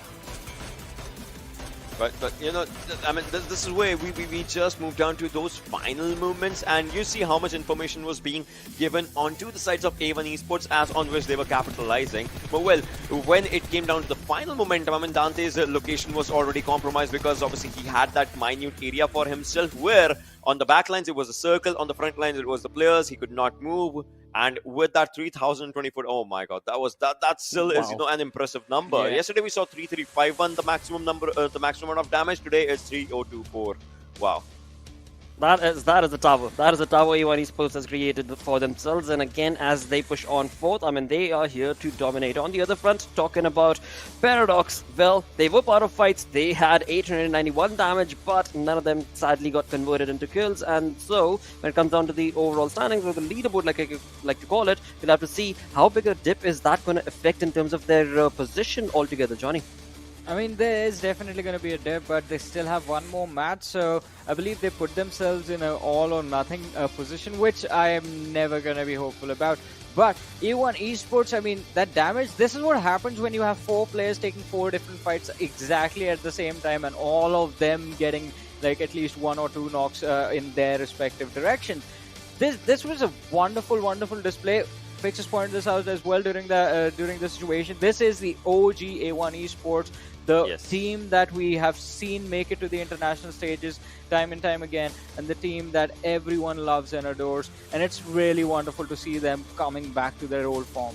Exactly, getting back into the shape they most certainly are, just chiseling away all the fat that was not necessary, and now here they are on second day itself, of course, proven the mental that they are supposed to on the other front. Let's move on to the storyboard now. Let's find out when it comes to the overall standings. The first page is going to be pretty clear. We've got 1 game remaining. In that 1 game, of course, the teams who are looking at having played only 7 matches are going to be tuning in along. On the other front, the teams who have already completed their matches, well, they've had a wonderful run. Talk about I8 right there on the 8th position with 59 points. Just GG play. That's classic. That's classic I8 right there. 20 placement points, 39 kill points. I mean, we know about it, right, Johnny? The way these lads perform. And, well, yesterday, they were at 16th. Now they are at 8th position. So they have, maintained that safety cushion for themselves, and obviously starting up from today. But, the other table, the other side of the story is where we will be just looking forward to, because there are teams with 7 matches, and this is where Bubble X Clarity will have to look forward. P and Crew, R3D 7C, 32 points. Just think about it. Paradox is somehow looking at their own safety barrier. But what if Bubble, what if P and Crew, what if R3D, what if 7C, they qualify? What if that happens? It's just going to be a tricky affair for either of these teams. I mean, 16, 17, some hearts might just be broken. Yeah, but here's the thing, right? Paradox, for them to make it to the other side, for them to be safe, I would say they just need those 8 extra points, because the moment they hit 50, Bubble will be put in such a position where they will either have to get a really good finish, a top 3 with a few extra kills, or they will have to just absolutely destroy the rest of the competition in terms of their kills. And that is something that we have seen Bubble sort of take a back foot with throughout these league play days, throughout the matches that they've played. So again, one way or the other, Paradox, the moment they hit that 8-9 plus points in this match, that's it. They're going to the Super Weekend. But, I'm going to keep my fingers crossed, because after all, when it comes down to the schedule that's going to be on our screen, we shall clearly see that when it comes to the final game, Ocean already knows this. Well, the map is going to be Miramar, and this is where we can honestly expect the team to be able to, again, I mean, we've seen Clarity Esports, even when they're under pressure, that is when they shine the most, Ocean. I mean, this is where I have hopes from this team. I mean, this is where I would say Bablu owns the Miramar. Well, they will have to. If it comes down to it, they will have to, because if we look at the map chance, we know, I mean, Stalwart, the Zeus, they have been doing stuff. Even Impact Viz with Vibes as well. They have been doing stuff for themselves. They have done their work. Some of these teams have done their work already. But if we are finally going down to it, Paradox, they have to stay in top 16. Bablu, they have to get in top 16. 7C, we discussed about them in the pre-show segment as well, about that team. So for some team, it's gonna be no Super Weekend. That is true. That is true. I mean, for those teams, they're not going to be able to push on forth. But once again, when it comes down to the points itself, right, as Ocean was, or rather Johnny was mentioning, 32 points is where Paradox is at on that 16th position. If they're able to walk away with even just the placement points, 8 points they're on at 40. But right now, it's just the 3-point difference between them and the 17th position where Clarity finds themselves. Well, a lot of things on the line. It is time to get jumping in this final game. Thus, let's move on to the Panda Gang, the Panda Bros, who are going to be none other than Pain Fixes and Necro.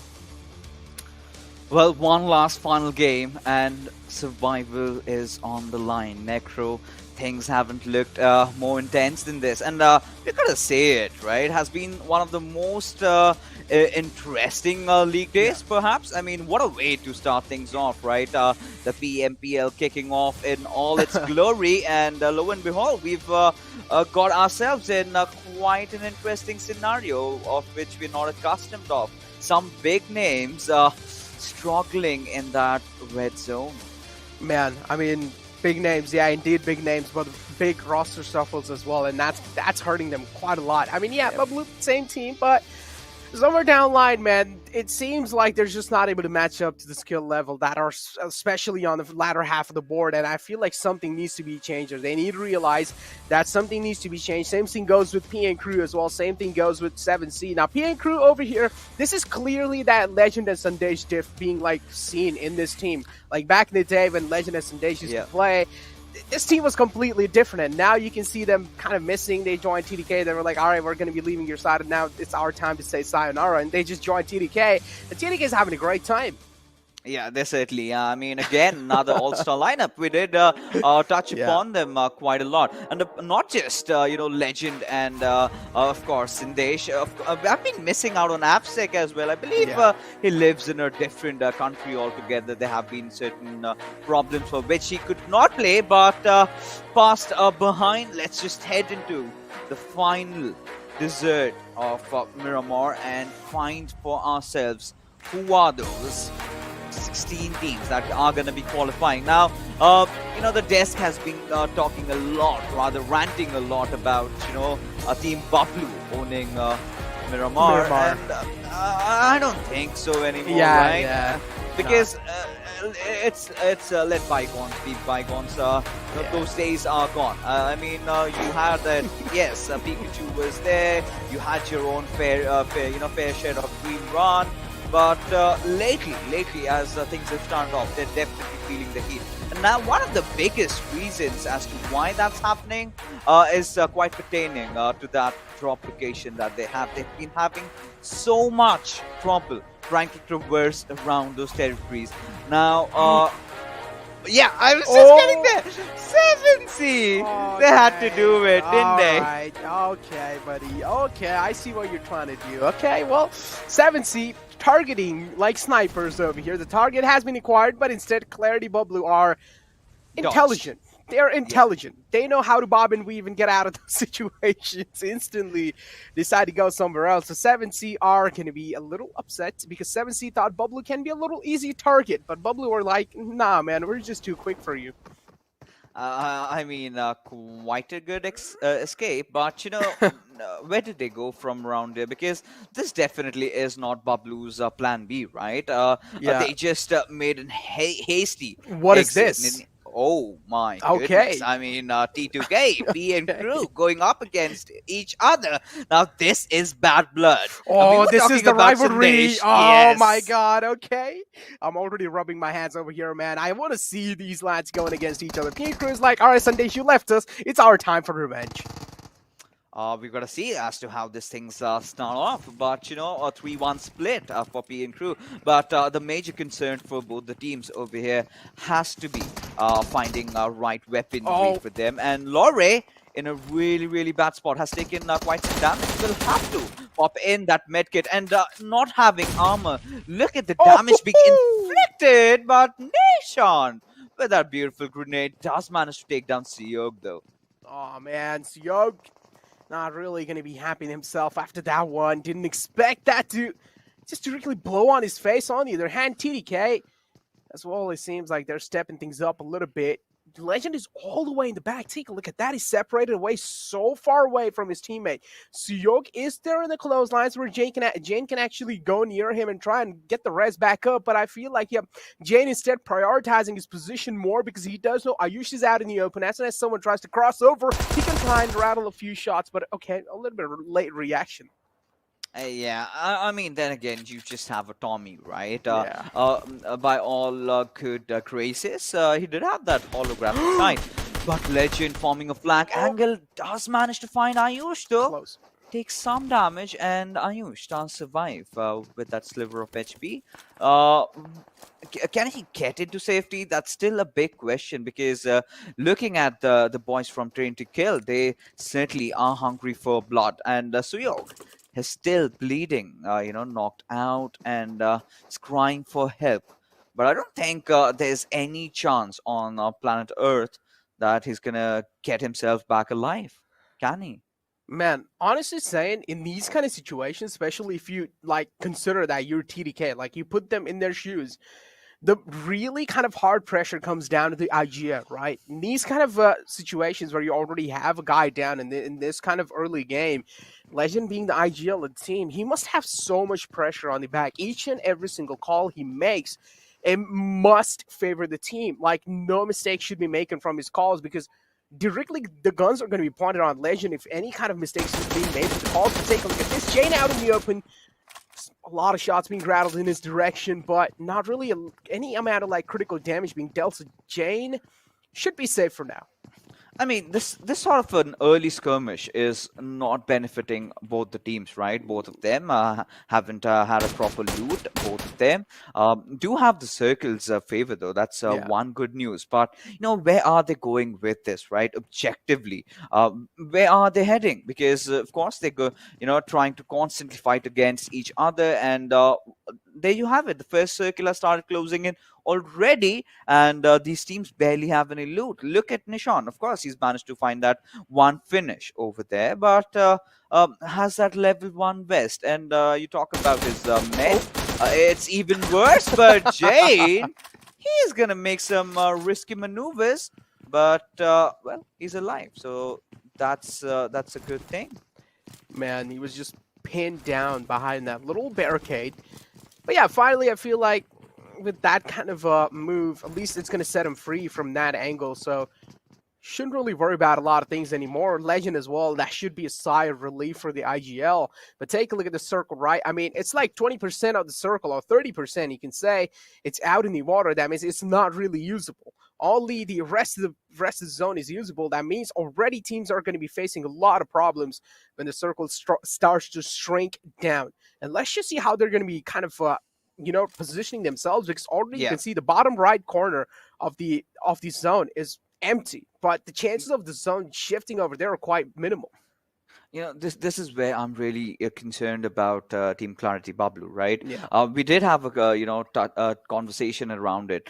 They did not get enough loot. Now they've gone in for an early rotation, something which they're not really accustomed to. Now they're kind of chartering into some unknown territories over here. They do not know where to stop next. They are kind of in a dilemma, so as to say, because where do they go next? Now, if they sort of hit velocity of the compounds, they're kind of worried that maybe they might lock heads against Team Paradox over there. But all right, so the fight that we did have right from the early get-go is again resuming with Blend being taken down. Now, of course, it's an eye for an eye, tooth for a tooth. And, well, there you have it. I mean, Jane does manage to find that revenge, does manage to get Blend off. But we're still waiting from retaliation coming out from Ayush, who apparently is the only experienced player I see in this lineup. Yeah. Being experienced means also being the one, or being the most mature one in the team. And that also means a lot of pressure on you. This is where Ayush, I mean, he's trying his best to provide the support for his team, you know, smoking his teammate out who's down, going for the res as well. But yeah, I mean, he is definitely having the pressure. And at this point, like, anyone who's viewing these games can feel it. And take a look at that, so close to get down. And yes, this was exactly I was saying. He gets taken out, gets caught off guard out in the open, and Jane is a man who's not going to let these kind of mistakes slip away. You know, experience, yes, Ayush, but that was a really dumb mistake. Yeah, I mean, what he just did over there, right? Especially pertaining to his smoke. Now, he knew his fallen comrade did have that rocky cover. Yeah, it's weird. And all he had to do was create a part smoke, not a body smoke. And, well, not opting for the former, sort of kind of built his own coffin over there. And this is where T2K are going to capitalize. Look at Sandesh making some proactive movements. Look at Legend trying to form that flank angle. He's just going to try to come in from the other direction. Of course, Venom Legends have been feeling very comfortable lately. But Nishan, he's playing with fire. You know, he's going up against Sandesh, who is such a menace. And what does Nishan have? In fact, if he gets a little bit of damage, then he's just got 5 bandages to work around with. Barely any armor. I mean, I do not really consider level 1 vest to be an armor, but we have a different fight. Breaking down, it's Zeus going up against Raw. Well, trades have happened back and forth. Joker goes down, ABDE goes down. I mean, ABDE back on his feet, though. Joker still down.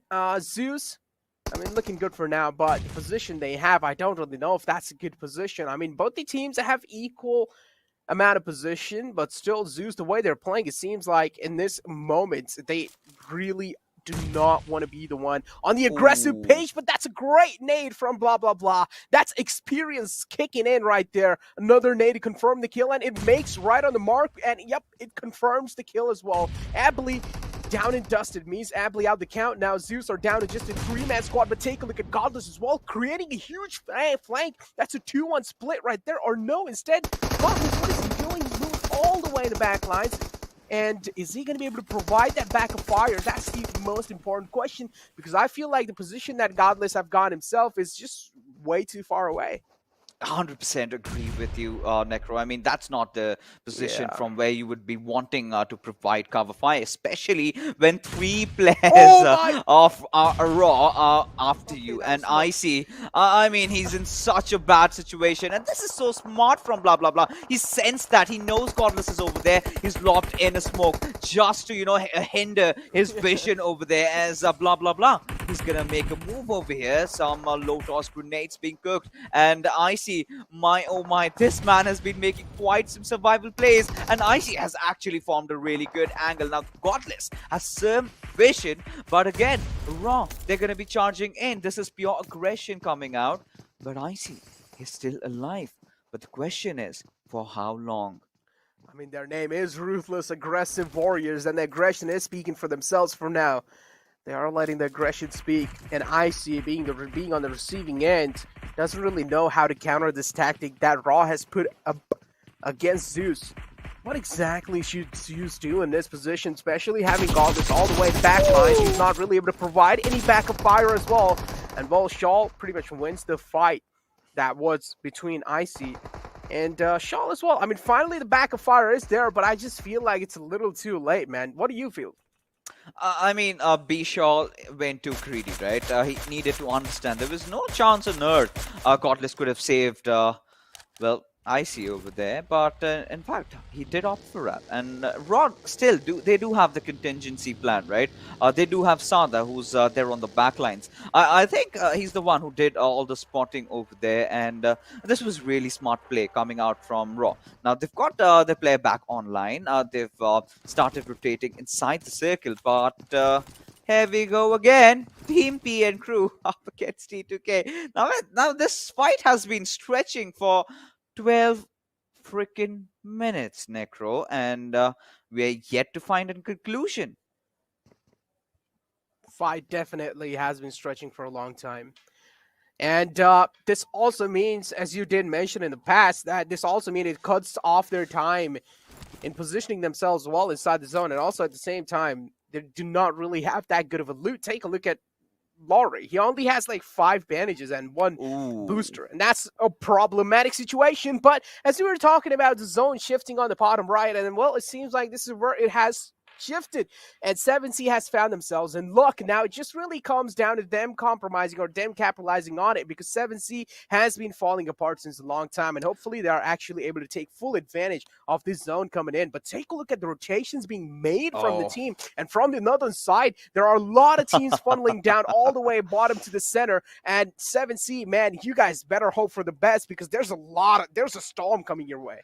Yeah, and exactly, the storm in the form of Clarity Bablu, right? Well, they're heading in right for the center. I really want to take a quick gander at them and see what loot they basically have. Talking about loot, we do have our eyes on the second rare drop, the MG3, probably the most overpowered weapon right now in the game, as we take a look at Team Paradox, who apparently has been better considering how they performed yesterday, and they're still yet to find their mark in terms of getting a lot of kills, but position wise they've had a drastic improvement, but you know, in the last game they really needed to be a little bit more picky about the fights. And then talking about fights, we have one in front of us. It's of course Future Station 952 going up against Stalwart. Why is Entry always the man who usually is like getting critically damaged in almost? Because he's the Entry. Most of the fights. It's like either he will get the entry for his team, or either he will just give away the entry for the enemy team. You know, like he pretty much like does his role. Lives up to his name, man. Yeah, he lives up to him. It is a name, and that's like the perfect example of it. But Clutch Baba now, and I mean the entire 1952 squad, they have a good positioning for now because they need to move inside, and this is where Stalwart Esports are going to be creating a lot of problem. Now they're trying their best to fight back, and they are doing enough damage. But it's just not enough to get rid of Stalwart Esports, and they're also getting bombarded from other sides. You know, this is genius. This is genius coming in for Future Station 952, right? Forming multiple angles, you know, trying to sort of engulf your opponents like an amoeba. But Evil Eye trying to make some movement over there. Yes, did get caught with his bands down. And Stalwart is a team who's going to punish you for that. And, well, I mean, this is a good resilience being shown from these lads. You know, you're getting shot from this inside. Block it off with the smoke. So that was some really fast reaction to the situation. Now, they're sort of aware about where Future Station 952 really are. So they're not going to engage in a fight anymore. They are rather going to head inside the circle, which is just going to happen in any second just about now. We're definitely seeing a lot of counter reaction, if you've noticed. Like in these games, like so many teams or so many players are reacting for the mistakes that the opponents are making, and they're able to do it really well. Now, if you compare this day, the day 2 compared to day 1, a lot of teams that were really like not really shining that well in the day 1, they are looking really comfortable in the day 2, and that's a huge kind of fact where they get a lot of time to study on the teams, and you can clearly see the way they counter react on each and every single move. It's just really great to see. But on the other hand, though, Venom Legends, another team, well, it seems like in this game, definitely they're really not looking that comfortable. 2 men taken down, Void being one of them. Let's see how they're going to fight back.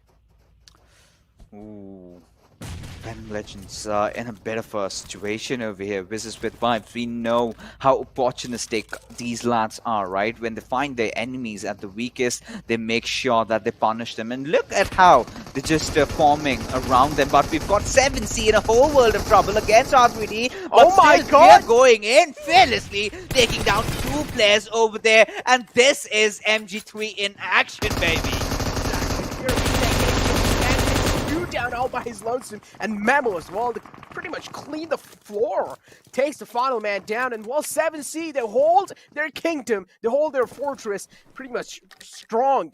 There's no way R3D was able to penetrate through their defense or breach through their defense. 7C were like, all right, you got in our territory, it's our time to kick you out, and that's what they exactly do. They do not just kick them out their whole territory, they just kick them out the server. Yep, and take a look at the circle shift. Completely favoring Team Bablu. Now, this is the map that they would have desired, right? And again, finding themselves amidst some action going up against A1 Esports.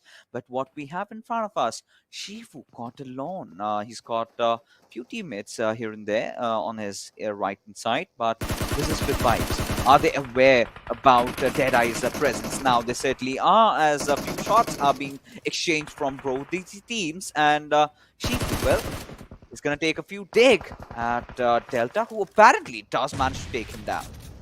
But Visible Vibes is just so good with that survival instinct at the same time. If any team is trying to challenge the fight, they will give the reply back in style. They're able to do it perfectly up till now. Deadeye's guys now being falling prey slowly and steadily. Redditor being the man is trying his best to stay alive in this position. That nade can be close, but this man's a little lucky. He didn't really make it on the other hand of the week. But the second nade could be really damaging, but he just runs away. He's like, all right, guys, I'm way too scared, so I'm not really interested. But this time, instead, gets caught off guard. And Volp, he's not going to be spared illusion. Exposes his body. But now instead, he's also going to be the one to chicken out the fight. Yep, a lot of, you know, this is where pressure really comes down, right? But then again, you know, Deadeyes is one of those teams that should not really be concerned. I really felt that, you know, they're going to play their hearts out. But either ways, getting back into action and talking about the circle right now. Now, we've kind of witnessing, if we could have it in front of our screens over here, we're kind of witnessing a little bit of a split, right, from Team Bubble. Now, that sort of puts me in concern. What is their game plan? Are they gonna just go into position? Because yeah, the kind of a 2-2 split that sort of has a sort of a contingency plan, right? Because if Danny and 420 sort of fall down, it all comes down to Teen Wolf and Zebion. Now again, the circle shifting in the favor of Team Bablu. Now this is where they have to take a fight. Now if 7C dash into Danny's and 420's compound, then this is where the trouble might arrive. But no, they finally decided to reconcile with each other, which certainly can be a thing. Now this is a huge shift right there. This pretty much shows that the Stars have aligned for ABCE Esports and Clarity Bubble. Instead, now 7C are going to be the one to move inside, even Raw, including Steel9 and Venom Legends, and they are going to be moving in from the southern side. This is where if Venom Legends just directly opts out for a straight rotation, they're going to be clashing against 7C. Now, 7C already having a rough day, or rough days, I would say. I don't really know what to expect in this fight. Yeah, even though they have managed to wipe out a squad like R3D, they're also one on the bottom pages. Going against Venom Legends isn't really going to be that kind of easy of a fight. So the teams that are all the way in the southern side, it's going to be really tough. But for now, this is the Whites traveling off the bullets here and there, and they have gotten themselves in a fight against Stalwart Esports. Wow. And they're definitely not a team that's going to be that easy to take down. But still, this is the Whites makes it look so easy. Exactly. I mean, the best part about this team, the analyst test needs to talk about it, right? The support being provided from the backlines. But we do see a replay over here. A1 Esports again causing mayhem. But now, this is with vibes. This is so good. One player from the backlines, three players just charging into the enemy territory. Now again, running him almost down with the buggy. Now in exits from his vehicle, gets one. Action all by his lonesome. This is madness. As Wizards with vibes will just wipe out the existence of Stalwart. Oh, this is knowing of already like greatness starting for this team. You know, this is a place where we know this team has so much more to come in the future. This is their first PMPL, and they're already dominating this much. I can already imagine what kind of a team they're going to evolve into in the future. It's like their first form. We still have to see their final form. And, well, now Ruthless Aggressive Warrior, they are pushing it forward against Seal9. Seal9, though, they definitely do have an advantage, unless they don't really notice Joker. He has a great flank angle created for himself. This is where Amara might just get caught off guard, and this is what exactly I was saying. Joker strikes on Amara, and this opens such a window of opportunities for pretty much Raw. And all they have to do is just push inside against Seal9, and Seal9 just doesn't really have a lot of visual for them. They're Raw right now. They're not under pressure. They just easy going in. They know someone is shrouded inside the smoke, and Inky, you've got to make a run for yourself. But there he goes, falling down. And look at Myumke. He does not care. He's making a rather escape inside the circle. But can he, considering there's another team? That's going to be Wizards with vibes. And right beside Myumke, we do have A1 Esports lurking around, just, gating these edges over here, not really letting any of the team try and get close. But 7C, they've pushed onto where it's the players of Team Bablu. Now, this is the fight for survival. This possibly could be the most important fight of the league days, as, well, Sinister did manage to find out. Okay, C-Line are done. Now, the circle has shifted in no man's land. This means all the teams still have to move inside, but this is also a problem that all these zone lines are being guarded by the team. They are being the guardian angels. So now crossing inside and making it in the center would be one of the most, like, I don't know, one of the most, like, dumbest things to do. If you're going to be doing that, you pretty much are going to be gathered in from all the different angles. You're going to getting shot at from all the different angles. So I feel like staying on the edge lines of the zone is the best thing you can do in situations like this. And most of the teams are doing the same thing. Yeah, I think the teams do realize, right, in these open circles, there's no point, try and play the center around. You're going to be absolutely obliterated. And talking about obliteration, A1 Esports, boy, oh boy, they really do know how to, notch things up in fashion, right? Every single PMPL, they come in and play in those final few games. They give us those goosebumps. And now they're doing nothing less. Dante, we did see this lad in the previous game of Erangel, he was absolutely stellar. And he's going to try to pull off some sort of shenanigans over here. But, this is the fight that I'm interested in. Right now we've got just 5 teams alive. Now 7C, they're also in contention. They're also fighting for survival. But I believe they've been snuffed. And, it's the players of A1 Esports. And Dante is doing all that crashing over there. Oh, From up top. what? But Memo with a really good response. That's... I wouldn't even say really good is an understatement for that one. That's a phenomenal spray coming out from his side. That was such a great knock being found as well. Playing on that slope and still is able to do so much damage. He's just sliding away from it. He doesn't really know where to exactly find the grip for his toes, but now 7C, they have found themselves in a great positioning. On the right side, there's no one for 7C. The grounds are completely clear. That means they don't really need to worry about it. The only place they need to worry about is in the front lines and on the left lines. And so 7C, they are in a prime positioning. They need to move inside the second zone, and so does a lot of teams in the front.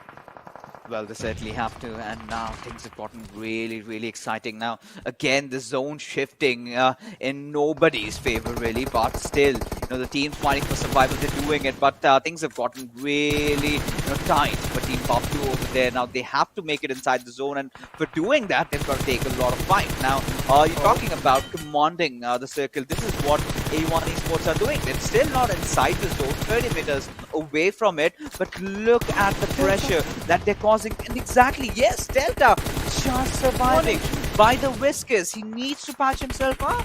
He does so. He patches himself up, getting himself back up on that a little bit of health, and while he's exposed and rules. Well, quite lucky that A1 Esports has whiffed a lot of shots onto them. 7C now, it seems like they're taking a dig onto Clarity Bubble, and hopefully Bubble are able to make it out alive from this situation, because 7C, they're looking in prime positioning. They're looking in prime form in this kind of a game, and this is what 7C needed desperately. A good game to kick things off, and hopefully 7C have kicked themselves up in the overall rankings after this game as well, because that's what I'm expecting. The destiny, the stars were aligned for them since the start, and now 7C are looking to get themselves a little bit of few more points. That's a good nade, but okay, wasn't really able to deal any critical damage. Instead, Visit with Wives Delta finds himself an opening onto Para.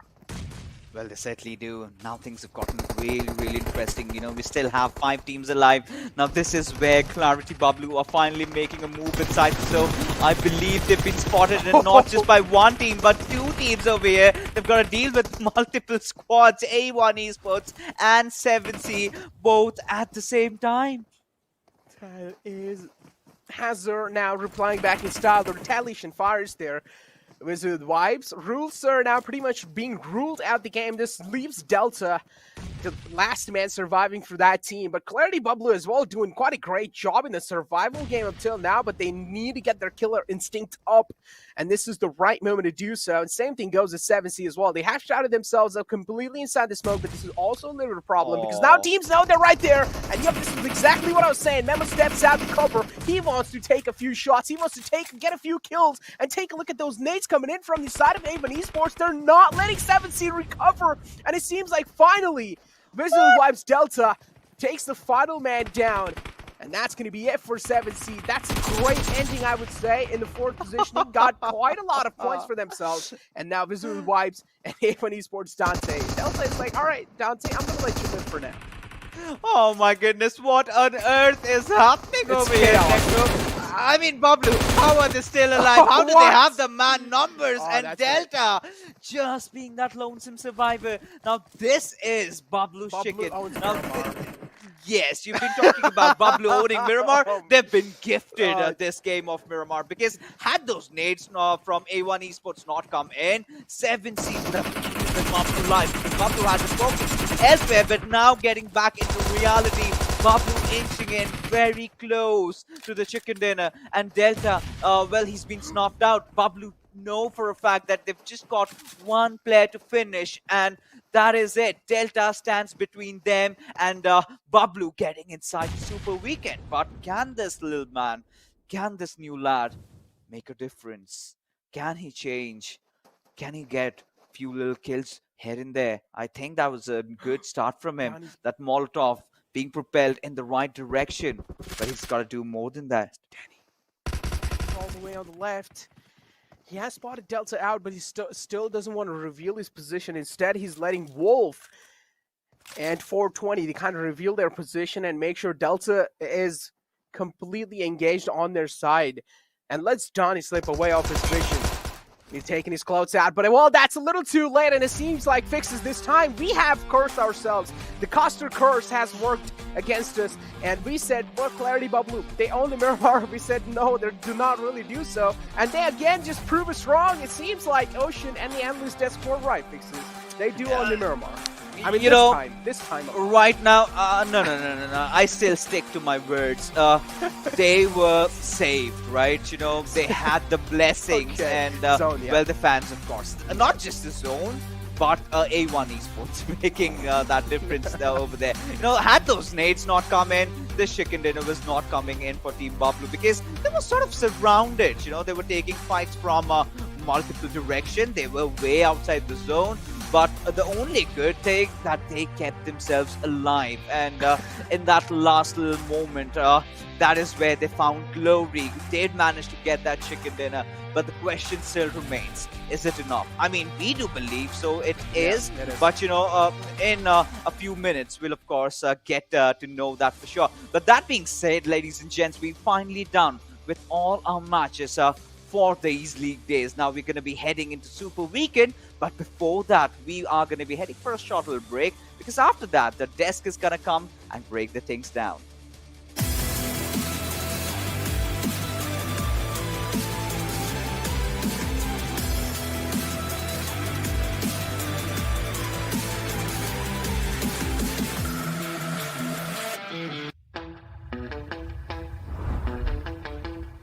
Are you keeping it real?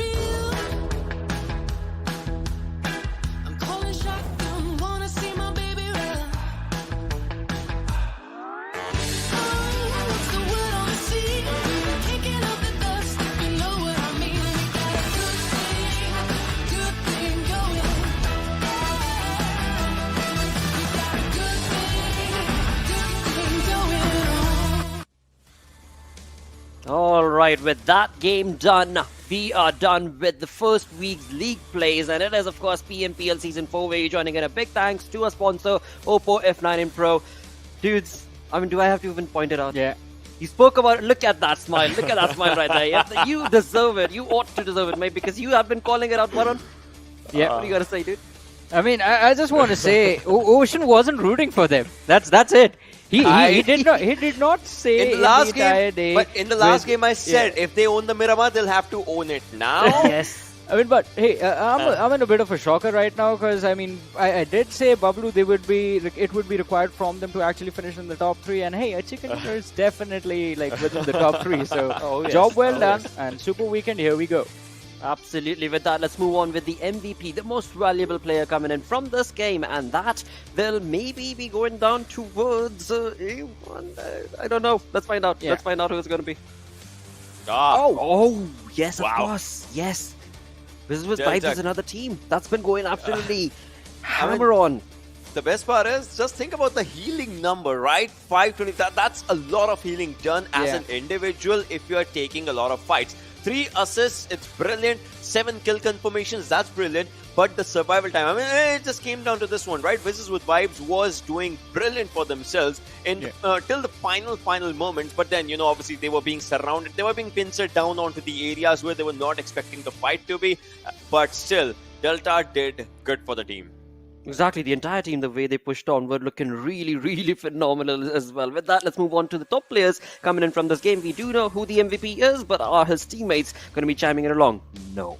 It's A1 domination along with 17. Yeah.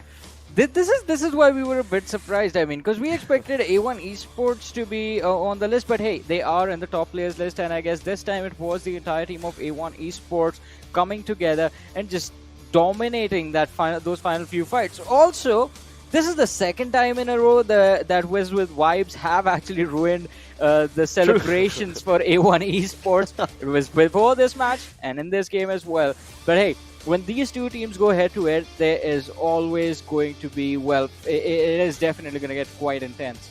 It most certainly is. And again, I mean, Business with Vibes, the way this team has been performing, it is definitely looking like a lot of fans are going to be created right here, and well, this team is going to be getting a lot of support. I mean, talk about those pushes that they made against 2 teams consecutively back-to-back, Ocean. That was just, of course, we'll go to that during the open moments and your zone analysis. But that was just GG play coming in from this team. But before we move into any of that, let's have a look at the match summary coming in from this game, Ocean. Well, talking about the match summary, I mean, look at Delta's supremacy that there has been the highest damage, maximum assist, most utilities as well. So it looks like it was more or less a one-man show overall that just, this Miramar just posed in front of us. I mean, 20 utilities used in a terrain that was really, a kind of a terrace kind of thing, a staircase kind of a thing. I mean, you see a higher area, then a lower area, then the lower area. That's where you're using smokes to actually move forward. That's very well utilization of those utilities. Plus, we saw a lot of nades and molotovs being tossed around and a few stuns here and there as well. So a lot of utilities just combined. That's where Delta's contribution was. Well, higher skills as well. And from 7, we dropped down to 4 by Sinister. Absolutely. Varun, would you like to add on? I mean, I was just having a look at that longest distance kills. I mean, most of the fights in this game weren't really the fights that we expect from the Miramar. I mean, because earlier in the day, the matches that we have had, we've always had that. I mean, even on the 4th position, people were sitting with like 200 meters. And this time there was those, it was mostly the mid-range action that was visible.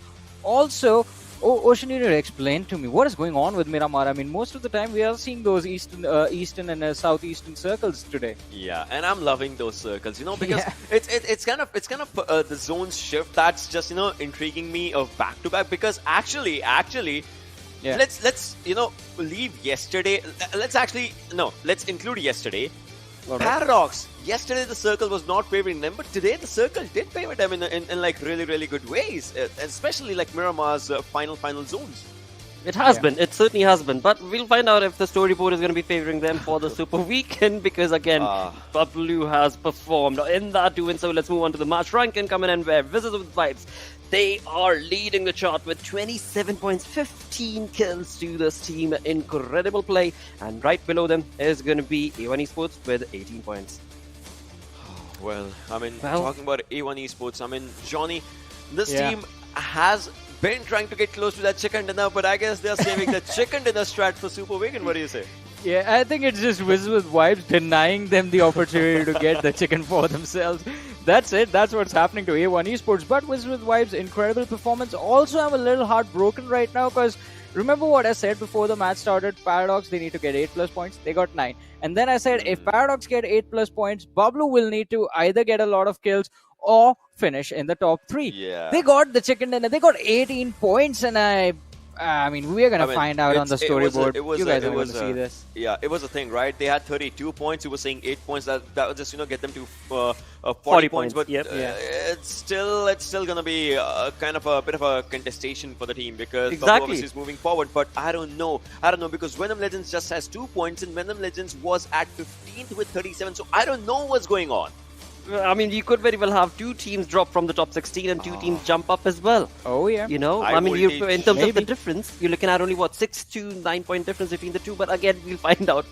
There's no point speculation. Or if at all there is, Ocean, you got any inputs, mate? Let's get to the zone. I mean, let's get back to that. Yeah, I have my grounds on that because, I mean, if we look at this circle right now, let's just keep it here, only pause, right? Because the most important thing is where Bablu drops down. Like this kind of an area is where where Team Bablu is, right? Clarity Bablu. They move forward and they just dropped in here as soon as the circle was shifting, and it kind of helped them because the zone was just shrinking down slowly. So we will see in the upcoming circles as well. So Clarity Bablu getting the first movement inside the circle really helped them alongside Paradox as well, because you see right now a lot of teams are trying to find up their own decent area, but this is where now this movement. Now look at the circle. You see, right? From the southern side, it's just 2 teams moving, and that's obviously Seal 9. They have their own route, as you see the people in vehicle, and then Team Bablu, they have their own route as well.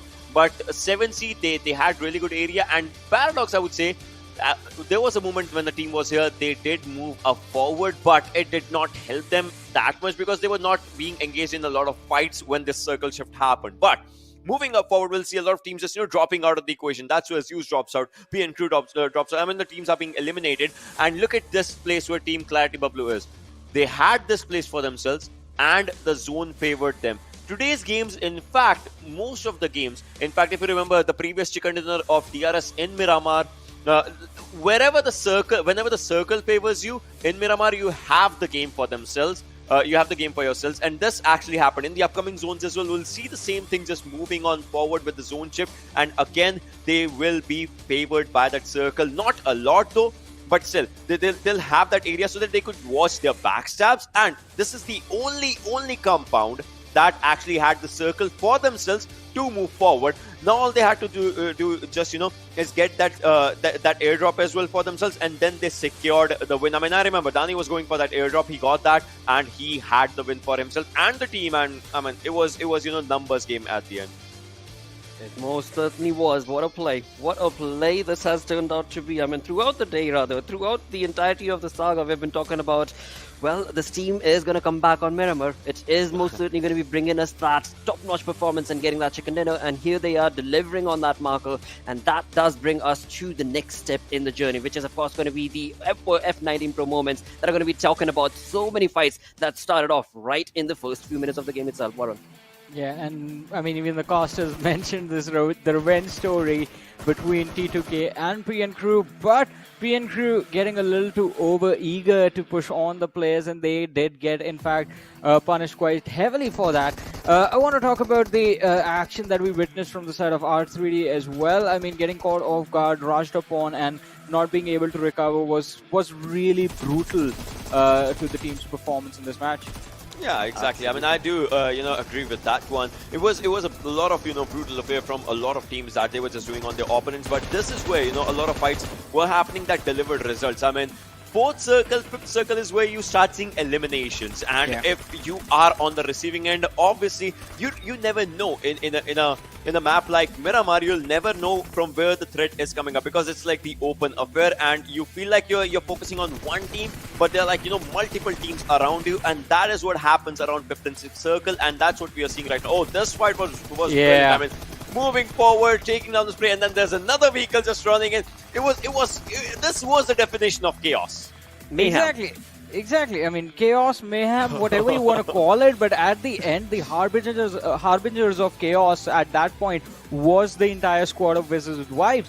The position that Stalwart Esports had at the start of the things was actually in their favor, but just the fact that the players were split apart from each other and there was absolutely no position from where they could provide a little bit of support to their teammates was that one little thing that Wizards with Wives capitalized upon. Yeah, definitely. And this was just the final moment as it happened. Yeah. And Team Blue, I would say they did impressive for themselves in the final game. I guess you saw that only, right? They were discussing after that. All right. Well, talking about this one. So the contribution that this team has just, given up for themselves, it just shows one of the few things. You see 420 Boy, right? He has had the maximum contribution in the kill department and obviously in the damage department as well. But Wolf with his perfect ideal calls, and Nani and Zipian just coming up with their aggressive stance that they actually just provide to the team. I would say the team has done wonders right now. Obviously, it was just a 2-day affair. Yeah. Super Weekend is where the real war begins for this team. Absolutely, and that is where all the cards are going to have to be drawn up in the first Super Weekend itself for this team to be able to progress on and get the points working for themselves. But GG play being showcased from the side of this team. I mean, it is GG plays indeed, and I mean, we haven't really seen them perform on Sanhok because there hasn't been a Sanhok this week. So, I mean, we're just going to look at the stats of Miramar, and look at that. I mean, they do own the Miramar because that is where the best of their performance does come out. Johnny. Be it in numbers, be it in kills, and be it in survival time. Yeah. Johnny, I mean, Fixer said that he'll have to differ. Fixers, hey, if you're listening me, stats don't lie. I mean, he expects more. That's it. He expects more from this team, and even to be very fair, I do too. I do too. Yes, because I do too. We remember those days when there was.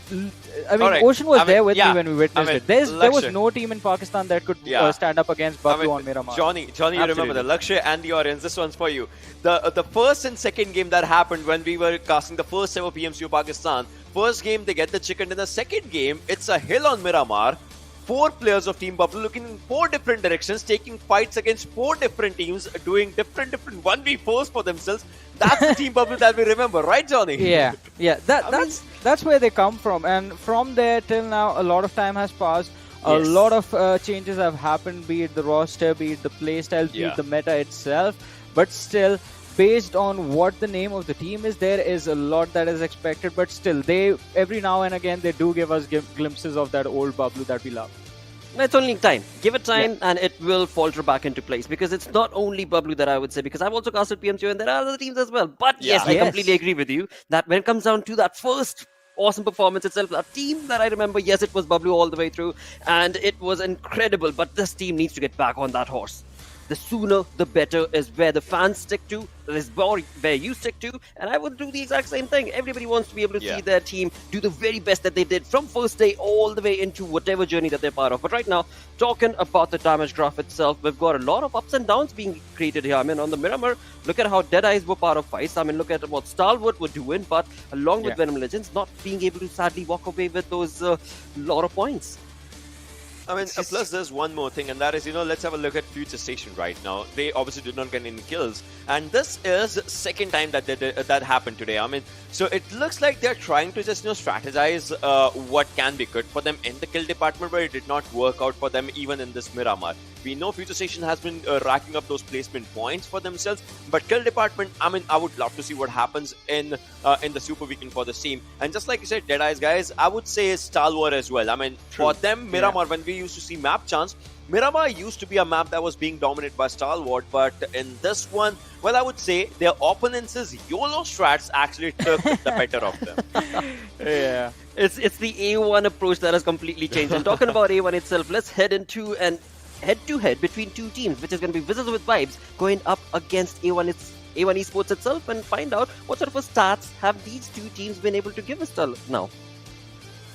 Oh, I mean, this is quite interesting, and it makes a lot of sense because, I mean, A1 Esports, they did not really have a great day yesterday, and today is where we actually see them shine. So it is the second day performances that A1 Esports have actually a lot of the numbers coming in. From on the other hand, Wizards with Vibes were doing pretty decent yesterday as well. But Johnny, just think about this, right? 10,000 damage from both the teams, but kill difference 61 and 36. I mean, that's just amazing conversion of your damage numbers that Wizards with Vibes has done. I mean, for A1 Esports, I get it. They were part of bad fights, but they were not part of as bad fights as Wizards with Vibes were, because look at the damage received. There's a difference in damage received as compared to the damage dealt that both of these teams have given out. Yeah. I mean, it was quite intense with Wizards with Vibes, but again, I have to say, I mean, yesterday's performances is where majority of those kills come from, because even yesterday Wizards with Vibes were doing really well, and they did in fact put up a really good performance yesterday and today. So I have to make sure that they keep this going into the Super Weekend. Absolutely. I mean, we do have to keep our fingers crossed for both of these teams, rather. But as we move on forth, let's find out what teams are going to be part of that top 16 as we bring up the overall rankings. And in that, Wizards with Vibes are the ones who shall push on forth, take away the lead that DRS Gaming has created in the past 2 days, and it is going to be by 20 points, Ocean. This team, again, Casters called it. I'm calling it right now, a team to look out for, dudes. Yeah, I mean, they call it the dark horse, and I get it now, right? Wizards with Vibes doing amazing for themselves, 124 points, DRS, Vibes, Stalwart. But Johnny, I mean, you'll agree with me on this. Give us the masala right now. That's important, right?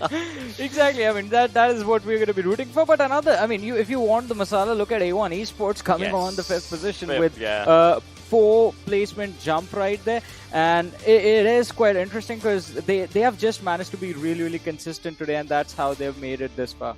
Well, that's talking about masala, so to say, I do believe second page is definitely going to be bringing a lot of that entire process going on. And as soon as we move on forward to that second page, there are going to be teams that are so not going to be happy with the performance that they had, especially on day one, because there were so many teams on day one as well who were just not able to get their feet set up in the ground itself, right? But on the other front, talking about that second page, before we move on to that page, we do have I8 Esports right there. Yeah. So, talk about good days. I mean, this is the perfect example right there. I mean, not just them, Future Station as well, because look at them, they have one chicken dinner, but they're the only team in the top 8, in the top 10 with not even double-digit kills. They have 16 kills for crying out loud and 47 placement points. This team is just incredible at surviving. I mean, they do have 16 kills. I mean, that's double-digit if we talk about it, but... I mean, 20. Yeah, 20. I get it, Well, with that, let's move on. Let's move on to the second page where we shall find out the thing that you had been waiting for. We still have Paradox on the 16th spot. Pablo moves on to 14th. High Voltage is on 15th, and Venom is down. Wow. Ouch. Wow. Wow. Well, hold on, Varun. Your word, dude, your word just completely worked out in Paradox's favor. You said they better bring in 8+ points. They brought in 9, and here they are with still that 3-point difference between the 16th and the 17th position teams. I mean, I was a bit worried because Venom Legends throughout the day were actually doing pretty decent. So just them not performing at the same level in this game sort of put them in a little bit of a troublesome situation. But hey, kudos to Paradox. Johnny. I mean, they got those 9 points and they moved in. Johnny. Just right now, a few seconds back, you talked about it, right? Future Station, they have 16 kills, right? Yep. 7C, they have 15 kills. Pretty close. You get me, right? Pretty close. Yes. But the way you distribute your kills alongside the placement points, that matters the most. I mean, just think about it. Exactly. I mean, Venom Legends have 20 more than Future Station and they're still outside the top 16 and they won't be playing in the Super Weekend. Oh my god. Yes, with that comes in a little bit of a sad news right here on day 2 of PMPL Season 4. We've got the top 16 teams that are moving on forth. Yes, that's the happy epic IEA news, but sadly, as Varun was just mentioning, the irony in the same statement is that 4 teams will not be there. Guys, PN Crew and 7C Esports, two of the biggest names that we've had in the PMPL since the beginning. They're going to be missing out on the very first Super Weekend. I remember last time, if you guys remember, I guess it was PN Crew's Ayush with that M249 in the first Super Weekend doing a 1v3 in the final zone of Miramar. I mean, those kind of situations, I mean, we'll be missing out on that from PN Crew if you talk about the name. PN Crew. But it's only the first Super Weekend. Let's not get that demotivated. We know what these teams are capable of. And of course, there are new teams joining into the arena as well. And they're going to be showcasing their prowess in this first ever Super Weekend. And this is where we do have to talk about Visits with Vibes once again, because they are going to be put on a stake. You know, I mean, yes, they've done really well in the past 2 days in the league plays, but we've been talking about it as well. The other teams that are already part of the top 16, they've been playing it slow and low key. Their main gameplay is going to be showcased in the Super Weekend itself, and that is where this team and the others likely are going to have to also perform and outperform the competition, or it's going to get very, very tough. Alright, so we have Visits with Vibes stats here, and the most important thing that I'm gonna, okay, we get it. They have kill numbers, they have damage numbers, they have played 8 matches, I get it. But in a lobby like this, where everyone is trying to get to top 16, everyone wants to eliminate their competition, it's really difficult to have a survival time of more than 22 minutes. I mean, that's an impressive number that they have for themselves. And this is the most important thing. And with that survival time, they have kills, they have placement points. I mean, if you're surviving more than 22 minutes in an average, you have those placement points already racked up for yourself. And that is what they are just, showcasing here. Maybe this survival time right now, we'll see the same in the Super Weekend as well. And if they have the survival time, then they'll have the placement points. If they have the placement points, then they'll definitely have the kill points. So I would love to see what happens till the end of Sunday for sure. Absolutely. Till now, they're the all-rounders, simply put, from the stats that is on our screens. In front of that is going to be brought on the kill leaders from the past 2 days. And in doing so, we do have 2 players coming in from Visits with Vibes right here with 19 kills. Deltax with amazing, as so perfectly mentioned by Varun as well as Ocean, that this team is something to look out for. Varun. I mean, this team is definitely something to look out for. Delta has been an absolute monster, and along with that, his teammates, we have heard from them in the past as well. But on the other side, I want to say one thing. I mean, we have Zeus Esports playing in this tournament, and the lads are nowhere to be seen. Johnny, Yeah. I thought when you said you want to say one thing, I thought you were going to go for a joke, which I want to say right now. Well, Gyalzin is vibing around the competition, if you know what I mean. I mean, vibes. Oh, yeah. just that thing. But yeah, just like you said, Zeus, I'll say this again. I've said this before. Wait for Super Weekend. Exactly. There's no two ways about it. There is no two ways about it. When it comes down to those Mongolian teams, their destructive power is so supreme that it makes it really difficult to stand up to them. But with that, let's move on to the second page of the kill leaders. And in that, we might definitely come across a few...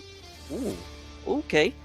Alright, well, moving on, of course, we do have Reprex coming in from Visits by Vibes as well with 14 kills. Alongside, we do also have Stalwart Esports, but I was hoping that we'd probably even have maybe Godless or somebody over here, but at least they're part of the top 16, so we, again, so perfectly mentioned by Ocean, we'll see what this Super Weekend is going to bring to the table, but Sinister is the dude to talk about right here. Yeah, one definitely. good day, and he's found himself in the kill leaders list. I mean, you're talking about the good day. This is where the conversation is, right? Look at everyone's survival time, because if you're surviving, obviously you're getting those kills. Look at his survival time. In fact, at this moment, even 1 minute makes a lot of difference, because we see when the fights start happening, right? Yeah. Your 1 minute can take you down from maybe 16th position to like 8th position, and you get like double the like no points, or maybe 1 point or something like that. So it just creates a lot of difference, and that's what Sinister just outshined today, because A1 Esports, they survived a lot of bad games, and they survived till the end. Boy, what amazing 2 league plays this has been. To start week number 1 off, this has been incredible. But to close it all off, we need to bring up the day summary. And that is where, Varun, you come in place, mate. Yeah, I mean, the day has been an incredible one. We saw a lot of intense action starting from Miramar, where Vibes were able to pick up the chicken dinner for themselves. But DRS, when we started questioning what is going on with the team, they are like, hey, we are still here. We are still going to dominate. That third match of today on Miramar did an incredible job. But Future Station, getting the highest number of knockouts in the second match of the day on Erangel, 14 knockouts. It was quite interesting, but still, it was that game of Erangel where things started for A1 Esports. Now, you don't see them lift up a single chicken dinner in the entire day, but I believe today, if I was to name a team that has done really well for themselves and has been the stars of day number 2 of this league play, it is going to be A1 Esports. And specifically from that team, we were talking about Sinister just now. He was the one who started it all in that second game. Yeah. True. With that, well, one more team that you would want to talk about, Ocean, before we close our day. I would say it's just going to be game-changing team, and that's definitely, we've talked about Wizards with Vibes for sure. Yeah. We talked about DRS, we've talked about those teams. But I8 is another that name that just impressed us a lot. I mean, the team was at 16, was kind of struggling up and down. We had their discussion alongside Clarity Bablu. Both of these teams made it up to the next stage. So yeah, it's brilliant. Now it's up to them. They get 1 day, or rather you guys, viewers, you guys get 1 day off as well from all of this mayhem that's being showcased from these teams. But as soon as that 1 day is over, we're going to be back with the Super Weekend on Friday itself. But until then, do stay awesome. Thank you so much for tuning in. Alongside all of it, I do want to say thank you to our sponsors as well. Thanks to Oppo F9 Pro for making it all happen. #Book up your fun. Until the Super Weekend comes in, take care. Bye-bye.